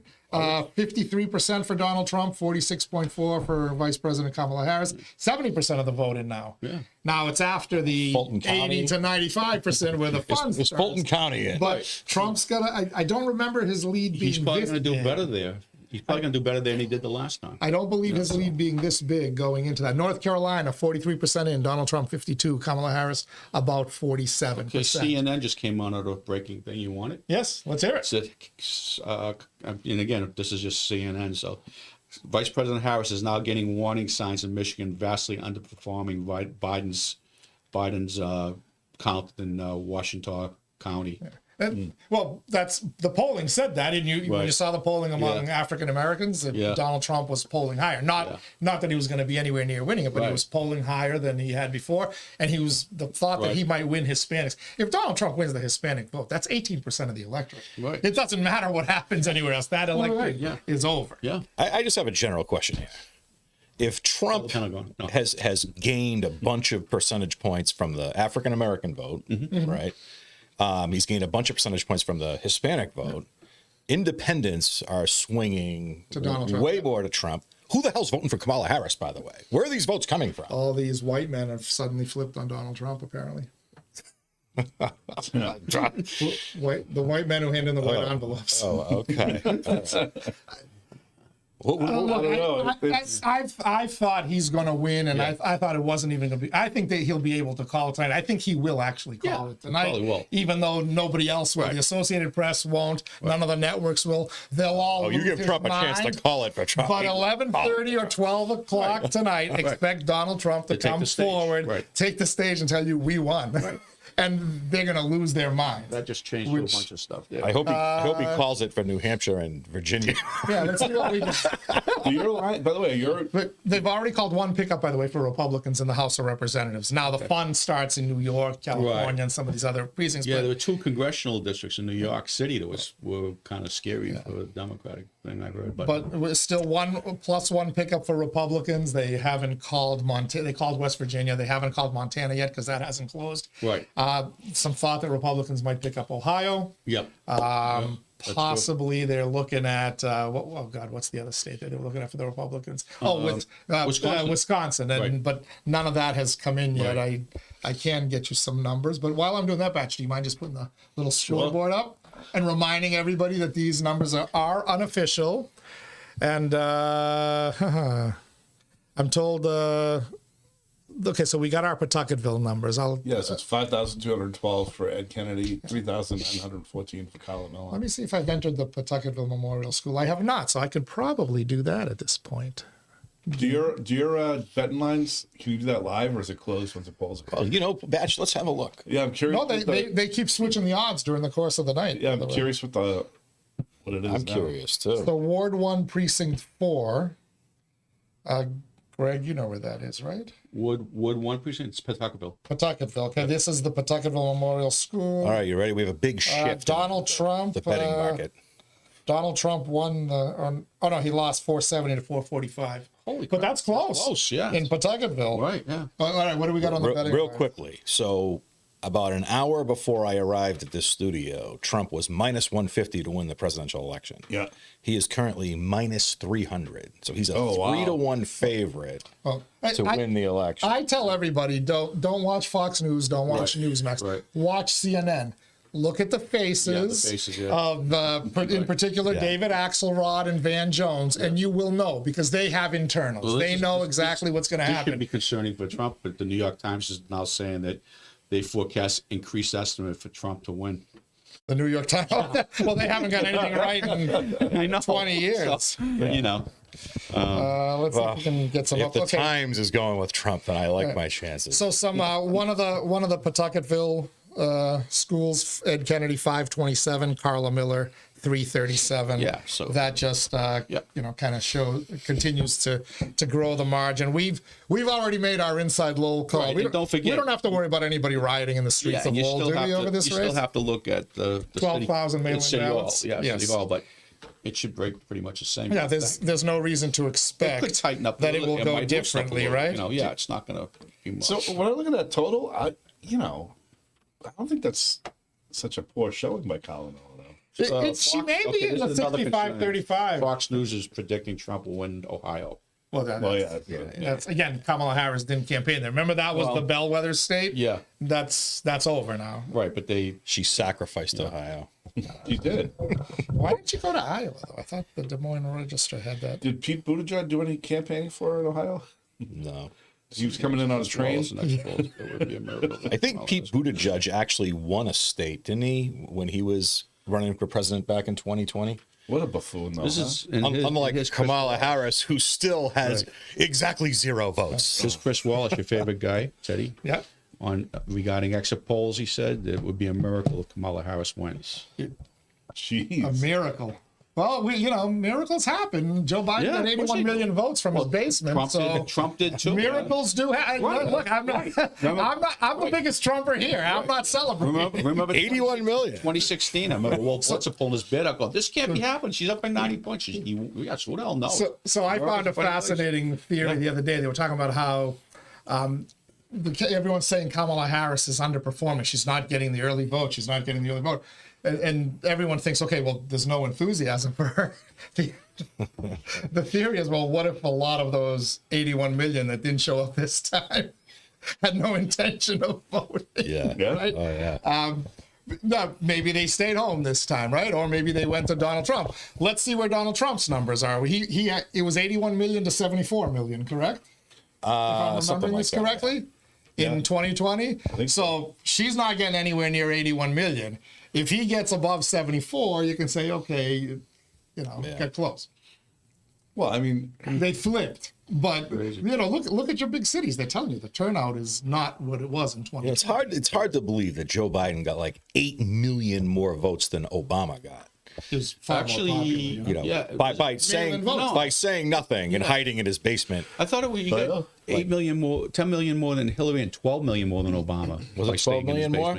Yeah, but I thought it was even 8. more than Hillary. Well, yeah. But still, you to make your point. I'm just making the point that Obama was popular. Right. versus Hillary.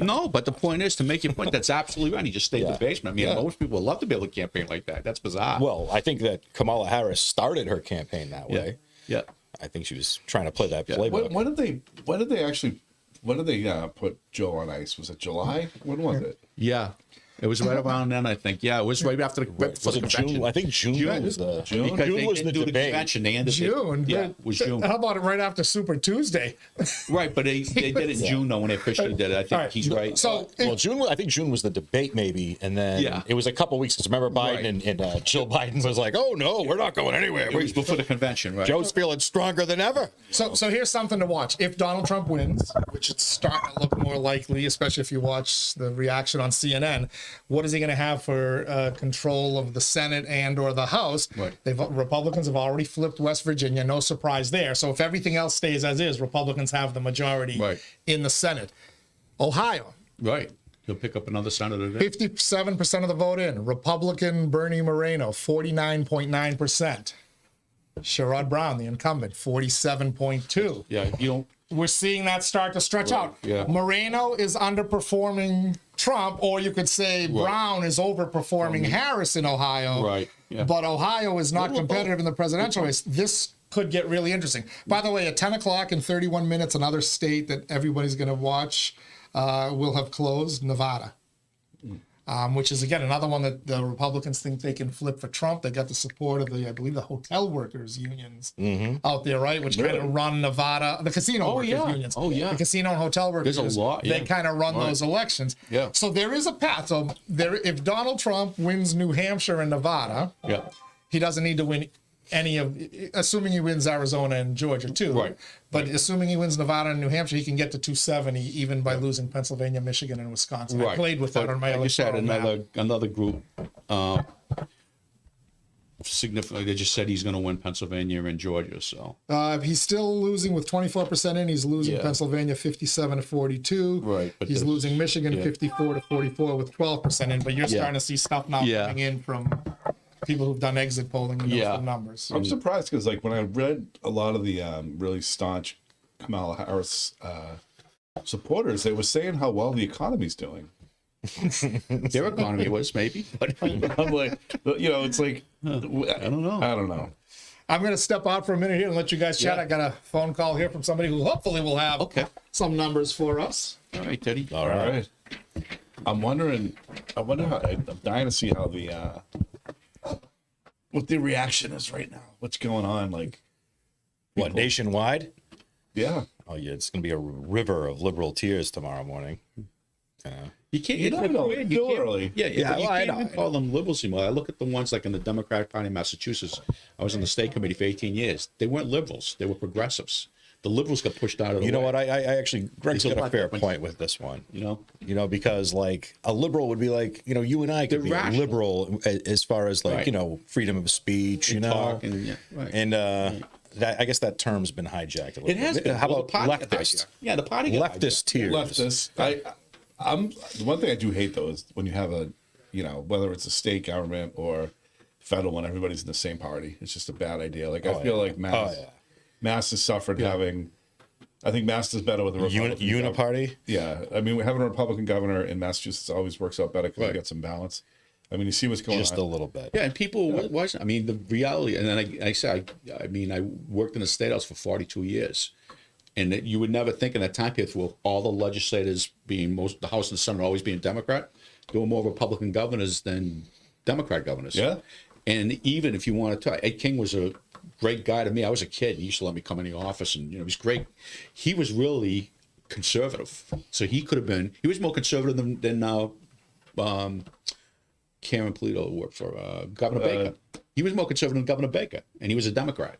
I liked Governor Baker. I thought But I'm just saying, you're right about that. So the public, and that shows you the public did pick. And the average person, they say they don't want to give them credit. They did over the years balance it off in that way. Because I don't associate with either party, but what's interesting to me was looking at how state government operated when you had like Weld and Baker, compared to when you've had Deval Patrick, who I thought was a terrible governor, like in terms of governing, right? Yeah. The governance under him, like the people that were put in place, terrible. Like just things were falling apart.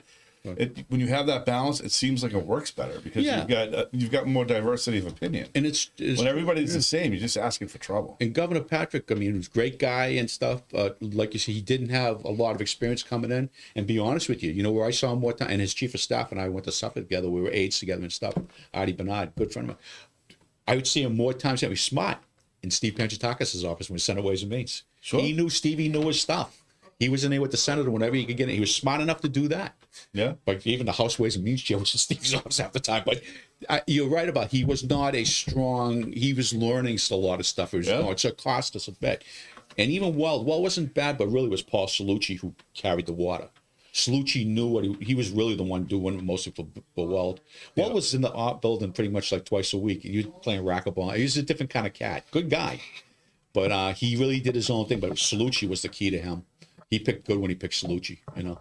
I don't even think they like the commissioners they picked. The people to run things were good. And right. You see it when it's like you know, whether you have Trump or Kamala Harris, I just think, especially at the national level, you want to have that balance. You need people around you that are good, and it's like unfortunate it doesn't always happen, you know. When's the last time there was a uniparty kind of situation there? I'm trying to think. Under Obama never had it, did he? Was it Clinton, maybe, his first term? Clinton did. Yeah, the House Gingrich was the speaker, right?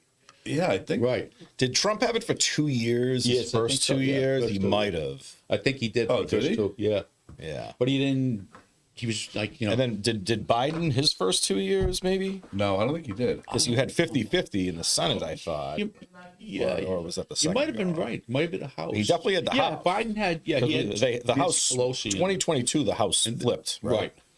He had so he had to have had a 50-50 Senate, I'm guessing, and he had the House. So they had the Vice President Harris was in the. She just stayed up at Capitol Hill because they needed for every tie vote. You know? Yeah, we'll have to double check that one. Yeah, but you're right. It was two split there. Yeah, she probably screwed that job up too, right? I can tell you. Well, I don't what was her turnover rate? 94%. Like her staffers are just like, she's horrible. Some days a horrible person. Someday when we're off the airs, I'll tell you a story. A friend of mine. No, you know what, Greg? Go right ahead, man. Yeah, he was the chief of staff of the mayor of San Francisco. Was Willie Brown. Who was the we know. Willie Brown was the head of the House of Representatives and Assembly. He became mayor. My friend Stevie was his chief of staff. I'll just leave it at that. Yeah. Talk about guarding a door. All right, oh my God. I mean, and he worked in Boston for a while too, because he's from Drake, and he worked at the State House. He worked for a senator from Lowell, and he went out there, and he really did very well. But that was his job. So Greg, you're well informed on how Kamala Harris has been able to climb the ladder, so to speak. I knew a lot of people that knew her years ago. Yeah, you did knew her well, you know. Yeah. So, yeah. I mean, you know, it's one way to get to the top. All right, so I just got some numbers from Dunstable. Sorry to interrupt. You don't want to hear it. It might be a good thing that I came in when I did. Yeah, probably. Dunstable is in. Yeah, sure. Ed Kennedy, 1,168. Carla Miller, 880. Yeah. Ed Kennedy, again, doing what he needed to do in one of the surrounding communities. So interesting enough, Carla Miller, I've just talked to her, good spawn, and she's pretty much, you know, she's trying to get some numbers from the Riley. Yeah. What I'm hearing is that there were so many votes in Lowell, especially stuff coming in, that they're still trying to enter stuff into some of the machines in some of these precincts. That's why the other Pawtucketville Memorial School numbers aren't in. There's always an issue at Pawtucketville and the one precinct at the Riley. We haven't gotten the Riley numbers yet either, so this could be a long night for Lowell. I got them at 12 o'clock. Well, like I said, the primary. You get them at 10 o'clock a couple of years ago. It looked like an accomplishment. The primary 2 years ago, we stayed till 3:30 in the morning, and I was proud of the kids. And I say that because the kids that work for us.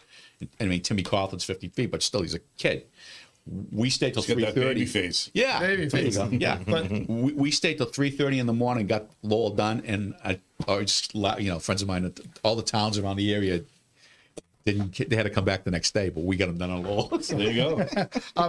Batch, if you'd go back to the scoreboard for a quick second here, I'll say this about the numbers we have so far. Unofficial, they're missing a good chunk of Lowell, in particular the Riley School at Kennedy's home neighborhood, but they do include the Daily and some of Pawtucketville. Right. So you get a pretty good idea of Lowell. where the trend is in Lowell. I think it's like 68-32 Kennedy right now. Wow. Should go up a little bit. But if you look at the numbers we have now, look at the totals right now. Carla Miller and Ed Kennedy, 69-07 for Ed Kennedy, 51-31 for Carla Miller, which includes a lot of Drake at Tingsboro, Dunstable now. That's 42% for Carla Miller. Like, yeah, She's going to obviously slide into the 30s, but where in the 30s? Right. 32 or 38? right. And the thing is, like I said, in the towns that she was going to do better.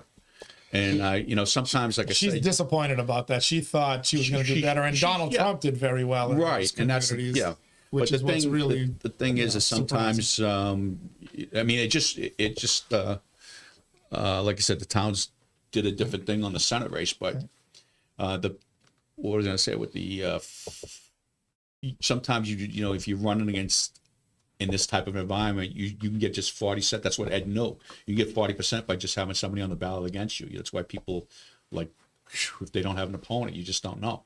But, you know, and like I said, in Drake, even in Drake with Ed, it's the case with Drake, there's a lot of Lowell people in Drake. You start naming the names of families. There's, you know, Drake was always tied to Lowell. I mean, I came from when I remember when Bobby Kennedy was mayor, all 9 city councils had a brother or sister in Drake. That's not uncle, cousins, aunt, brother and sister in Drake. And then Tingsboro started doing that, you know, so. Also updated, you probably saw that on your screen as it was happening. As I promise you, I'm not ignoring Greg. I tell my wife this all the time. Keep talking to me, honey. I'm paying attention, even though I'm looking at my computer. I can't imagine you getting away with that. Usually ends up with a slap on the shoulder or worse. Ballot question 1. We're now up to 11. Audit the legislature. Diana DeZoglio, undefeated in elections. I told her this earlier today. Right. She told me, knock on wood. Right. But 71%, yes, they want the legislature audited. 29% said no. That's 11% of the vote now. So we're starting to get up there, and her margin is not waning. Yeah, she's a Question 2, repeal the MCAS, 60-40 with 10%. I'll update that on your screen in just a couple of minutes. Question 3, rideshare drivers, Uber, Lyft, unionize, 56-44, we'll call it. In favor of doing that. Question 4, psychedelics, Still close. 55-45. Oh, it's yes, they people want their shrooms, baby. Okay. And raising the minimum wage, 9% in, 63-37 no on that one. I think the 63-37 psychedelics, Teddy, are 55% for no. On which one? On question 4. Oh, question. Oh, that's right. The psychedelics are no. So it looks like currently people are Good thing you paid voting no, which is disappointing. Somehow the big pharma lobby is coming through yet again. right. Look, I'm not a fan of big pharma, Deep pockets, Teddy. but do we really want to go to? We just legalized cannabis. Do we want to go the psychedelic route? Yeah, but it's medical, right? Hang on. Medical, my ass. Hang on, Teddy. No help. Hang on. The research for PTSD vets, Yeah. like the psychedelics, the psilocybin has been shown to be phenomenal. And veterinarians have a very stressful job. But do they, yeah. But do they, you know, do you want doctors distributing it or just going down the street and anybody can get it? I don't know, you know, so. But No. I don't think that's what it is. I do think that you have a professional kind of guiding you through. Well, this it, thing so. would be for anybody can just go out and buy it if it passes. Well, but you're right about that. If you're microdosing, I think you should be fine. Yeah, I've seen the stories on the PD. That's really does work a lot. And if that helps them out, God help them. Yeah. Yeah, we're not looking for people to get twisted and think that they're Superman and fly off buildings. We already have people like that. Without them, I'll no mind give them some. So you don't have to answer this. Okay. So the German swimmer has chimed in. The He's German watching us swimmer? from Nashua. He is, also known as Alan, also known as Sunshine, the man of many nicknames. He's curious. He says he wants to ask the panel, if we don't mind, what our personal feels or he wants to know what we voted on the questions and on the president, if we're willing to share that. Well, I'm happy to share my presidential vote. I couldn't vote on the questions. Yeah. I could tell you what I would vote if I could vote. But for president, I voted for You're Trump. New Hampshire dude, Yeah. right? Yeah. So your vote 100%. actually counted, unlike mine. Yeah. So I went blank on the president. You blanked it. I just Hey, that's a victory. I just couldn't do it either way. You I'm were just like- once a never Trumper. I was, and I'm just like and then I'm like, RFK couldn't sway you, right? You and I were on the RFK train. Tulsi couldn't sway you? well, Listen, I've kind of figured that I figure that Trump's going to win, and so I don't have to vote for him. I just can't vote for either one of them. That's interesting. That happens. It's been happening a lot. A lot of people have been saying. I'm just like, no, man, I just can't. I just couldn't do it. But the questions was easy. I did yes on one, yes on two, no on the unionizing for the Uber, because they're subcontractors, so they should. This is what they signed up for. Yeah. So That's what they want too. You What? talk to Uber people, they want they don't want to be. no, they minimum wage and Right. come on, No. guys, you know. And Right. then mushrooms, yeah, why not? And then question 5, firm no. I went yes on one, no. I ran the board no afterwards. Yeah, I did the and I same think I thing. know what you did for president. Yeah, Trump. Yeah, Trump I did the for same. pres. Somebody said, Gotcha, all five. North I would Carolina agree for with you. Trump. 51 to 48 right now with 58% of the vote in. Did they These call guys from? haven't called. It'll come. No, It'll but come soon though. this other- Virginia has not been called yet by Right. the Associated Press. So. Right. by the way, I have a. So you're saying there's a chance, Teddy? So North Carolina too. we didn't pass in Florida, by the way. It got 57% of the vote. They have a 60% threshold. Oh, okay, like the good. filibuster. Good. Yeah, Good, So I they like kept that. the abortion ban in place. So that marijuana cartel that spent 120 million trying to snake their way into a monopoly was shunned. That's Okay, interesting good. that they have a threshold, I kind of like a 60% threshold. Well, if you're going to put together a I want a ballot. I bill want like a that. ballot question that says, "Should we get rid of ballot questions?" I agree. yeah, maybe. I don't like them. If we're going to elect the legislature, then that's what needs to have. The ballot question thing to Yeah, me is silly. We especially- get all these outside groups come in, There's only like- trying to change our laws, and Or like locally, you might have a. why do we need representatives for? You might have a neighborhood like Belvedere trying to change the city charter. I mean, it's crazy. Plus the legislature. Your theory was proven correct, know. by the way, Right. the other day. Plus the legislature changes 90% of the stuff on the question, anyways. All right. Yeah, I mean, let's get rid of it. The thing they should change is, and I've been saying it, you can't, it's almost impossible to amend the U.S. Constitution, which it should be. Massachusetts, they get together every 2 years and they do it in the House and Senate. It shouldn't be that easy to amend the Mass Constitution. No, I Yeah, you're don't right think so. about that. well, So go ahead. we can go back to us for a second here. Some numbers: control of the United States Senate, 61% in Ohio right now. The Republican Bernie Moreno spreading it out, 50.7%, almost 51. Sherrod Brown, 46.3, 51 to 46. Moreno's starting to get into the Trump margin. Trump's is bigger Wait a minute, in that's Ohio. That's Mike Kunsley's on the playing Ohio for the party. But that would be a second pickup Right. for the Republicans. The other states they were kind of watching for the Republicans is possible: Michigan, Pennsylvania, Wisconsin. None of them are close right now, but none of them have been called yet for the Democrat. Nevada and Arizona are two others that they're kind of watching. Those of you who were hoping to take Ted Cruz down in Texas, the Democrats, has not been called yet, but Cruz is at 52.5. Allred is at 45.5. I think Democrats, that's fool's gold. Yeah. They keep chasing Texas. They're playing- Remember they sent Beto O'Rourke there. That's helpful. They keep sending money down to Texas, which was stupid. At least they were smart enough to give up on Florida, which, by the way, Florida has now counted 89% of its vote. And Trump 56 to 43. Remember when that was a battleground? Yeah. Or was it? Or Makes you wonder what was going on in some of those counties. Georgia, 52.3 for Trump, 47.1 for Harris, a 5% lead by Trump, 75% of the vote in.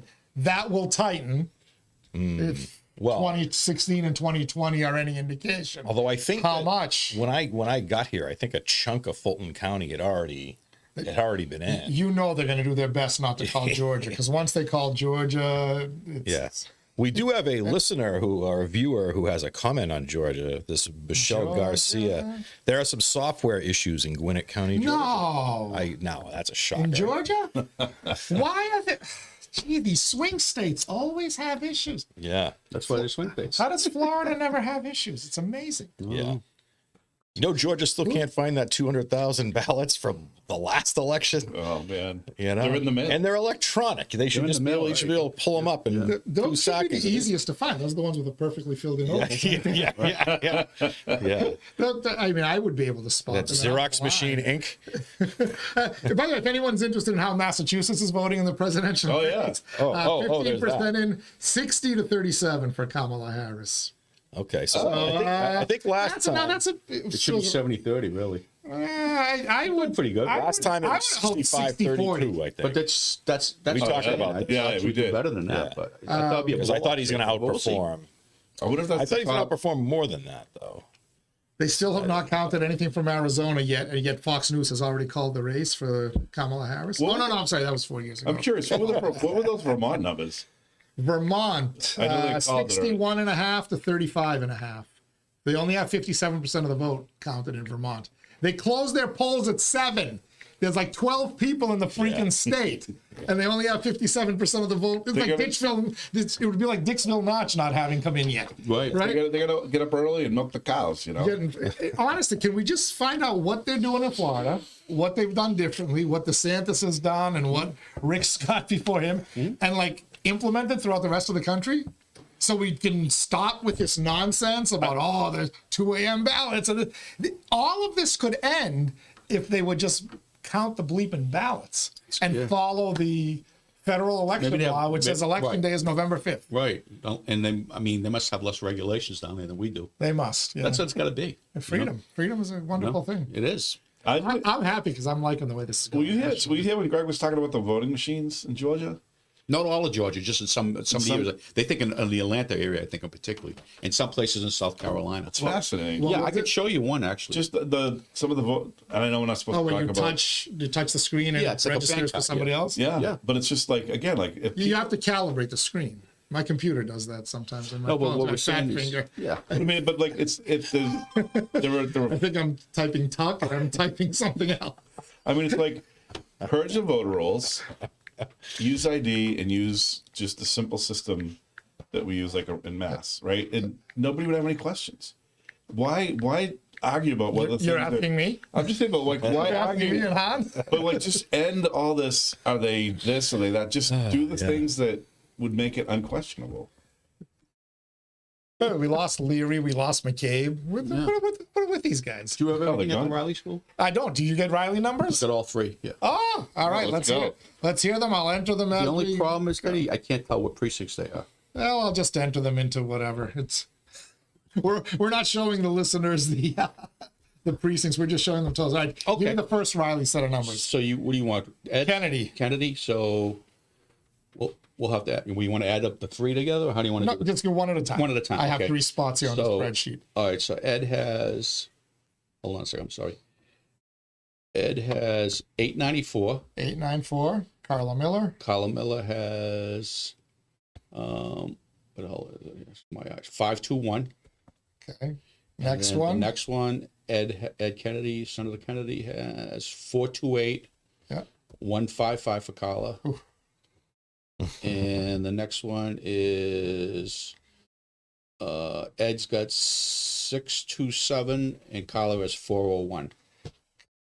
So that brings our Lowell totals to Ed Kennedy 5,116, Carla Miller 2,765.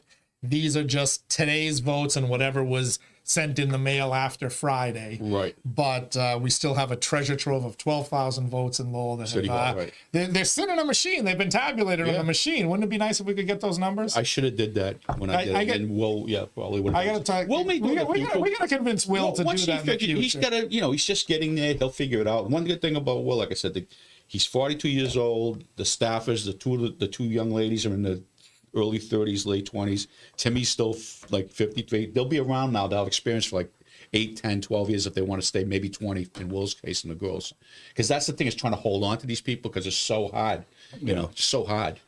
So those Riley school numbers bring it to 59% for Kennedy, 41% for Miller But, Jimmy in was the saying, full district. Jimmy was saying 60-40. And I thought that would, considering the way the public was, Yeah, but you remember you got those 12. If Oh, yeah. the Lowell votes keep coming in the way they Yeah. will, Miller may be. she might may get a get little closer. 35 'Cause the early or ones whatever. were probably more angry, but they haven't really reflected on Ed though. Right. They would probably more reflect on, like Again, I said, a congresswoman if she ran, or the U.S. Senator. We have 4 of She the had a 9 opponent.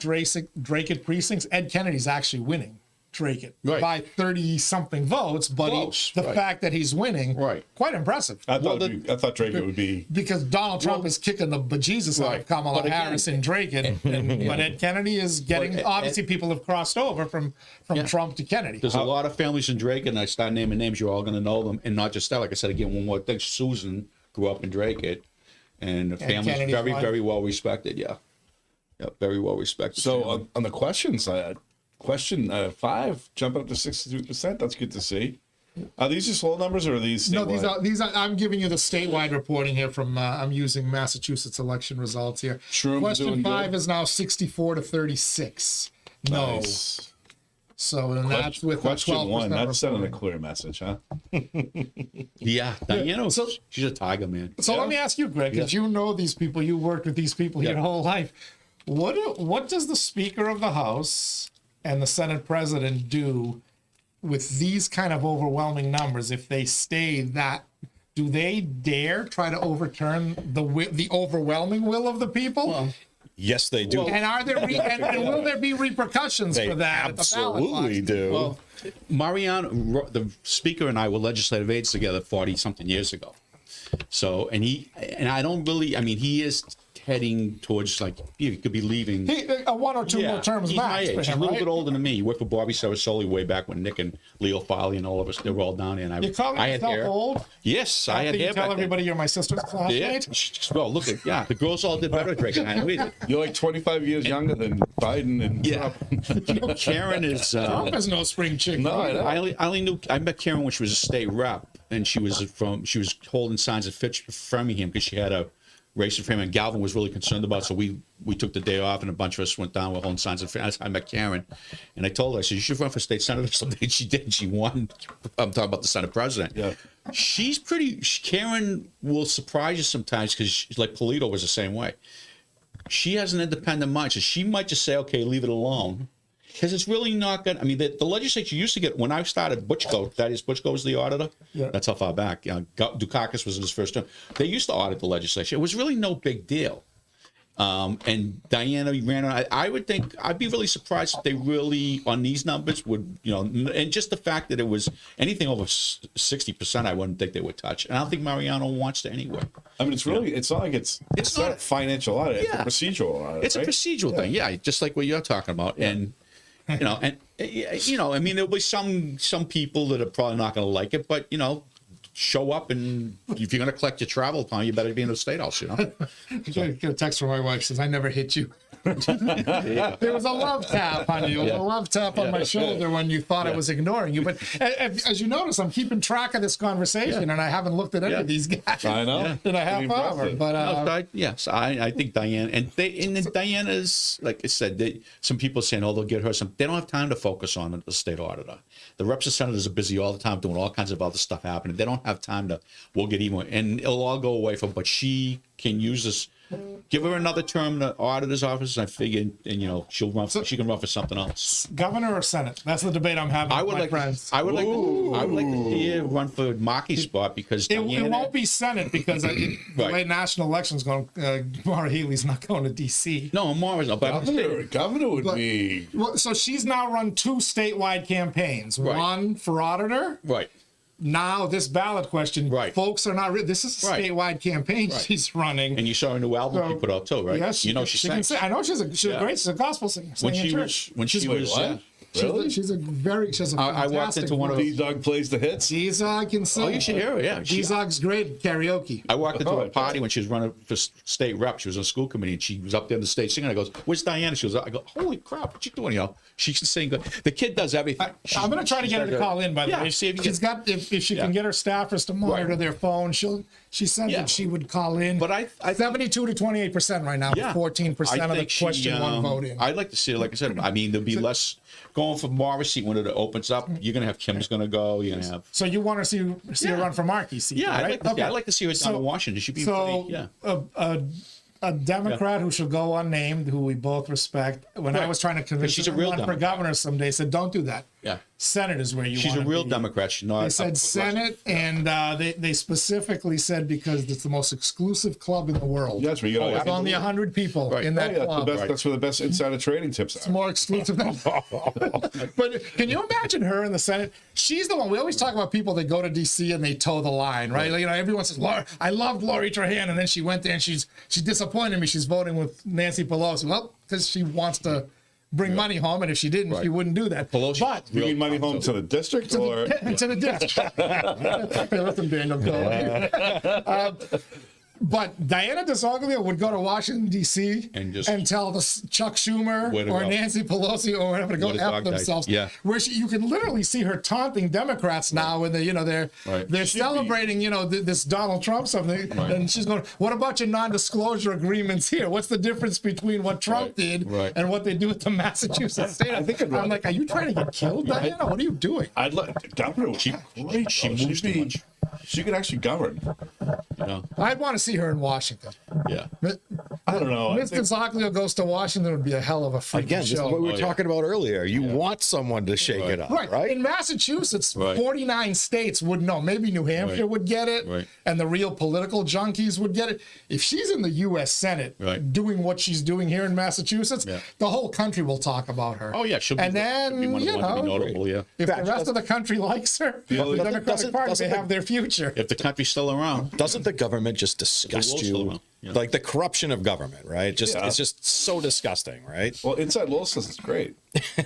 But Not Inside Lowell, Low Live feed. Sorry. yeah. But anyway, like having someone like her go down there and not toe the line, like it's fantastic. Just like Kennedy, like you get Kennedy in there shaking things up. That's going to be great for the country. Yeah. Trump's going to shake it up too. I hope. Somebody's here. I'd like to see some different people at the governor's office right now. Okay. Associated Press is still not called Virginia, by the way. Some entities have. Associated Press is not. Donald Trump still leads by 1 point. At 62% of the vote, he leads North Carolina by 5.5 points with 65%. I feel it. Georgia, 79% counted. They're inching their way up there in Georgia, 52 to 47. Donald Trump maintaining that. This is about where last time, 9:30, 10 o'clock, 80% of the vote.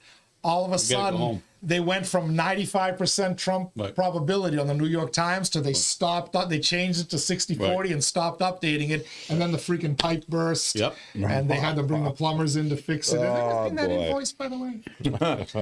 not the invoice. You see the guy hit it with the hammer. But I think, well, if the pipe burst, they must have had somebody go in there and repair it, right? There's a repair. It's a big job. Right? There's got to be a repair. I would think so. I'd love to see that. Do they have a city council videotaping it? Here you go. But anyway, so now we're getting to the bewitching hour of Georgia. If Kamala Harris does not close that gap in the next percentage points, you can now flip Georgia. I promise you the leftist networks will do their best to avoid it until they see what's happening in Michigan, Pennsylvania, and whatever. But she thought she'd take North Carolina. She's not going to. Yeah. Georgia may flip back. Pretty soon the polls will close. It's 10 o'clock. The polls have just closed in Nevada and probably Arizona, right? Yeah, I watched a little CNN before I came here, and I don't think they were too fired up about Georgia, Teddy. I think I think the writing was on the wall. They know. Watch David Axelrod. He knows. He knows numbers inside out. And to me, the fact that they weren't releasing they were releasing how many Hispanics and African Americans voted, but they weren't telling you how they voted. Yeah. To me, that was the telling sign. Sure. That they knew something bad was coming. Oh, really? But their exit polling looked good for Trump. For Trump, right. Gilly Moe would like to let you know that Diana is now done. She just got the Panos bump. She's gonna. Not bad. Gilly Moe. Oh, this is Pepperell. Did you get Pepperell? No, we do not get Pepperell. We got Dunstable. Let's get Pepperell. Let's go, Mr. Pappas. Ed Kennedy, 11-6. Oh, go ahead. Let me just scroll down. That many votes in Pepperell? All right, so 11, how many? 1168. Oh, no, that was Dunstable, wasn't it? 1168 and 880?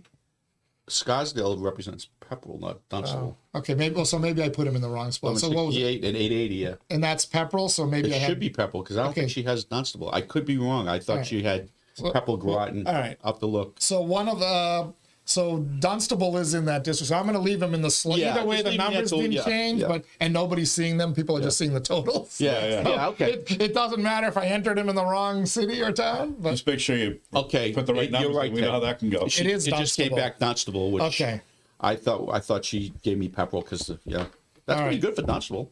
Can we get anything from 2051? Pennsylvania has now. I think Donald Trump has taken the lead in Pennsylvania.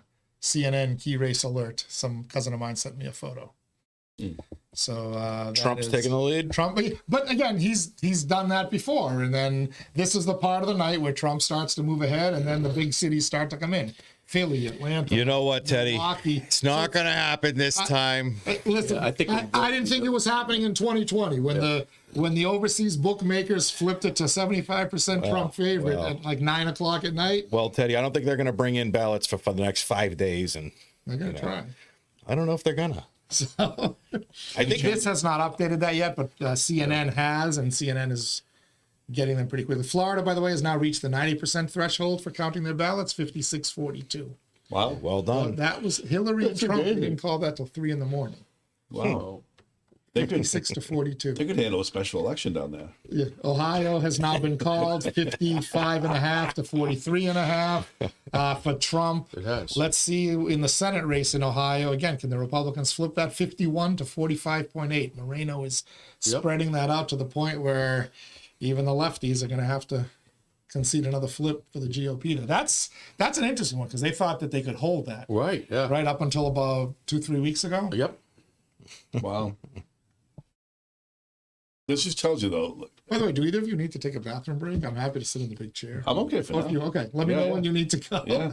I'm gonna hang in for a little bit longer to see when we can get our Lowell numbers. Yeah, I'll It stick doesn't around look for a little while. promising. You if doing they all right haven't over there? printed out I'm the okay. schools.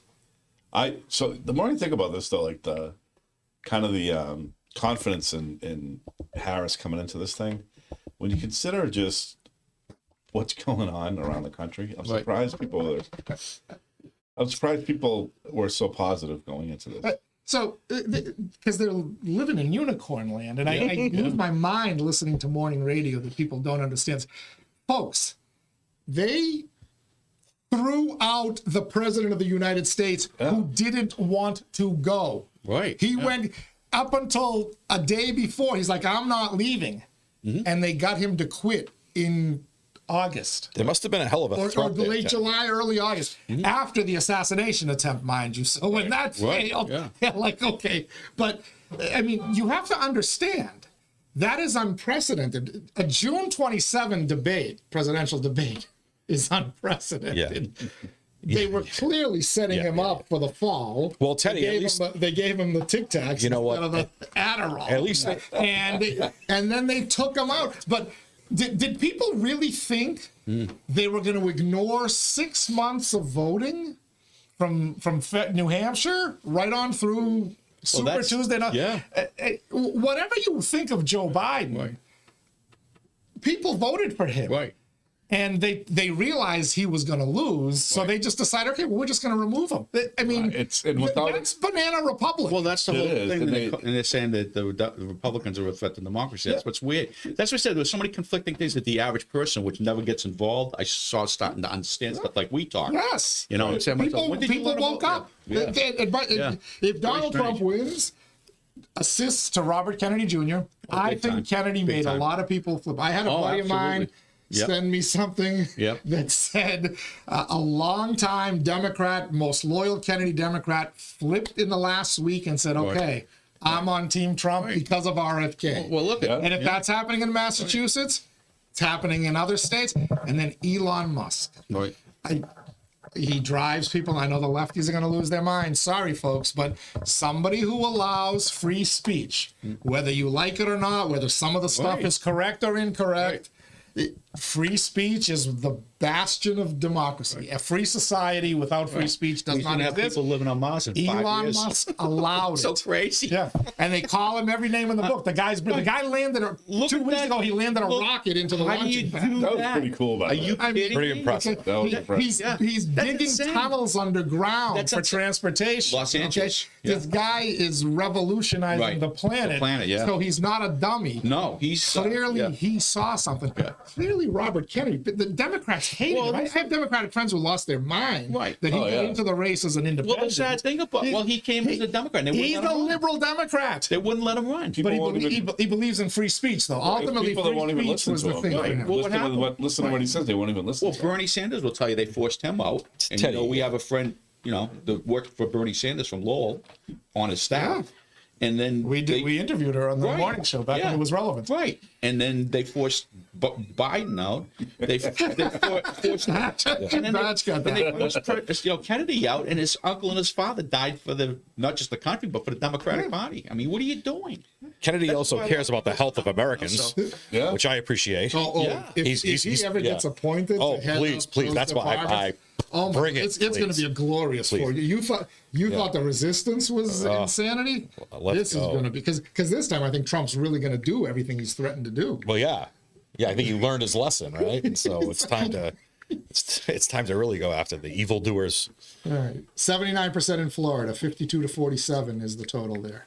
Who are the other 1% voting for? Jill Stein? There were I saw two other people on the ballot. Yeah. Well, you know what? Some states have RFK. Right, that was a big. That's right. They wouldn't take I think Michigan and Wisconsin probably, which are two. I think Michigan was one. Yeah, I think you're right. You know what would have been really cool is in 2016 if you had Trump versus Sanders. It would have been a nice kind of guaranteed change. Well, hang on a minute.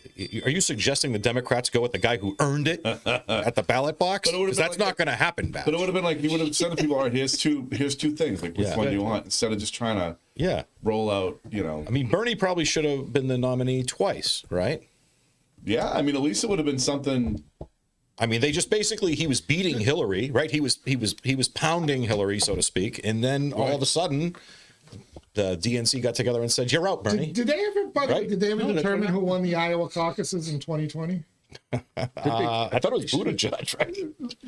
It wasn't. It was. I think it was Bernie, but they didn't want to declare it because he would want to chalk up another W. Buttigieg was the chosen one, and then when they realized that he couldn't beat Bernie, when they in New Hampshire again, they tried to make it close. When they realized Buttigieg couldn't beat Bernie, that's when they said, "All right, we're going to put Old Man Joe back in." And Clyburn carried his ass through South Carolina. They got everybody to drop out of the race except Elizabeth Warren, the one person who could damage Bernie Sanders. She was the last person standing.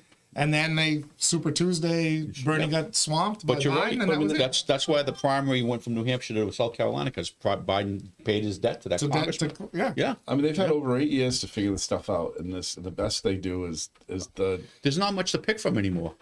Batch, at what point do people call out the Democratic Party for like this whole notion that they're here to protect democracy is one of the most disgusting lies of all time. You have Kamala Harris, who's currently tonight got a shot at being the president. She received 0 votes. 0 votes. Nobody voted for her. Not one person. Wait, it's insane. She did really well in the convention, though. Oh, wait, no, she. By the way, 0 votes in 2. Yeah, right. Two elections. Two primary elections. That's a good point. Because in 2020, she was out before the first New Hampshire vote. After Tulsi Gabbard put her in a body bag in 90 seconds and destroyed her political career. What did she get for that? She's on a terrorist watch list. Yeah, she ended up becoming a terrorist watch list and a Putin ally. I look forward to the ending of the lawfare too. I mean, this has been a disgusting display. It's just outrageous. It's just gross. It's just despicable. Okay, popular vote numbers. Trump Vance 52.2, Harris Walz 46.4. California will swing that. Washington, Oregon will swing it a little bit. Be interesting to see what happens. But does Donald Trump win the popular votes? Some folks think that's in play as well. Right. Again, he hasn't won the presidential election. 205 electoral votes already called for Donald Trump, 112 for Kamala Harris and Tim Walz. But nothing that is going to determine this election has been called yet. Georgia, North Carolina, not yet called. Well, there's 2 places that picked North Carolina and North Carolina, Georgia, and Pennsylvania already, but not this one. They've called it, or are they just saying it doesn't look good? No, that Trump's going to win. They said they. Is there anybody scared? If she loses Pennsylvania, it's over. Yeah. We can go to bed. There's 3 places that actually call them, the 3 of them, but they're not big organizations. You call Pennsylvania, Trump's going to have he's going to have a speech tonight. Yeah. And what they predicted, he's going to take his victory lap. He's leading Virginia by 1.5 points with 65% in. Keep talking, Teddy. Just keep talking. Keep talking, brother. They haven't called yet. Give me that Virginia hit. Conversely, he leads Georgia by 5 points at 80%. Now the Democrats need to start closing that gap. The next, why don't you check New Hampshire? Percentage points will decide it. What do we got? Let's look at the Granite State, 53-46 with 40% of the vote in. Only 40%. Okay, I got to run the Only 40%. Man. Hopefully the high country hasn't been added up yet. Pennsylvania at 44% of the vote counted is virtually a dead heat, 49.6 to 49.5. Michigan, Kamala Harris leads by about 5 points. Yeah, I got him leading in Maine, of all places. Trump? Well, he wins one of those. Maine's split, right? Well, they Oh, do two of actually them? the way it's supposed to be done by Is congressional. it Maine and Nebraska that do that? They're supposed to do that by congressional districts. Is that right? That's how it's supposed to really be done. The electoral college is supposed to be by congressional districts. Greg, you have a lot of That'd be way interesting more information, sir. Two more. I know. I'm trying to get this out of my head. Can I ask you a question? Yeah. Have you ever thought of writing a book? No, because the stories I know, like I could tell. You can't tell them. them. Well, no, it's not that. It's just that you know what, Greg? You know the Clintons? That would make this book awesome. I was lucky. I took the kid across the hall from me. Worked from when I was working for Chester. Was a kid across the hall. Was Chester being Chet Atkins. Yeah, Judge Stephanopoulos. That's right. And the kid, the Greek guys used to hang out. Yeah. well, not really, because the guy that was working with me that didn't like him, who I was friendlier with, was Tony Weiner. You know Tony Weiner, the Yeah. congressman. Yeah, well, Anthony? Anthony was a. You knew him as A. Tony? Well, he was yeah, I called him Tony. He is annoying as hell. Well, he actually was a fun guy to hang out with, but that's I know. No doubt about that, Greg. but we traded him to Schumer when Schumer became a congressman, right? And then Traded Schumer him. runs for U.S. Senator, and Tony took his seat, you know. But the last time I saw him was up with Hillary. I'm up there in New Hampshire with him, and Stevie Pangistakis goes, "There's some congressman from New York that wants to talk to you." I turn around, it's him with Uma. And right away I said to him, "What are you doing with her? There's no freaking way this is happening." He just goes like, gorgeous and like, She just got married to somebody, right? yeah, Soros's Yeah. son. Yeah. Alex Soros. Yeah. she's no fool. Oh no, not at all. We could eat him. I can't say other things that I could tell you about because we're on. No, but really, like you could write a book on But it wouldn't be elections, interesting on the system. Well, that, you yeah, could do but a section on the like best stuff is the stories. though. voter fraud, how to cheat. People are interested in that topic. Yeah, maybe, but the stories No, are I more think fun, so. but nobody would be, like Ted Kennedy told us one night that he got bumped off the bridge, and it turned out to be true later that he did. And it was E. Howard Hunt who was in, and then fast forward 15 Kennedy years later, and assassination. Here we go. E. Howard Hunt's son writes a book Gotta get him together with your saying dad. my father bumped Ted Kennedy off the bridge and then killed my mother. And that's Wait, what I happened. never heard that. Woo-wee. All right, I like it. And then the guy, So and Ted then really was. Oh, my He was father's gonna have to watch framed. this he episode. was framed. All right. But that's another story. Hold on. We've got about a fifth of the Interesting. vote counted now on the ballot question, so I wanted to kind of run through that because that's one of the things we're focusing on. You can see the Ed Kennedy, Carla Miller race there. Unofficial results. We're just getting them from the precincts here. We've got half of Drakeit, half of Tingsboro, probably about half of Lowell, not counting the early ballots, which is 12,000 votes, but comfortable win for Ed Kennedy. He's stretching it out. Carla Miller has pretty much given up she's conceded the race to us. Basically, Ed Kennedy is going to serve another 2 years as your state senator in the 1st Middlesex District. The only question is, how big is the margin? The ballot questions. Question 1, audit the legislature. Our girl Diana DeZoglio is stretching that out now, 72 to 28. That's Yes. crazy. Question 2, eliminate the MCAS. That's holding steady now for a long time, 60-40. Okay. Polling showed that was going to pass. Yeah. The question 3, the unionizing the Uber drivers is getting a little closer, though. Yeah. 54 yes, 46 no. Question 4, the psychedelics. Looks like a no right now. And then question 5, changing the minimum wage for tipped servers and perhaps the way people tip in general. Looks like it's going to go down to defeat 65-35. I had people who were fighting that ballot measure tell me when they first got into it, they were down 80 to 20. Their initial polls really? showed them down 80-20. Wow. And then, of course, they launched their education campaign and all the other stuff, started spending money, whatever, and were able to flip it. They told me last week they were up about 8 points. Wow. They had flipped it from significantly down to up 8 points. Wow. Now they're up 30 on this one here. So crazy. good That's for a the lot of people work. of Massachusetts. Yeah. For that one. Good for them on question 1. The ones in the middle, 2, 3, and 4. To me, the 2 biggies were 1 and 5 that I was really watching. Yeah, I mean the Uber one, like they're already they're pushing themselves out of business. Yeah, anyways. they'll turn Uber into limousines because only rich people will be able to afford them. Well, They'll I have to wonder. bring taxi cabs back for think- poor people in inner cities, or they'll just have to learn how to walk or ride bikes.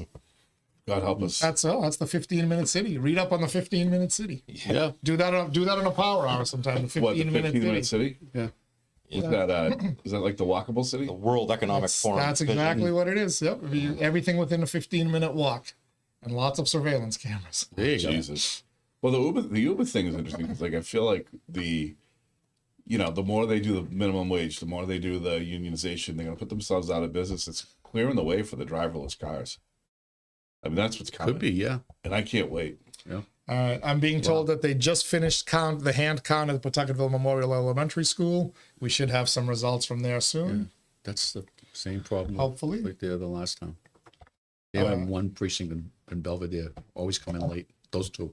I don't know if it's what it is. I know what it is, but I don't want to say it now. But Old machines? no, it's the brand new machines. Oh. Yeah. What, are you going to hold off now?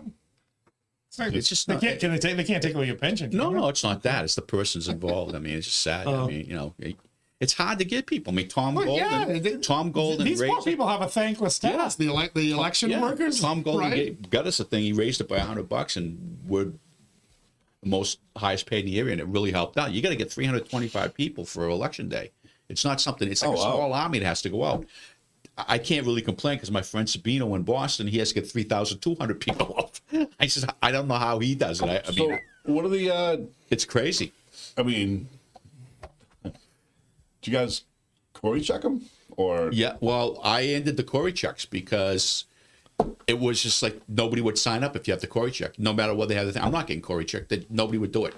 So I said, end it. And this is the bottom line because they're in schools. They used to do that supposedly. But here's the reality: if you know most of the people, they're out of school, they're not in school. The reality is, if you know most of the, forget the guys, if you know most of the females that work on the polling locations, if one person's acts out of line that way, the girls will beat the crap out of them. Trust me, they'll never make it to the police officer sitting there. I mean, so you could be ineligible to vote but work at a polling location. You, as long as you're an American citizen, you can. But you got to go through training. Yeah, there's training you have to go through. So we have training at City Hall. That's another thing. Just that program alone, getting them ready for election day, is another whole thing completely. Never mind all this mail-in stuff. It's just that takes weeks to set that up. I just can't believe there's no Cory check. Well, they had them, but I stopped them because first of all, there were 99.999% of nobody having problems. And the thing was, when I came in, we were 100, almost 100 people short. You can't be 10 people. You can't be. It takes forever and it's expensive. You can't be short. I mean, we were short people. You can't be short on election day. It's a federal violation. I mean, it's already a federal violation. Reality-wise, technically, you're supposed to have, for each party, you're supposed to have a certain amount of people at the polling locations by party. You can't find Republicans. You can't find Republicans down the South Shore. Yeah. Oh, you mean you have to have right? Yeah, it's bad enough trying to get people. Like the election commission has to have a certain number. The license commission has to have a certain number of Republicans. Which we do. You just want unenrolled people. Do they count if somebody's unenrolled? Well, what happens is you still have to have a balance of parties because they have to have representation. Okay. So, like in the office, I have four employees. We had 2 Democrats, 2 Republican, and they weren't. They just had to be registered that way. But it's just all. But I said the toughest thing is getting people to work on that day. So when you had the Cory checks, of which 99.9% people were passing them, right? It's just like a lot of guys say, "Oh, I gotta go for forget it. I'm not doing it." I couldn't. It's too hard to get people 3 times a year. In some cases, they'd have to go do it themselves. They'd have to go get. They go through us, and we go to the police station, and which the cops do a lot of crap and a lot of time, and it wasn't working. And like I said, most people that I wanted, who I knew and I grew up with, that were good, said, "No, I'm not. I don't have time for that stuff." Right. So, but anyways. All right, you guys want some updated numbers here? Yeah. Yes. Feds, federal stuff. Okay. Real Clear Politics here, which I believe is Associated Press, just flipped another U.S. House seat for the Republicans. They now have a gain of 2. Democrats have lost 2 House of Representatives That's seats. crazy, yeah. There's a lot of thought, a lot of talk today, even up until 4:30, 5 o'clock, watching CNN. Democrats thought they were going to win control of the House, even though they had pretty much given up on losing the Senate. Senate is still a +1 for Republicans. That will become +2 very quickly because Montana will come in and that's going to flip. That's going to be a Republican. Right. Ohio, 73% of the Senate vote counted. Bernie Moreno, the Republican challenger, 51.4. Sherrod Brown, 45.4. Oh, wow. Yeah. Donald Trump has coattails in Ohio, which Donald Trump is winning 56-43. Right.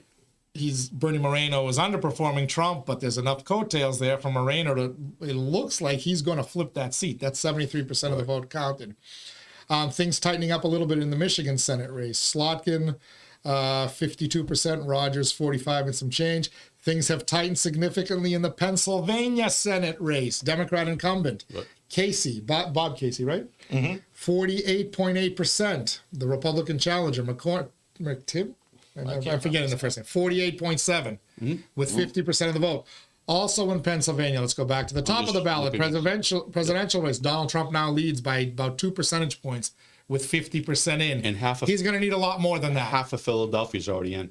Oh, really? Yeah. Ooh. All right. Yeah. He's going to need a lot more than that because that will close. Half of Philadelphia's in, and almost all of Allegheny County is in. Allegheny's all blue.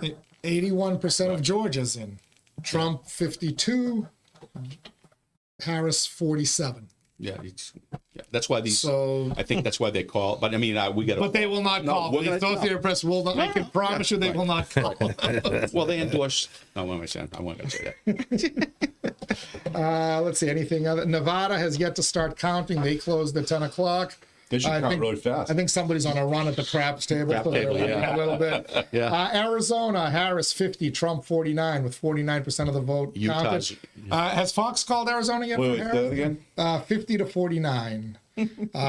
Harris leads Trump with about 49% of the vote counted. Yeah, Utah's all done too. They said so. We figured Utah would be. You can never tell. New Hampshire. They have not called New Hampshire yet. Right. Only because 43% of the vote, but it's 52.5 to 46.5. Harris leading New Hampshire, but they haven't called it yet. Virginia, 49.2 to 49. Trump up by a whisker, 68% of the vote counted. Some folks have called that for. Hold. Did you bet Virginia? I bet Virginia. You bet Virginia? Yeah. What were the odds on that? 4 to 1. 4 to 1, not bad. Yeah. Wow. Not bad. Did you do any other states? New Hampshire at 4 to 1 as well. You were going for the long shots, huh? You didn't want the chalk? No. What's it at now? Let me get an update. Let me give you one more. That might be an indication of how bad of a night it is for Kamala Harris. They haven't called New Mexico yet. Wow. 31% of the vote in 51 to 47.5, roughly. Wow, that's interesting. Harris has about a 3-point lead. But New Mexico, yeah. In New Mexico. She was supposed to hold that. You got something big here. Here we go. The betting odds. Current betting odds. We just hit refresh. Donald Trump is minus 1,100 to win 100. What does that constitute on a percentage? Because he had gone in the British. 11 to 1. 75%. 92% before the momentum changed. Something along those lines. Oh, that's how. Yeah. What is that really? 92% To win. Yeah. Wow. Yeah. See, we need a teacher. Ish. What do you teach? I don't want to. Special ed. Do you really? My sister did that. Wow. God bless her. Which, by the way, I would probably be a guest vote on the MCAS How do you thing do that? because the population I deal with. Yeah. That rule keeping Right. having But to pass don't they that make test. allowances for special ed students? No, this is not the really. stupidity of bureaucracy, right? Well, you're, okay. You can have a standardized test, but also have certain depends allowances. what level of special ed you are. My sister did that in Barica. She retired a few years ago, but man, I don't know how. God, wow! Yeah. I'm glad I met you. Like if you're a life skills kid, you have a portfolio, so you don't have. And it's good to take meet MCAS, Mary's but- kid too. I'll just tell you that. That's kind of funny. I've been Yeah. wanting to meet This you. was her birthday. Yeah, God bless her. Oh, she was great, Yeah. but really, you too. The kids I deal with have to take MCAS. Wow, that's crazy. Yeah, that's I don't know. It's rough. But do they graduate? Yeah. I'm following Scott Jennings to his feet. But like I have a lot of kids who have to take it over and over. hysterical. You know what I mean? By the way, can I say something nice about CNN? Yeah. Because I shit on them openly. Yeah. CNN is now the most, I don't want to say they're fair and balanced. They obviously have a bent, but Fox used to, while being a pro-Republican station, would always have one Republican, one Democrat advocate, and they'd go at it. yeah, The host was always a Republican, so it was 2-on-1. Right. We went away from that. It was like 5-0. Yeah. Nobody gave you an opposing opinion. Right. CNN, to their credit, has put Scott Jennings on every night. Now he's outnumbered 4-1 or 5-1. Sometimes they put a second person on, the Shark Tank guy they put on. To their credit, CNN is putting pro-Trumpers, pro-Republican people on to push back and present the other side. Right. Fox has completely gone away from that. Fox is, you can't find a Democratic pundit on Fox. It's very, very rare. Shame on them for doing that. I think that they've been doing the once in a while. They put in like one Democrat. So they have like that similar format. See, I think CNN. They'll have 4 or 5, and one will be a Democrat. I think. but the Democrat is basically like I think CNN is. By the way, a punching bag. Scott Jennings gives as good as he takes. did you catch? This was probably about a week ago with a conservative guy during a show on CNN. CNN told Mehdi Hassan, "I hope your pager doesn't go off." Oh, yeah. Yeah. Oh, yeah. They lost it. That was No. But CNN's competing with MSNBC now for the. So if they were smart, Right. they would They go are. to the middle because they may But get that's what people they're from doing, I think. MSNBC and Fox. I think I don't watch Fox anymore. No, you can't. I mean, none of this stuff. It's just crazy. But you're right CNN, about you can that. tell, and because even though he wants to hold on hope, David Axelrod and Van Jones will give you the truth on occasion. And I think it was the middle of last year that the airports in the country drops CNN completely. All news media. In the Oh, airports. really? There's no more. Yeah. No more news in the airports, and What that do they was put on? Just TVG? Yeah, you just sit there and watch, That'd be pretty shows and stuff. But not a bad that idea. cost them a lot of money. All right, That was so- a big contract. The New York Times Needle, for the first time all night, now projects Trump winning the popular vote by 0.3 percentage points. You He already projected- wins the Electoral College and the popular vote. None of But, it is suddenly none of it is surprising. Well, I'm not surprised. Why would anyone? What is she offering? I just nothing. I just figured this. You know, That's what I'm saying though. Like someone is offering you nothing. She got 0 votes. Yeah, but she's offering nothing. If you ask her what her plans are, she can't tell you. I mean, like, why would anyone vote for her? it's the anti. But at what point does that get tired? Trump by the or way? whatever. Yeah. Like even I hear Van it a lot. Jones, right? I hear it a Did you lot. hear Trump's interview? It might have been with Rogan. I don't know. Did you hear what he's telling the story about Van Jones? So Van Jones had this program of getting guys out of jail, like getting black men out of jail, whatever, marijuana possession stuff, things like that they probably shouldn't be in jail for. He was trying, falling on deaf ears, and finally he goes to Trump, and Trump's like, "Yeah, I'll help you out." And he goes with him, and then as soon as he Van Jones just throws him under the bus, like, "Thank you" at the time, and then walks away and back on CNN and just constantly talking smack about Trump, and Trump's like, "What's with this guy?" Like, I help this guy out, I do him a favor, I do what he wants to do, I think it's the right thing to do, and then I'm on watching CNN getting torched all day. It's because it's an interesting thing, right? Kamala Harris, what did she do? What did Tulsi Gabbard tear her down for? For putting people in jail for minor marijuana offenses. bragging about it. And also guys on death row who have evidence that proves that they're innocent, and she refused to let them out until the Supreme Court forced her to. Right? So those are like that's nasty stuff. Yeah. Not to mention arresting parents because their kids didn't go to school and then laughing about it at press conferences. That's kind of rough. Saw that, yeah. You know what I mean? So, like, that's rough. Yeah, I saw that. I was like, is that a real thing? I was trying to. Yeah, that's a real thing. I saw that too, and he's right. Yeah. It turned out to be. I was so shocked. I'm going, what the hell? So meanwhile, Trump is actually releasing people from jail. She is, the smartest thing doing what she did. The smartest thing I thought Trump did was start to just say less for a while. That really worked well for him. Yeah. I mean, it sounds silly, right? But he's just kind of. No, I know what you're saying. He was just like he toned it down a little bit. I think. Well, once you get a bullet go by your head. Well, I mean, he'd already toned it down. He had already toned it down, though. Yeah, I think he toned it started down. the truth. Yeah. Either that, or it just started, or we're everything's so turned up that we're used to. Yeah, you know what it is? It's like someone talked him into coughing up the Twitter account, and like there was no more mean tweets. He wasn't getting all the criticism. Yeah, that's true. He kind of reined it in, right? Yeah. I think what kind of happened, and I said that to Stevie Pinch the other night, was Corey Lewandowski came back to work for him. And like within a couple of weeks, it all changed. And just, I don't know if you guys know this. Corey's from Lowell. Yeah, I knew his brother. And he worked for Stevie. He was Stevie's aide one summer in the State House. Kid was so quiet, I don't know where the hell he came from. It's bizarre, but Steve, it says your aide came back. I goes, look at the difference. I just laughed at him, right? But I mean, I did notice that like 2-3 weeks in, it started changing again. I have to give the kid credit. I may be wrong, but something changed. Something changed right there, and it just, you know what I mean?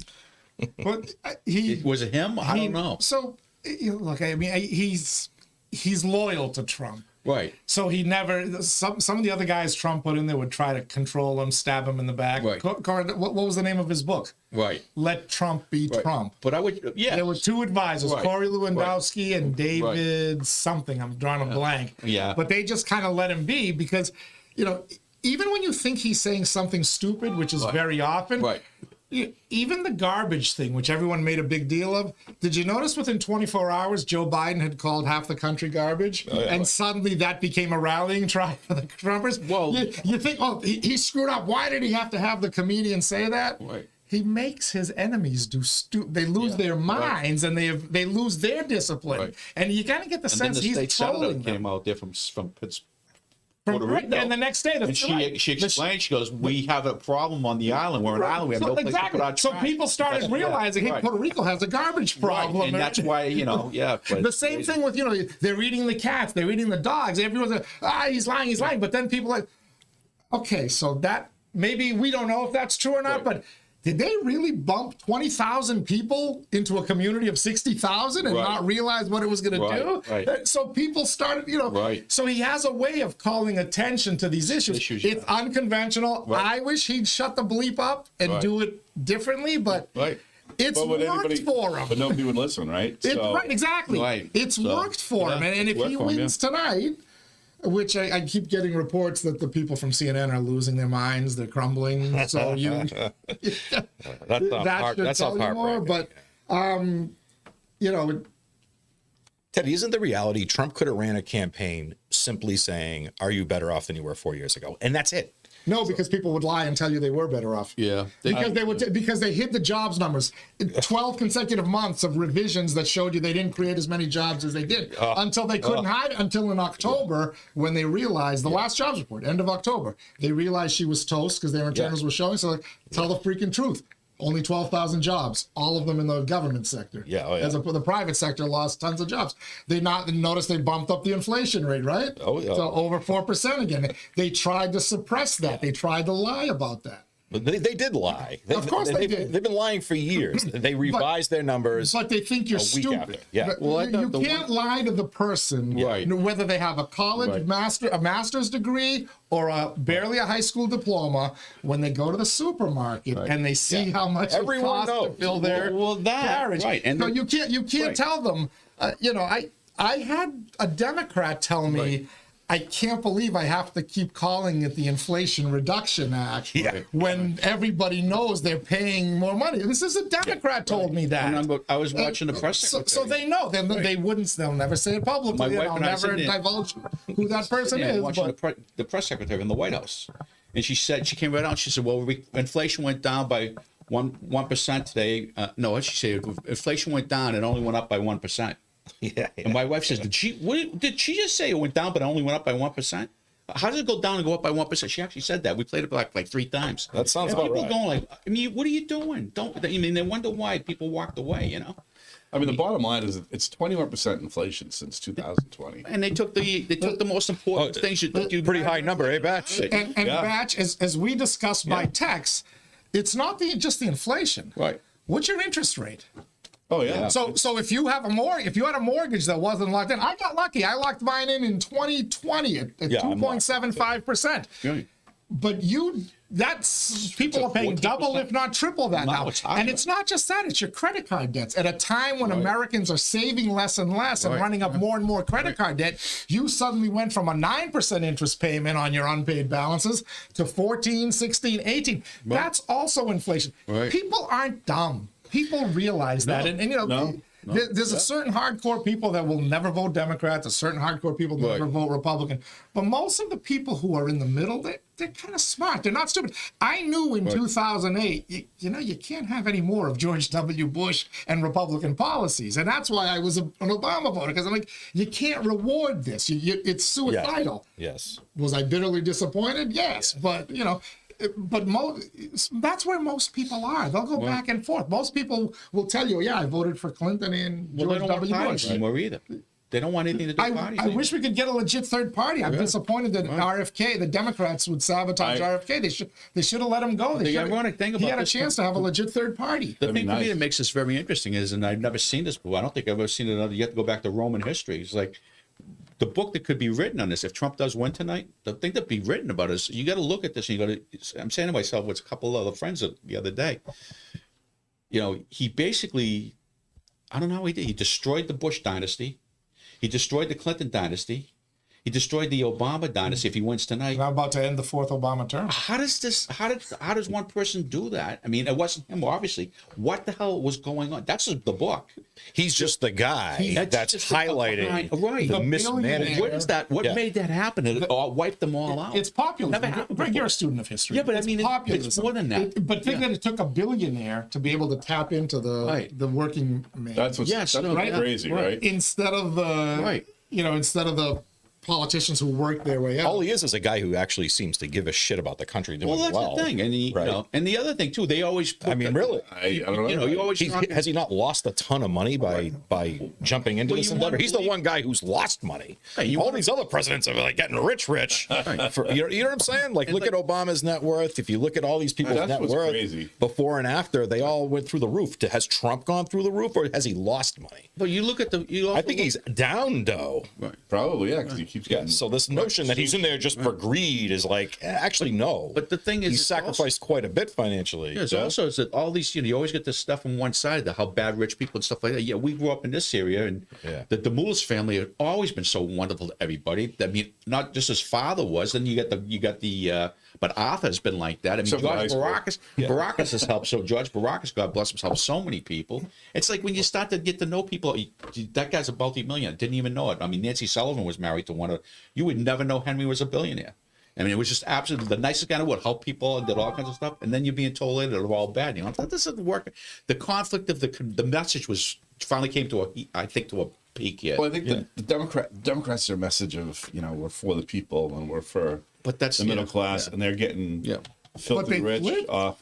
They've become the party of the elite. They are the party in my lifetime. Who are all the billionaires supporting? They're not all supporting Trump, but most of them are on Team Blue. Well, and you look at that, like you said, you look at their, and it's the same for Republicans and Democrats, but the net worth just goes up and up and up when you get into office. And the politicians. Politicians in general, I think there's with the exception of Trump. Yeah, well, yeah, because he's. So see, that's why they're holding in North Carolina. He's sacrificed. I'm just making the point that he sacrificed a lot. No, I know. North Carolina is coming in really strong, and AP has not called it yet. Right, but it's for Trump or for Harris. Oh, for Trump. Okay. Yeah. I want to take a quick moment and remind everybody that we're coming to you from the WellPoint Studios. Mike Bacigalupo sitting in the big seat. Hans Stutz. Greg Pappas, I'm Teddy Panos. WellPoint, the only health plan offering healthcare benefits exclusively to Massachusetts GIC members. At WellPoint, your whole health is their whole point. We're getting you up to date. Let's call up the local race there so folks can see the vote totals that we have so far. Ed Kennedy winning comfortably in Lowell. He even won the Burbs somewhat comfortably. He actually outpolled Carla Miller in 4 of the 9 Drake precincts that we have results in, which is a shock. Very close, only by a couple of dozen votes. Right. But the fact that Carla Miller didn't win that was basically the end of her night. Exactly, Have asked the senator if he'd like to call in at some point. We've also reached out to State Auditor Diana DeZoglio because you can see her question 1. It's now at 27%, by the way, and they're still holding a very strong 72%, lead. you mean? 27% of the vote reporting. Reporting. And they've got 72%. I'm sorry. Yes, on question 1, auditing the legislature. In terms of the rest of the Lowell votes, they're having some delays at some of the precincts, a lot of late arriving ballots that they're having to count and add in. They're now getting stuff back to City Hall. However, I did reach out to Will Rosenberry, the new elections director for the city of Lowell, and I said, any time estimate on the numbers? Midnight? Question mark. Later? Question mark. Yeah, at this rate, I'm thinking after midnight. Yeah. He said, it's a much bigger election than was in the September 3rd primary, and that came in I think 12:03. And he said they need to hand tally the write-in votes, which is what caused the delay at the. Right. I just at the texted one of precincts. the people in the office too, and they said the same things. It's crazy. So, by the way, all you a-holes out there who think you're being funny by writing in somebody and you're actually slowing down the results reporting. Yeah. Either leave it blank. Right. Was that a cheap shot at Dennis Caney? Yeah, well, when you write somebody in, they now have to hand count them, and when you have a presidential election, it screws it up. It kicks it out, and then you have to hand count the ballot, right? You don't count the vote so much unless the person writes it, but it kicks the ballot out, and you have to hand count the whole ballot. Actually, is this a cheap shot at Batch? Yeah. Do you see what I'm saying, Ted? No, I Yeah, blanked it. I It's not blanked the, it it's this year. not the vote you Yeah, count. right, exactly. You have to count the I ballot had by read hand, that. yeah. So They kick out the side. I Yeah. usually write in Jimmy Ravad, but I decided not to this We year. have a couple of comments from. Yeah, up on the hill. Well, his son, yeah. He's but- okay. Oh, we have- see, I know. Yeah, I'm older than you, so. We have viewer Rob who wants to know if Ace is going to get here or not. He's not coming. no. probably Betty by at this point. Doesn't he get up at 4 o'clock though to I go think he's drive probably the going to truck? stay up all night. 3, probably. We really are missing Asa here. We could have put him on the whiteboard there, gotten yeah. some We could have had a. some camera shots. Could he there. resist the urge to draw a map of Ukraine, though? No, I don't think he could. On the National Front, Associated Press has not yet called Virginia, but other entities have. Yeah. Kamala Harris is now leading by 1+ percentage point, 73% of the vote counted. Right. Still very close, but this is about what it did in 2022, and I think Biden won it comfortably enough. Georgia, 86% of the vote counted. The lead is down to 3, 51.2 to 48. Nobody's called it yet. Right. Donald Trump still leading. That one's gonna take a while. North Carolina, Donald Trump leads by about 3 points with 83% of the vote, and they haven't called that one yet either. Pennsylvania, Donald Trump leads by 2.8% with 57%. That's about where we were in 2020. Michigan, Donald Trump has now taken the lead with 23% of the vote. Let's look at our friends in New Hampshire. 52 to 47. Kamala Harris leading with 49% of the vote counted. Interestingly, they have not called that. In 2020, they had called New Hampshire by this point, and in 2016 as well for Hillary Clinton and then for Joe Biden. Like I said, it'd be interesting to see where the numbers came in from. Minnesota, it's only 4%, but there was another one that some of the Trumpers said in a landslide scenario, Trump wins Minnesota. Hard to believe, Tim Walz's state, but 60 to 38.5 with 4% in. Wisconsin, Trump trailing by 0.1, 49.2 to 49.1 at 51%. He was leading there. Arizona, dead heat at 51%, both at 49.6. New York, they've called for Harris 58 to 41. Massachusetts, 59.5 to 37.7. Only 30% of the vote counted in Massachusetts. Only 30%. I remind you that Florida is the third largest state in the union, and they have now counted 90% of their vote. Crazy, yeah. Wow. Massachusetts is at 30%. Obviously, the Floridians are better at math than they are in Massachusetts. See, another They used to count in gators and grams. another group out there just called of Georgia for Trump too. Who was this? It's Decision Desk HQ. Let me Oh, see who they are. so Decision Desk is who called Virginia for Harris about a half hour or so ago. They just called Georgia? For Trump, yeah. Ooh, that one's not going to make the Dems happy. I am told by people who are monitoring the networks that the CNN folks continue to realize that it's slipping away. They haven't called it yet. They haven't given up yet. They're probably not going to for a while. I don't think they want to repeat of that thing back in 2016. I mean, they look terrible. I mean, that was just a mess.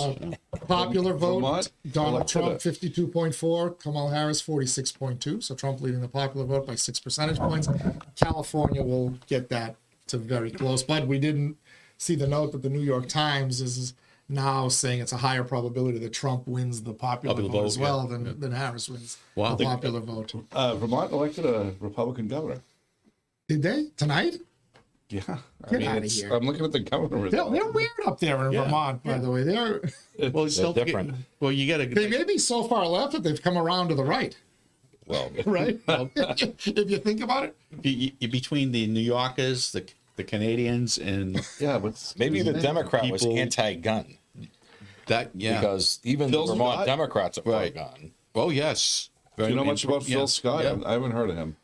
By the way, Gilly Mo would like to know, will they try to put Trump in jail before January? And I'm assuming that's if he wins.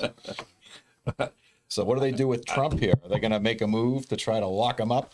No, I think no way. I think that you're they'll overplaying your because hand in a remember, big way if you come try that. January 20th, he controls the Justice Department. Yeah, oh, yeah. And if he gets the right attorney general in there, not a Bushy, like Barr, hang on, or- Ex-President Attorney General. if he, say he Go puts in away. Robert Kennedy or somebody in that mentality, and they start to go after some of this suppression of free speech, and a lot of this folks like to talk about election interference. I mean, I think hiding certain stories, like I think 60 Minutes editing interviews in a way that is, Right. Well, you have $10 billion kind of election lawsuit. interfering. I mean, you at the very least, again, nobody's going to jail. Don't get excited, Republicans. Don't get excited, Trumpers. Nobody's going to jail. Hillary isn't going to jail. Biden isn't going to jail.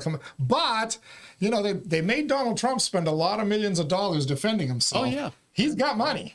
Yeah. Some of these other folks, if you have to hire lawyers, it gets expensive. Oh, sure. So at the very least, he could choose to be a vindictive prick and go after them. I don't think with he's a little gonna. lawfare. I think he's gonna actually extend the olive branch, and I think he wants to put an end to the lawfare. He did that in 2016, and where'd he get him? That's true, but if you double down on it, then we just get into this vicious cycle that's going to be unproductive for everybody.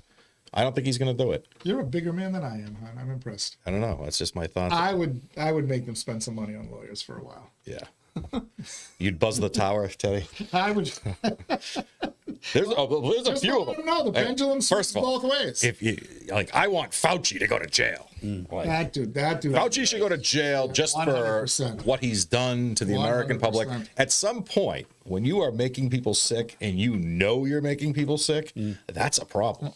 Right. Like, how can we just ignore that? Right. Let's get some more national breaking news. Real Clear Politics has now added a third Republican gain in the House of Representatives. Wow. Democrats thought they had a chance to steal the House. It was close. What was it, like 219 to Oh yeah, it was only 217, something it was ridiculously like 4 votes, close. something 3 votes. Well, right now the Democrats have lost 3 seats. That it reminds me to look at that Ohio Senate race. 83% in. Bernie Moreno 51. Sherrod Brown 45.7. They haven't called it yet, even though they called Ohio for Trump an hour ago. They won't call that Senate race because that opens the tidal wave. That'll be a backbreaker. Michigan Senate race getting closer. Democrat incumbent leads by 1.5 points. Pennsylvania Senate race, 59% of the vote in. The Republican leading Bob Casey by 0.7%. Wisconsin has tightened up at 49% in their Senate race. 49% of the vote in. The incumbent Baldwin leading by 2.5 points over Hovde. And what was the other Senate race that we were kind of following closely here? Wisconsin? Oh, I just gave it. Trump leading Wisconsin barely with 53% of the vote in. Trump has inched ahead by 0.1 percentage point in Arizona. Oh, this might be interesting too. Nevada, do we have Nevada numbers here? Nothing yet out of Nevada. The polls closed at 10. No numbers yet out of Nevada. Minnesota's Fox interesting, News just even made a though it's early. Yeah, I saw that. Yeah, that's interesting, Fox right? News, well, Utah, you knew he was going to win, but they're predicting Montana for Trump also. So I wonder what that does with the Senate race. Montana, well, that's the one that they think the Republicans are gaining anyway. Well, Testers. They're saying he's going to win Montana. Yeah, Trump will. That's a given. Oh, It is a given. I thought. Oh yeah, Montana was a given for Trump. The didn't think Senate so, race was an incumbent Democrat that the Democrats had pretty much given up on. There was one interesting thing. 87%. The Times is calling 87% chance Trump. for Trump. Well, again, I saw that in 2020, and then strange things started happening. A lot of late votes again. Until you count those mail-in votes, you gotta. I mean, there's still a lot of states up for grabs. Democrats thought they could put Ted Cruz out of office. Right, Texas has been called now, 54-44. Democrats keep chasing that Cruz seat in Texas, like dumb. How about you just, if they expend this much energy and money on actually getting back to the center to appeal to, exactly, stop chasing fool's gold. But hey, that's the money they spent in Texas is money that they could have spent in Ohio and other seats. How about a Pennsylvania upset? I mean, update, I should say. Now, she has to have Pennsylvania. Correct. Like, he has a path to lose Pennsylvania, still do it, right? Right. But she has to have Pennsylvania. Where do they stand now? 50.9 Donald Trump, 48.1 Kamala Harris with 61% of the vote. And it's roughly still 3%. You watch after 11, 12. Well, how much of Philly's in, right? Close. Well, yeah, well, I'm saying which counties are they looking at? Has Pittsburgh come in? Pittsburgh is what, Allegheny County? Yep. Has that come It was in almost yet? fully in, right? Yeah, it's already in. Yeah. That's fully in. That's usually half in. Okay, Yeah. so Philly's half in. Right. This group Pittsburgh's half here, in. this other decision desk, whoever they are, just said Pennsylvania for Trump. Just changed over here. Yeah, I wouldn't. That's the OST something or. Well, they're Intel. I know who they are. But that's he's just putting it up. That's not him calling it. He's putting it up. I'll look at the actual decision desk. Yeah, Those guys are usually a couple of minutes ahead of everybody else. Yeah, look, see what they do in Pennsylvania. So here you go. Decision desk has projected Bernie Moreno wins the U.S. Senate election in Ohio. That's a second gain for the Republicans. AP has not called it yet, but I think they probably could. What about? That's a big gain for the GOP. Yeah, that now puts Trump at 52. Right. Oh, the Republicans at 52. Right. Montana going to come in. Right. And get them at 53. I heard they were probably, so now because Susan Collins and Murkowski in Alaska, they sometimes will vote. but I know you. Yeah. What's her name? The Maine senator, Susan Collins, and then Murkowski in Alaska. In Maine. I thought you Those said Alaska. two are very the Alaska and Maine senators, Collins and Murkowski, tend to sometimes vote Democrat. They're not a sure thing. Right. Trump can even afford to lose them now with Bernie Moreno in there, and if he gets us, and if he steals one of these Wisconsin or Pennsylvania Senate seats, look out, folks. Right, I know. Because now he's got these are Trumpers who are running McCormick and McCormick in Pennsylvania and Hovde in Wisconsin. This is it. AP. I'm looking at their key races. Arizona, they're predicting right now they have Trump as a front runner. Florida, obviously, is done. Georgia, Michigan, North Carolina, Pennsylvania, Wisconsin, they've all got him as the front runner. That he is, but again, this is the point of the night where strange things started to happen. 4 years ago. So whatever you think those strange things were, listen, whether it's legit late ballots, whether it's hanky whatever you want it to be, you still have to get through that period, right? Do you think so? I'm not celebrating yet. I'm happy, optimistic. Do you think that the election adjustments, whatever they may be for each state, are going to take effect here, and stealing an election is probably like a little less likely? Oh, well, I didn't say that. Well, election interference at the ballot box. I believe the term is election variance. Peculiar variances. Wow. Election denial, call it whatever you want. Did Arizona close? Yeah, what time is it? Arizona has Gallego leads Lake in that Senate race 52-46. Yeah, it's 11 o'clock. Of the vote in. Maybe the cheating has peaked. In the presidential race. You know what I'm saying? Cheating. Arizona, Trump 49.6, Harris 49.5, 51% in. Interesting, by this point, 4 years ago, though, Fox News had called Arizona for Biden, which it turned out to be the closest of all the swing states. And yet they made that call earlier, but they wouldn't call Ohio or Florida. Right, exactly. This time they have, which again tells you something. Interesting, yeah. All right, I think we're gonna call it a night for. Are you ready to call it a night, Batch? I am. Good for you. All right, Good time. Greg, you ready to call it a night, or you going to stick around? That's up to you. I can hang on. I'm gonna stick around for a little longer. I'm gonna head and get my charger. So we'll remind you folks that you are tuned into Inside Lowell's election coverage. We'll continue to follow the races here. Hopefully we'll get those final Lowell numbers. And we've already projected Ed Kennedy reelected to the Massachusetts State Senate in the 1st Middlesex District. So we'll continue to follow these races. I'm going to leave this screen up here for a little while for you folks. I'll be back in a bit with my computer charger, and Greg Pappas and I will keep getting you some numbers for a little while longer. Thank you, boys. All right. Yeah, that's it. Hopefully it'll be a good night. Down when I to the Greeks. What's that?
Alrighty, and we are back here at the WellPoint Studios in beautiful downtown Lowell. WellPoint is the only health plan offering healthcare benefits exclusively to Massachusetts GIC members. At WellPoint, your whole health is their whole point. I'm Teddy Panos here in the WellPoint Studios. Greg Pappas, former Lowell Elections Director, is here with me. We're going to take you, hopefully for another little bit or so, maybe another hour or so. Hopefully we can get some final Lowell election numbers. Will Rosenberry, Greg's successor as the Elections Director in the city of Lowell, told us at this point it looks like he may not have his unofficial tally that throws in all the mail ballots and early voting ballots. May not have that till after midnight, but we do have enough votes here to kind of tell you that Ed Kennedy has held on to his seat in the 1st Middlesex Senate District, and why we can say that is Kennedy performed much better than he needed to in the towns of Dracut, Tingsboro, Dunstable, Pepperell, etc. Carla Miller needed to win those and win them comfortably if she was to have any chance. You can see the towns total there on the bottom left of that chart there. Kennedy actually winning it. It's close. You start to throw those Lowell numbers in, and remember that we have a lot more Lowell numbers still to come, including that kind of treasure trove of 12,000 plus early and mail-in ballots. Kennedy winning that comfortably. The only question is, what will the total margin be? Right now, it looks like it's heading for about a 65-35, give or take a couple of points. But we'll see there. We're also updating the ballot questions there for you, and we are following some of the national developments as well, which are now starting to take, the country by storm. So we'll kind of keep it here. Greg Pappas will join us, as I said, in a few minutes, and we'll keep giving you some more information out here as we get it. Let me just kind of recap in that Kennedy race, though, how we kind of got to those numbers there, and we'll pull it up again in the towns. And really, the first batch of numbers we got was Dracut, and that's where if there was going to be an upset, Carla Miller had to win Dracut huge, and then hold her own in Lowell and the other communities.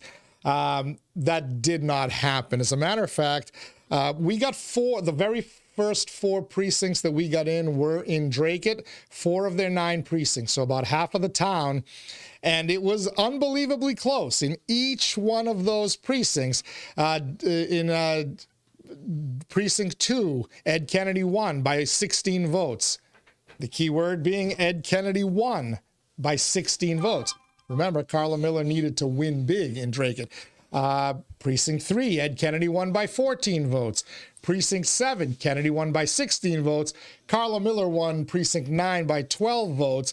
You can see, like, razor-thin margins. But Ed Kennedy won. He didn't just hold his own. He won those 4 in Dracut. What happens when the final town numbers come in?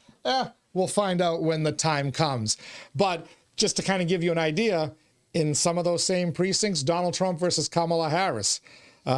Precinct 2, Donald Trump 494, Kamala Harris 295. Precinct 3, Donald Trump 492, Kamala Harris 325. District 9, Donald Trump 641, Kamala Harris 353.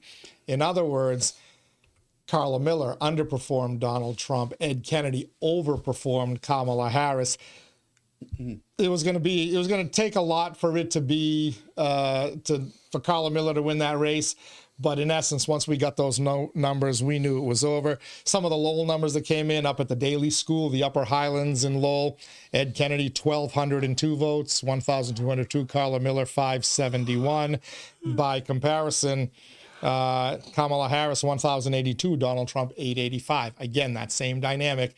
Kennedy overperforms Harris. Carla Miller underperforms Donald Trump. In Tingsboro, Carla Miller won 2 of the 4 Tingsboro precincts that we got, 961 to 938. 23 votes. Not gonna make it for her. And then we got Dunstable. Those numbers were 1168 for Ed Kennedy, 880 for Carla Miller. Story of the night here: Ed Kennedy will win re-election. Ballot questions. We haven't updated them in a while, but we've got, and some of them 0.25%. And I think we can see a couple of clear patterns emerging here. The only one that might be in doubt, question 3, that is the effort to unionize Uber and Lyft rideshare drivers. That one, there might be some drama, but right now the yes is winning. Question 1, audit the state legislature. That's the auditor, Diana DeZoglio's ballot initiative there. It looks like it's going to head to a resounding victory. And the question is, what will the legislature do after that? Question 2, the MCAS looks like it's on its way to being eliminated as a requirement for high school graduation. Question 4, psychedelic drugs. Well, all you mushroom fans out there, you're going to have to settle for the kind you put over your salad, it appears. And question 5, changing the tipped servers minimum wage and ultimately the way tipped employees are handled. That looks like it's going to go down to defeat as well. Bringing back Greg Pappas, and you gave me a little reaction when you looked at your phone there. What are we seeing happening, my friend? Just some more stuff in Pennsylvania, which is interesting because Lackawanna County, Vice President Harris underperforming Biden by 3.3%. And that's a key county for the Democratic Party. They need a bigger. That's a trend we're seeing in a lot of these states, right? Pennsylvania and Georgia. And while you're seeing some sad faces on the national level, right? It's with some Democratic faces, right? So they're up to 67% of the vote counted right now in Pennsylvania. Donald Trump leading 50.7 to 48.3. But again, we saw this in 2020, so that could still change. Though the underperforming part kind of tells you that it's going to be very difficult for it to change. Kamala Harris is still winning Michigan by about 4.5 points. That's only 30% of the vote in Massachusetts, in case you're wondering how does Massachusetts do in the presidential election. Right now, only 36% of the vote counts. God. Again, can I just say Massachusetts, with all our wonderful colleges and all our brilliant minds, still can't figure out a way to count votes in a timely manner. 36%. Florida, with all their stupid rednecks, and we like to look down on Floridians and Southerners. Florida has managed to count, the third largest state in the union, has managed to count 98% of their vote right now. That's crazy, yeah. Okay? We're doing something wrong. People need to look at what Florida and Texas are doing and start to do it. The problem is Florida and Texas are voting more and more Republican every year, and nobody wants to emulate that. But anyway, the Massachusetts numbers, Kamala Harris 60.7%, Donald Trump 36.6%. The polls were showing something like the Trump at about 36, her at like 60. Interesting, whatever. No surprise there. New Jersey is getting a little bit tighter. Donald Trump's within like 5.5 points, but 81% of the vote counted. That's already been called. New York, there was some potential drama there. Not really. 57 to 43 with it looks like 81% of the vote counted. Colorado has been called for Kamala Harris now. Iowa has been called for Donald Trump. The death of the Des Moines Register is a legitimate news and polling agency. Remember, every other poll, Emerson College, Quinnipiac, everybody the worst ones. They weren't. Most of them weren't even polling Iowa. Right. Kamala Harris never traveled there, and suddenly this week in the Des Moines Register told you Kamala Harris was winning by 3. Yeah. Again, fake news.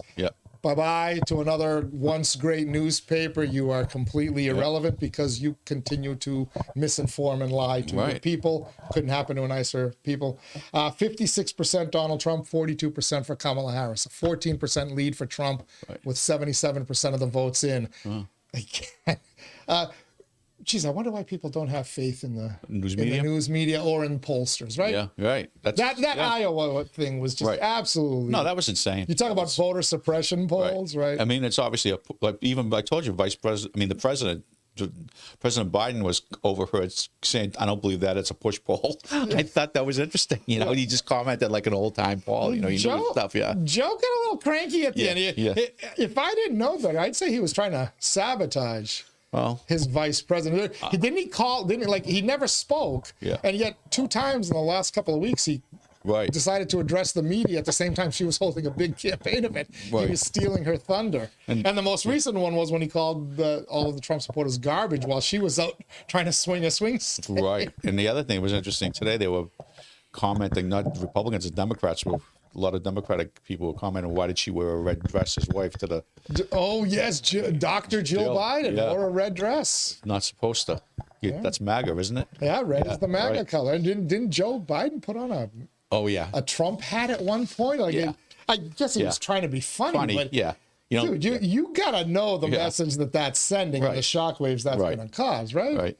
Well, like I said, maybe he been around a long time, and they pushed them out. I mean, like, this is crazy. Pushing Bernie out, pushing Kennedy out, push them out. I mean, AP has still not called that Ohio Senate race for the Republican, which would be a gain for the Republican, Right. but Bernie Moreno is at 51%, Sherrod Brown is at 46%, 86% of the vote in. Right. Decision Desk, which is usually very good and usually a half hour to an hour quicker than everybody else, has called that race for Bernie Moreno. Oh, okay. Yep. The Republicans had already picked up one Senate seat in West Virginia. They're aiming to grab another one in Montana. That's the one I needed to look at here to see where that is. Oh, they haven't even listed that they one. just mentioned, They haven't even listed Montana as a close Yeah. race yet. South Carolina. Oh, there it is. I mean, what was it? South Dakota. They're calling for Trump, Yeah. but that's not surprising. Yeah, no surprise there. Right. But the states, the swing states that will swing Right. the election, let's run through them Okay. for you right now. None of the ones that were in doubt have been called. In Georgia, 88% of the vote in. Donald Trump, 51%. Kamala Harris, 48.2%. It's getting closer, not quickly enough Right. for the vice president. Right. Virginia, Kamala Harris has pulled ahead by 2 points now with 78% of the vote in. It was thought Donald Trump might flip that. He didn't. That's not really a Did they show swing the state. Senate race in Virginia? Yes, they've called it for Tim Kaine.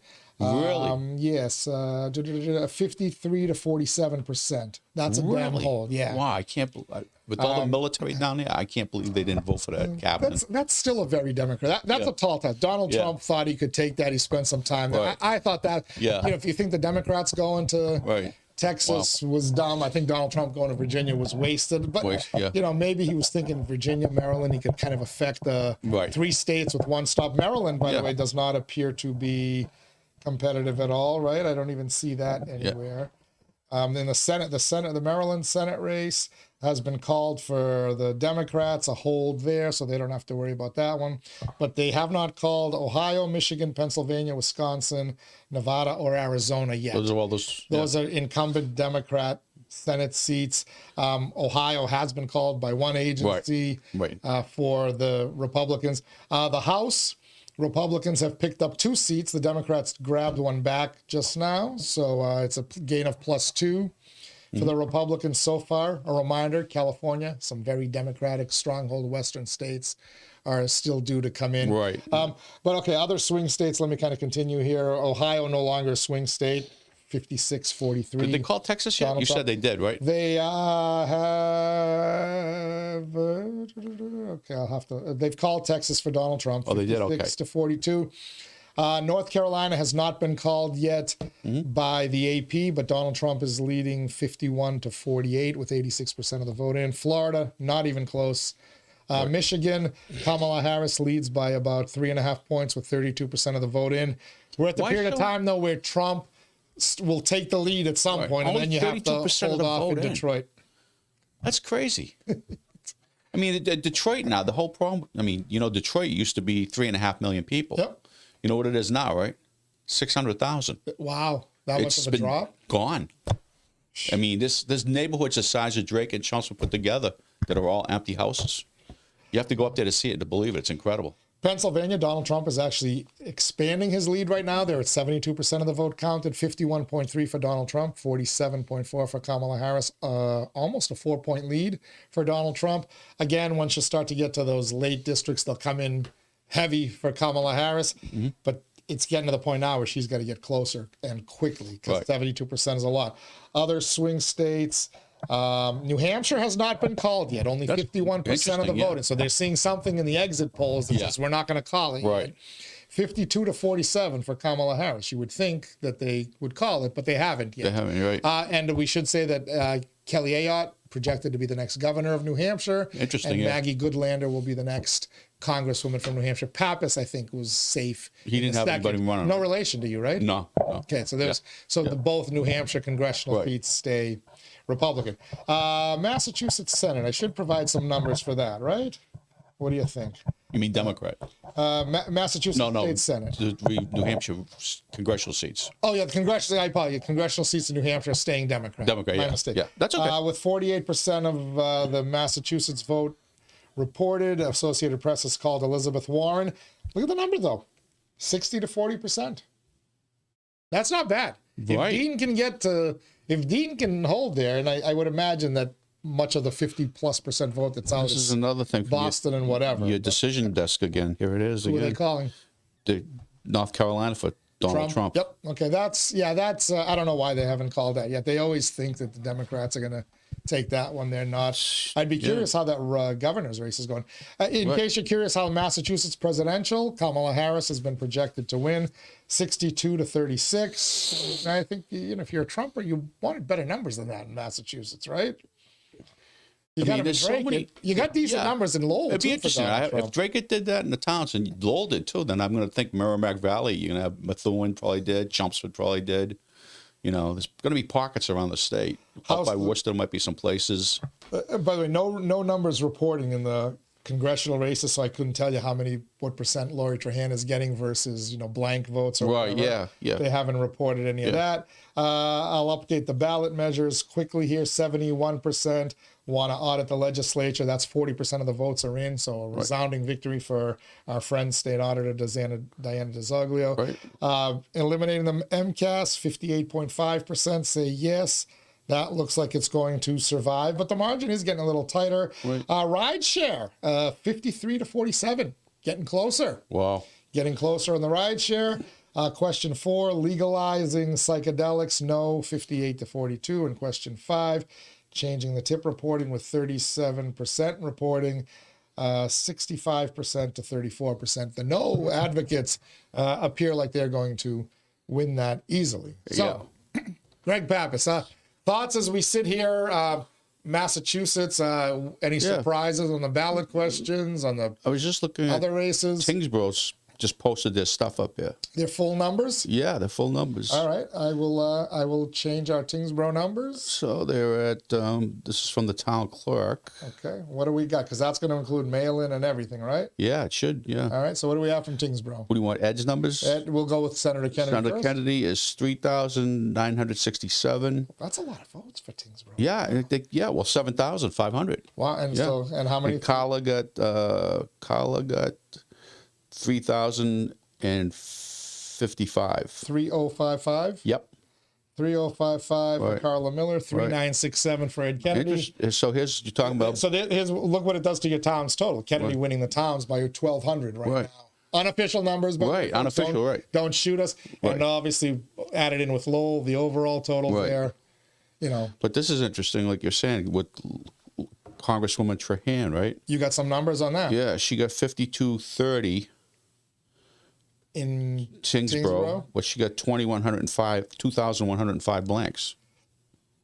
Not a surprise. Tingsboro's a kind of a conservative leaning town. I mean, but that's that's kind of, 223 write-ins. So, wow, that's pretty, see, that's why, and Deaton beat Warren and Tingsboro. In Tingsboro, right. Yeah.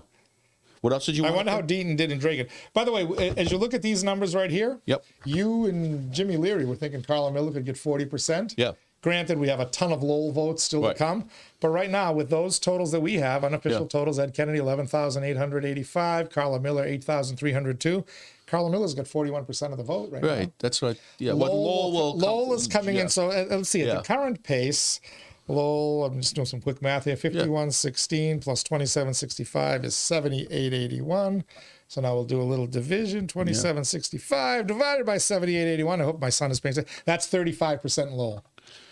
So 65-35, which I think is, if Carla Miller can maintain that pace in Lowell, that's a moral victory for her. And she's going to get close to 40%, 38, 39, 40, right? Yeah. I mean, and Ed, Ed was Ed's not just a senator, he was a former mayor, a county commissioner, a city councilor. I mean, Ed's been around, done a lot of things. He did tell me he thought he was going to do well in Drake. To me, that was a surprise. I thought Carla Miller wins Drake. The question was by how much. I didn't know what the Trump would do. But like I said, Drake, it's so big with, so many people from Lowell and Drake. And like I said, his wife, Susan, grew up there. So a lot of people knew Susan, and they knew she married Ed.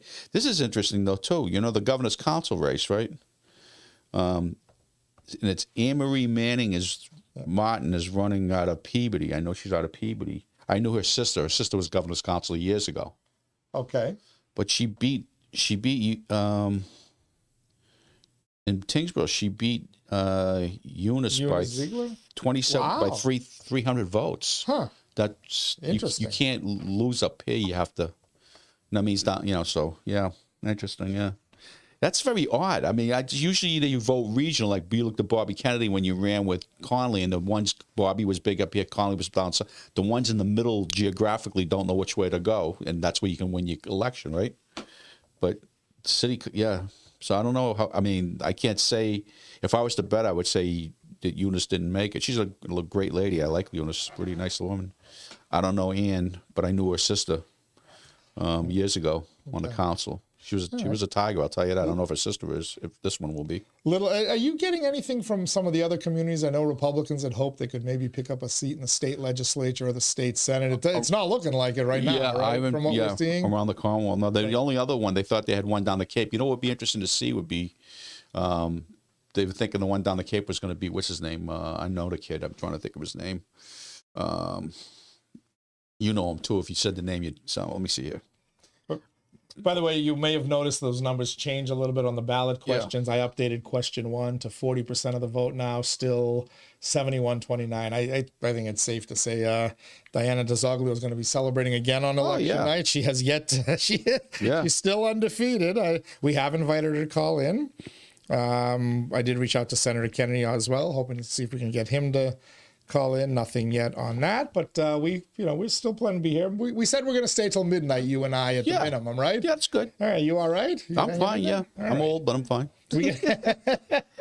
I'll try to, as we're looking up other numbers, you're going to watch your screen change in front of you there as I update some of the ballot questions here. Question 2, somewhat tightening the no on repealing the MCAS, trying to make it competitive, but it's not going to happen with 41% of the vote in. They're down by enough there.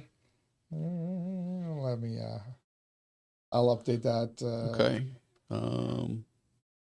as well to 58.5 and 40. Sear, isn't it? Senator Sear?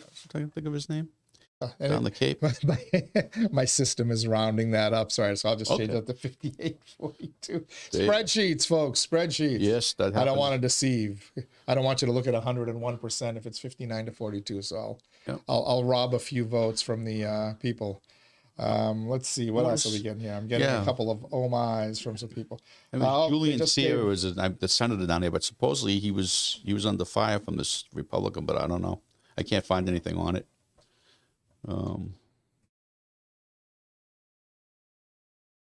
Another agency has called on North Carolina for Donald Trump. No surprise there. I mean, Democrats keep thinking they're going to take that. I didn't see it, and they let it go. They let it go a little bit longer than they probably should have, but it's now, even that has been called. Pennsylvania, they're up to 76% of the vote counted. Donald Trump holds a 3 percentage point lead. Still, you got to be feeling good. You'd rather be Trump than Harris right now, but it's still not. So this was the other Senate seat in Massachusetts that they thought they had a shot at the Republicans. Yeah, Julian Sear. Yeah, I was right. Yeah, Julian Sear down the Cape, and he just announced he won. So, national races. Just interesting. We told you the swing states they haven't called. No surprise. Right. They also haven't called states that should already be called for Democrats. Virginia, Minnesota, he's going to win it, but Minnesota, 70% of the vote, and Donald Trump is 61-37. I don't think he wins Minnesota, but the fact they haven't called it yet, based on exit polling, is interesting. New Mexico, 73% in. Harris leads 52-46%, but they haven't called it.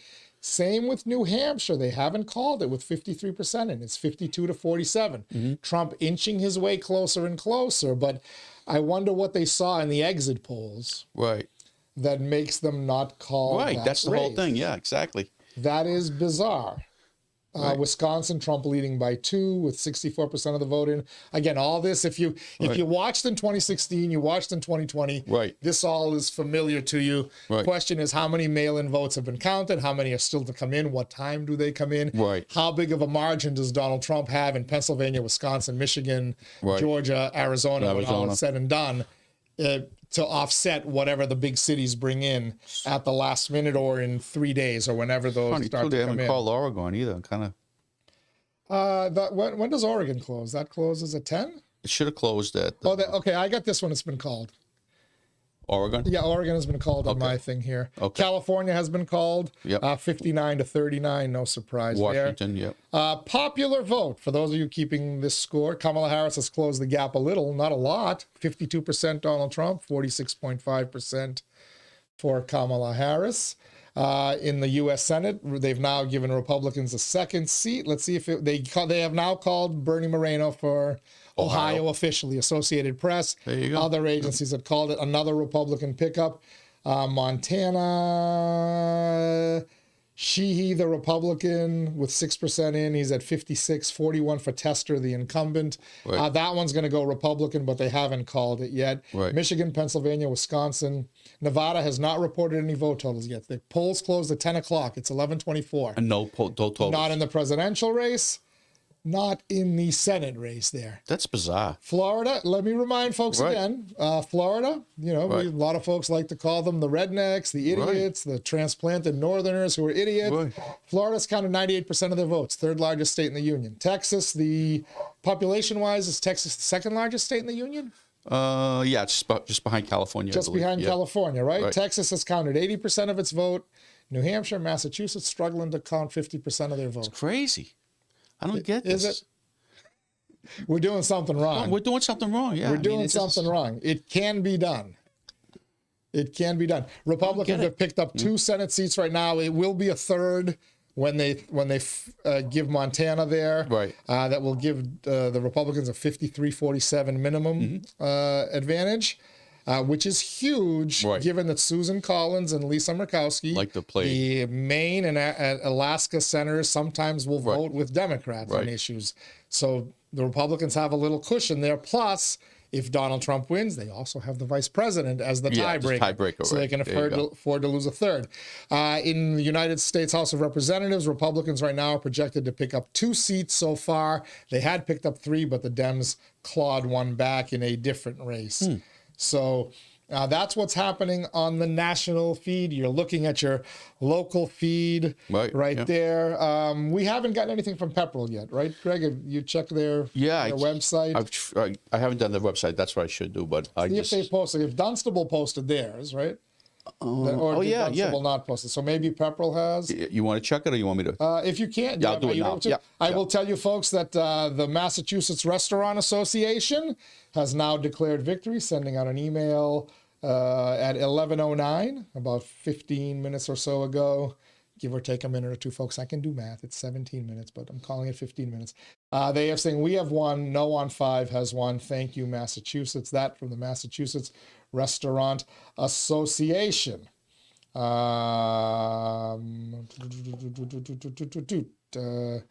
Let's see. Greg Pappas is looking up Pepperell on our spreadsheet there to see if we can get some updated numbers there. And has Drake posted theirs either? Want me to go to town of Drake? See if we can get because we have half of Drake, but Pepperell. I can't believe they don't have Pepperell posted. It should be weird. These small towns. I know. Gotta love it. Drake election. Mass unofficial election results. That's what I need. Town clerk. Yeah. Make sure this is this election. That's May 2024. Nope, wrong election in Drake. We'll get to Drake's total tonight if they have posted it. Nothing yet on the town of Drake that I can see, Greg. And unless you're able to track something down. Trying to find.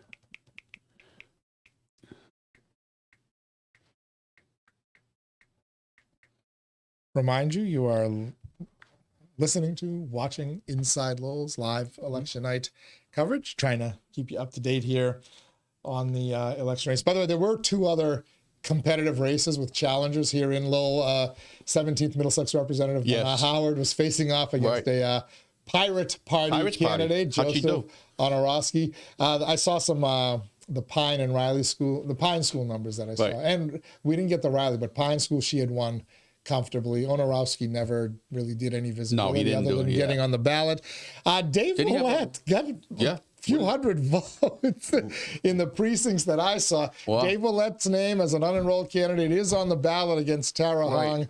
Tara Hong is going to be your next state representative in the 18th Middlesex David ran district. for rep before, didn't he? David has run for that seat before against Ratty Mom. He's run for city council as well. He didn't get his name off the ballot in time, even though he said he would if Tara Hong beat Ratty Mom. Anyway, Tara Hong came, to the kid's credit, he campaigned right to the end. Sending press releases and urging people to get on vote. And I saw him at the senior center today. Good for him. Dressed up in a shirt and tie, canvassing votes at like 4:30, 5 o'clock. Yeah, so Pepperell hasn't, I can't believe they don't have anything posted. So Drake it won't, that's for sure. Yeah. Okay. Yeah. Drake will come in later than Pepperell. Yeah. Again, this is the mail-in and early voting effect. Yeah. Right. It slows down. The process significantly. These towns, everything like Pepperell, go just right to the polling location. But so here's my and look, I understand. If mail-in voting is probably here to stay in most states in the union, right? You know, we can fight legal battles over: do the ballots have to be postmarked by election day? Do they have to arrive by election day? That's we'll let legal minds in Congress. Well, 3 circuit court judges already ruled. I mean, three circuit court. Which has ruled already, they have to be in by election day. But again, Florida and Texas, the second and third largest states in the union, they do have early voting and they do have mail-in voting. Right. And they somehow managed to count their ballots. It's crazy. So what are we doing here in Massachusetts? What are we doing, folks? Oh no, we're better than this. I mean, send people down and watch them at one of the elections, see what they're doing. Well, we got the Department of Justice is in Lowell, the department in 8 Massachusetts cities and towns, right? The Department of Justice, which, by the way, is matter of fact. They do it in communities where there are a lot of multilingual people and they print ballots in multiple languages. Greg, they were here 2 years ago. They were here 2 years ago. You saw that. They were also here, I was told by Will Rosenberry, in September. Just like they're going to be here in November. They're here. They're here today. They're watching to make sure there's no shenanigans, voter suppression, or whatever. Yeah. Wow. I still wonder what the heck. I mean, I know what we're doing that causes a lot of problems, but I don't know what they're doing that can make it so much faster. They're these again. If the second and third largest state in the union can count their ballots in a timely manner. Yeah. So and I get at some points with 88% of the vote counted, the race will be too close to give a call. Yet I get it. Right. You want to count all the ballots. Right. But count them. Right. Count them in a timely manner. You wonder why people get suspicious. You wonder why people don't trust things. This is why. Why? Yeah. This is why people get suspicious. Right. No, whenever you can't explain something to the public and then they get so angry at the point where they're not going to listen anyways, you lost them. All right. Here's one from one of my spotters out there. Fox News is reporting that the Kamala Harris campaign has stopped giving comments to the media. I just saw something about that. I didn't want to say anything because I wasn't sure if it was, that's usually not a good sign, but. That's, the next comment is, okay, here you go. Video purporting to show disappointed Kamala Harris voters start flooding out from an election night event in Washington, D.C. That was another one I just saw. It's weird. So, what do you got? Which one? This is Vice Guard, which is usually a pretty good site. That's the one I just saw. But they, the internet. I don't want to interfere with you doing a good speech. The internet is also, again, you get some stuff that show you video from something that happened at a rally. No, I get it, but some of these people, I follow them. They're really good. But Fox News is who they are now. Yeah, and you know who they are. So which begs the question. The talk coming in was we will not know the winner. They kept talking, we will not know the winner until 5 days, maybe 2 weeks. And I kept saying it's too big. Right. They're going to have to call it. And my prediction was Donald Trump was going to declare victory by 11:30 or 12. He hasn't done it yet. Right. but it's going in a direction where, remember Hillary Clinton didn't declare defeat either? No. On election night or early in the morning, she waited till the next day to do it. Donald Trump came out and said he won in 2016. Right. Of course, the Biden-Trump race was, I think, Saturday, right, when they finally had the jubilation. But the thing, too, is, like I said, with the what is not the announcing of it, but I'm losing my train. I'm getting tired, Teddy. I'm sorry. No worries. We'll be out of here soon. Yeah, it's just my head and stuff. But there was something I was going to point that you had made, which is true. I mean, well, the mainstream media, like you're saying, it said 3 days, 5 days, 10 days, stuff like. They keep saying it, but sometimes the clerks will tell them, "Yeah, we mean with the official results." Right. We'll have results that night. They don't, they tell them, you want official results? They'll say, yeah, we'll have them in 5 to 10 days. We always take that long to do official results. You got to really go through everything properly. It doesn't change much from the unofficial, very little. But if they're waiting for the right question, which is, will you have some results? No, unofficial results for the night. If you ask that question, I go, oh yeah, we'll have that. But you just ask for official. Say it just all the lingo is just so, and the people get confused because of that, And I have so many friends that call me. Well, what do they mean by this? It goes, they're asking for unofficial results, which is 5 to 10 days later in some states. Yeah, but it's just not a good thing to do, and it's important. Pennsylvania. They're up to 77% of the vote counted. Donald Trump stretching it out 51.2 to 47.8. He's got a 3.5 percentage point lead, give or take a couple of I think he's going to be percentage 5 points there. It's over. It'll tighten, but Georgia, 50.9 to 48.2, still a 2.5 point lead for Trump, 91% in. Right.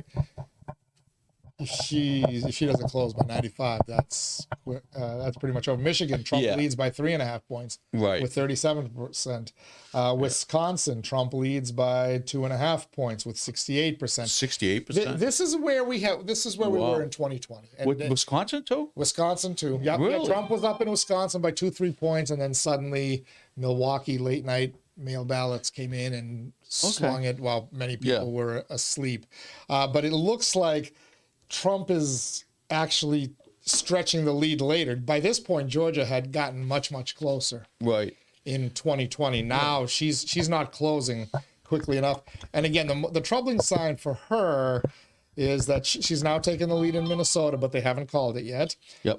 They haven't called New Mexico. She's taken the lead. Yep. And other states that they should have already called, they haven't yet for her. Right. By the way, Nevada. Right. Polls close at 10 p.m. Eastern Standard Time. It's now 11:36 p.m. Eastern Standard Time. No votes reported. Nothing. Jeez, Nothing. that's so, I don't know. United States Senate, we told you Republicans flipped to West Virginia. No surprise. They have yet to call Montana, but Republicans will flip that. Right. Ohio has been called for a Republican gain there. Bernie Moreno, 4.5 point victory right now with 89% of the votes in. Right. Michigan, the Republican Rogers leading by 1.5 points with 36% of the vote counted. Pennsylvania, McCormick, the challenger, leading Bob Casey by 2 points with 79% in. Casey is running about even, 47.8. Kamala Harris is at 47.8. Donald Trump is at 51.2. Right. Rogers is at 49.3. Trump outperforming Rogers, but Trump might have enough coattails to steal another seat there. Right. Wisconsin, the Republican, Hovde, leading by about 1 point with 68% in. That would be another Republican pickup. Again, the late vote, what happens? Right. Arizona, 51% of the Senate vote counted. Ruben Gallego with about a 7-point lead over Carrie Lake, who's making her second run at an Arizona Senate seat, but she is... She does, that she's going to have to make up some ground. They haven't called any of those. Michigan, Pennsylvania, Wisconsin, Nevada, too close to call. Montana, still too close to call, but that's only 7% of the vote in. I think most people know that's a that's a pickup for the Republicans. House is still at +2. Popular vote. For those of you who care about these types of things, getting a little closer now. Kamala Harris is pulled to within 4.5 percentage points on the popular vote, as certain late night states like California start to return their numbers. Colorado, they've called for Harris with 71% of the vote, and no surprise there. Where do those California numbers? Oh, there's California. They closed at 11 o'clock. They've called it for Harris with 27% of the vote in, 59 to 39. Where was this? Right now, California. Oh, okay, yeah. What was the percentage you had in Pennsylvania? I've got 80% of the vote now counted. Donald Trump with a 3.5 point lead, roughly. Right, and yeah, they're saying Bucks County already is in, which is right next to Philadelphia. That's a strong Democratic county. Bucks is the one they need. Right. She only won it. That's 100% in. She only won it by 700 votes. See, these are the things your analysts on CNN know about. Where they can dig in district to district. They can see. That's right. And, that abuts Philadelphia, right? I mean, it's right there. Interesting. Yeah. So that's why these other two places called Pennsylvania were already formed, I guess, you know. Let's see if I can put my phone on here and see if we can watch a little Hulu TV and see what our friends at CNN. Oh, God, yeah. See what our friends at CNN are saying. Around a 70% chance of winning, just based on the North Carolina poll, not even taking into account the other trends that we've been talking about of the kind of redward shift, red shift that we've seen across so many communities in this country. So let's drill down on Pennsylvania at this hour, because this number. This is ABC News. The David Donald Muir. Trump lead has grown, and is this a surmountable lead for the Harris campaign? There's definitely still votes on the table where it can be made up, but it gets harder as the night goes on, as more vote comes in, because some of these places are places that Republicans will continue to pick up votes. What are you saying about Pennsylvania? Roseberry, 24,000 votes there. Right. Donald Trump's winning that county, 60-40. Lancaster, another place, 60-40 right out there. So once you get into Philadelphia and the suburbs, it's a lot of vote that's still there. We're still talking about 250,000 votes in Philadelphia, but Kamala Harris is going to win all, right? She might win by a 2-1, 3-1, 3-1. Then you start to chip away. The suburbs are still very big, and there's a ton of votes there. Just to add this up, 2-1, 3-1, and she's chipping away. She's not going to win at 2-1 and 3-1. And by the way, if you could see David Muir's face, you know exactly. Yeah, you know that he understands what these numbers mean. I'm going to try to go over to CNN and see, because they're very good. John Roberts, by the way, is a magician at CNN of going into each county, each district, telling you what 26 was, 2016, 2020, 2024, and show you why things are what they are. Donald Trump now has 227 electoral votes. I don't know if you can hear that. Harris has 153. That's 270 are needed to win. Let's go to Trump HQ, West Palm Beach, Florida, where we find Caitlin Collins. And Caitlin, CNN is now calling North Carolina for Donald Trump. This is the first of 7 battleground states that the campaign is watching. So there you go. CNN is making a call there for North Carolina. No surprise. We knew that was coming. But even the New York Times is forecasting Trump will have 301 electoral votes and win popular vote by 1% at least. Now they've got it at 1% of a Trump popular vote win. They were at 0.3 when they first flipped it from 1% Harris to Trump. And then he wins with 301. That is fascinating. Because you only need 270 if I'm correct, right? 270 is the number, 301. This is New York Times. When they want to do stuff, they're good. When they want to not, the fact that they're actually releasing this, where 4 years ago they were saying, "Hey, whoa, we're too close. We're not going to know." And the way they do this is they get the numbers that come in, so they know where they're coming in. If the election experts know, they also combine it with the exit polling to predict what the numbers that haven't come in are going to do, and they can get pretty close. Pretty close. And I would guess that 24 years ago in the 80s, 90s, when there was a rush to call races, they'd have called this one. Oh, yeah. Definitely. They're not going to now, and good. I mean, you want to be a little bit cautious. But maybe they're tired of the war, too. They just want to go out and have a good dinner in New York City, you know? Maybe they're sick of this campaign, too. But I'm just, look, they haven't called Virginia yet, the Associated Press. I know. That's 84% in, and Harris has stretched her lead out to 3.5 points now. So that's there's some reason they're not now. Trump keeps stretching his lead out by 0.1 point here and there in Pennsylvania, but it's enough as they keep getting. Now they're at 82% of the votes. Right.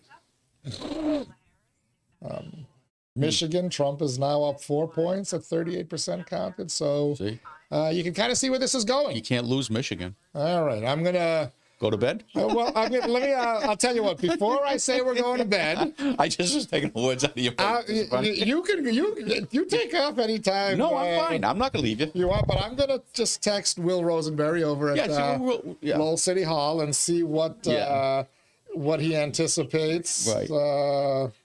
I'm gonna bet you he's just waiting on Pawtucket, that one precinct and the one precinct in Belvedere, and I mean in Belvedere, yes, Riley School. The Riley School. Yeah, there's one precinct Well, we'll find out. Yeah, Will.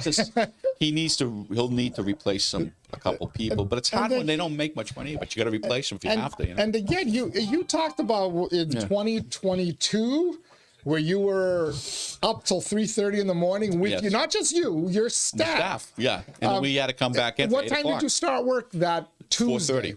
So you started work at 4:30 in the morning on Tuesday. We were up till and we're up. So you were up 23 hours. And then we had to be back working. We had to be back in the office at 8 o'clock. All right. So yeah, and what are we doing to our elections? Right, and that's why so right? many people around, even that I know personally around the Commonwealth, and I just have that are leaving, are retiring early, are done. They had it. The stress is just like it's crazy, you know. It's really, and not to mention the public stress going through it, but.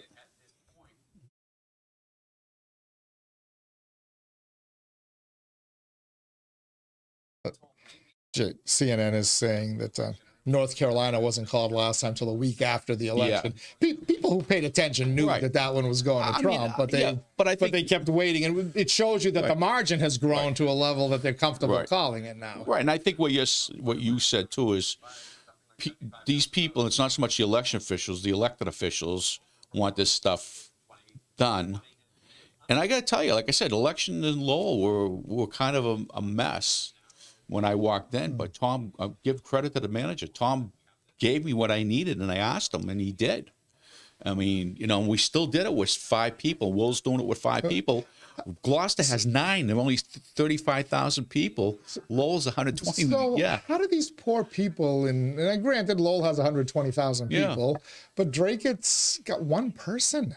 No, they got 3. Oh, they have 3 now that do it in the town clerk. Well, 3 in the town clerk's office, right? Right. But their only job is not just elections, though, right? No. You and your staff it's just elections in the city of Lowell. Right. These people work like year round. Right. So how does any work get done from say August until November? It's hard. I mean, the thing is, even with our office, I mean, basically, when you come to work, like when I hired the last young lady in the office, that you know, the people that all interviewed, we offered her a job, and we told her, "Here's the story. Just so you know, as long as you work for the election department of Lowell, you can not take it, depending on the election year, but generally you can't take a vacation after July.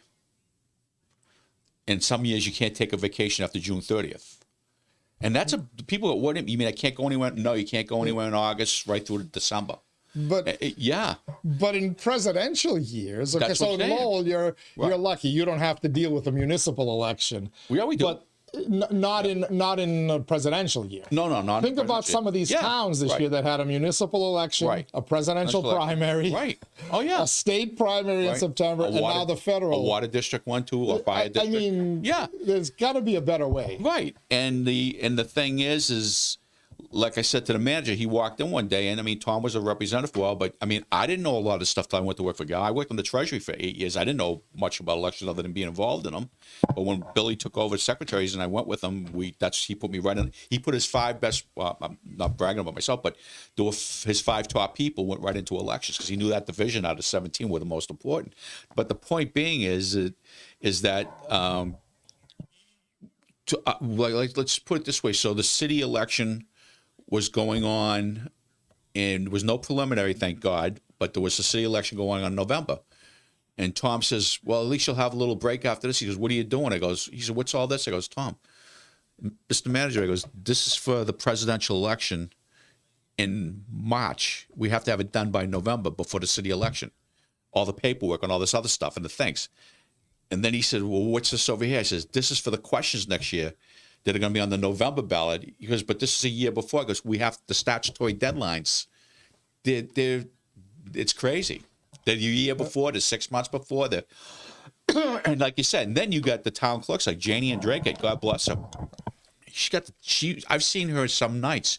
She'll have a state election, and then she'll have the town meeting the next night, and she'll be up all night long, and then they're doing the town meeting, and it's like crazy. Insanity. It's insanity, and they're so how long do you? I mean, I know she's near retirement, but I mean, they're gonna have a hard time replacing her. And then the two younger, the two ladies. Well, I really sincerely doubt that they're gonna want to stay unless somebody like Janie comes back in. They may want to transfer to someone because it's just. I mean, I watched their faces when I went to see them when I went to vote in town hall. I mean, they're under a lot of stress and they're not happy. I mean, their other friends from the assessor's office, the treasurer's office, they're just, they're doing. Don't get me, they're working, but not like this stuff. They're going home at 5 o'clock. They're there till 2 in the morning. All right. I'm still waiting to hear back from Will Rosenberry. Hopefully, this means he's calculated some numbers and we'll be able to send them at some point soon. But we'll be signing off in just a couple of moments. He's probably sitting with Cindy in the back room and with the LHS Poor people, guy. associates. Well, but he likes it, and he's going to be good for Lowell, and he's good at this stuff, and he will get better. And I know Will make a commitment for the city for probably the next 20 years. It'll be really hard to get him out of here. He really likes it. He's raising a family here, and he likes it. All right. Couple of quick info points. Democrats have picked up another House seat, so the Republican gain is now +1. Wow. Control of Congress still up in the air. Right. Senate seats, Republicans have picked up 2 so far. We expect them to pick up the 3rd in Montana, and who knows what happens in Michigan, Pennsylvania, Wisconsin, Nevada, and Arizona. Well, you were saying 54 they were thinking, right? I heard 57. 57 would be they'd have to take all of those. They'd have to take Michigan, Pennsylvania, Wisconsin, Nevada, Arizona. That's 5, and Montana 6. That would get them to. I don't know. That might get them to 58. That's a tough. That's a tough one. Yeah. So it'll but probably if they get 54. to 54, they look like they're on their way to 53. 54. Yeah. Friend Marty Laurie, former Lowell City Councilor, best. said Pelham, New Hampshire, 61% of the vote was for Trump in Pelham, New Hampshire. Not a surprise there. No. That's Pelham. There were signs all over the place up there, And I'm surprised it wasn't higher. God, there was so many signs. And I'll give you one last update here from the states that everybody's watching. They still have not called Virginia, the Associated Press, but Harris leads by 4.5 points, 86% of the vote in. Georgia, 92% of the vote in. Donald Trump has a 2.5-point lead. Times slipping away from Kamala Harris there. Pennsylvania, Trump leads now by almost 4 points, 51.4 to 47.6, with 82% of the votes counted. Michigan, Trump leads by 4.5 points with 41% of the vote counted. New Hampshire has not been called yet. It's a 5.5 point lead for Kamala Harris, but only 58% of the vote counted. They haven't called that. Trump leads Wisconsin by almost 3 points, and Harris leads Minnesota by 9. So you won't. Basically, what you're going to see is the swing states that went to Trump over Hillary are coming back home to Donald Trump. Right. They went to Joe Biden, Georgia, Arizona, Pennsylvania, Wisconsin, and Minnesota, and Michigan, I apologize. They went Trump in 2016. They went Biden in 2020. They look like they're going to Trump in 2024. If anything else flips besides that, Nevada has finally started reporting numbers. Get out of here. 2%. Oh boy. Yeah, almost 2 hours after their polls closed, they're 42%, 73 Trump, 26.2 Harris. That's going to change. But there is a Senate race there that's worth watching. Right. That they haven't reported any numbers. So on that, Greg, It was what fun. do you think? We'll pop up the numbers one more time so people can see them. Ed Kennedy has held on to his state Senate seat. Big trove of numbers. I give credit to his wife, Susan. That's just me. Carla Miller is CNN's making a projection. What is that? Who did they just project? Oh, I missed who they projected. But anyway, Carla Miller, is she at 35%? Is she at 38%? We'll find out when that big low drop comes in. The ballot initiatives, not really much drama. Maybe question 3, Uber rideshare. But it looks like State Auditor Diana DeZoglio will be celebrating again on election night. Restaurants and most of the servers who work in them will be celebrating for the question 5 defeat, which they pushed for. Teachers and the supporters of eliminating the MCAS as a high school graduation requirement, they'll be celebrating as well. And psychedelics, well, you'll have to settle for buying them illegally, or if you want mushrooms, just get the ones that come on your salad, folks. You go out in the woods. I don't know how they pick them up, but there's some people know how to do that. You know, So it's crazy. Greg Pappas, you were here for the whole. You have 7-12. Yeah, it was fun. Notice the two Greeks are the only Yeah. ones left standing. Everybody else abandoned. It was fun. It was fun though. You know, I mean, but they have to work in the morning, Teddy. Well, you got to get up too, though, right? Yeah. Yeah. I'll be back here recording a wine podcast with Jim Campanini at 8:45 tomorrow He's the best. morning. Jimmy's a good guy. Yeah. Hopefully One of the Jim- last newspaper men like Peter Lucas. You know, I had breakfast with Peter the other day. You know, we recorded one with Peter Lucas the other day, and my Yeah. equipment malfunctioned. Oh no. Peter yeah. was sitting right where Okay. you were sitting Yeah. earlier. And they did a presidential discussion and had some wine Right. with it and He stuff. was, but- yeah, he was. I met him over. Davey Nagel had him for breakfast and a bunch of guys, and we were just talking. And I knew Peter back when I first started in the State House, and at the time, before he was with the Herald and the Globe, he was actually, you know, what was it after? I'm trying to remember. He worked for Frank Bellotti as the press secretary. he was talking about that Right, on the and podcast. Bobby Travellini was, well, he drove Frank, the Attorney General, but Bobby Travellini was the assistant press person with Peter, this future Senate president, and the Senate president of Massachusetts. You know, he became a city councilor after, and then the Senate president.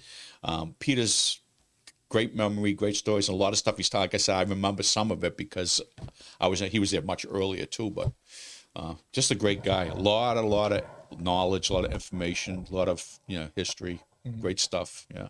Well, a lot of knowledge, a lot of information, a lot of history with you as well. Thank you for being part of our thank you for election having night me. team. That's fun. Greg Pappas, thank you to Mike Bacigalupo. Oh, and yeah. Asa Stutz. Thank Great you to guys. Frankie McCabe, Jimmy Leary. Yep. And did I miss it? No, I didn't miss it. No, That was you it. got everybody. Yeah. Unfortunately, we lost Mikaela and Mona not feeling well, so that's they what skipped out. Asa had soccer, but Right. we were able to get you at least to understand what was happening with the ballot questions and that state Senate race. And That hopefully, was the most important thing. we gave you a little bit of insight that you never thought about in the presidential election as well. I look at the local races and the national races through a Lowell lens. From everybody here at Inside Lowell, I'm Teddy Panos saying thank you so much for joining us, folks. We'll talk to you soon. Remember, as we like to say, Inside Lowell, if Lowell is your home, this is your place.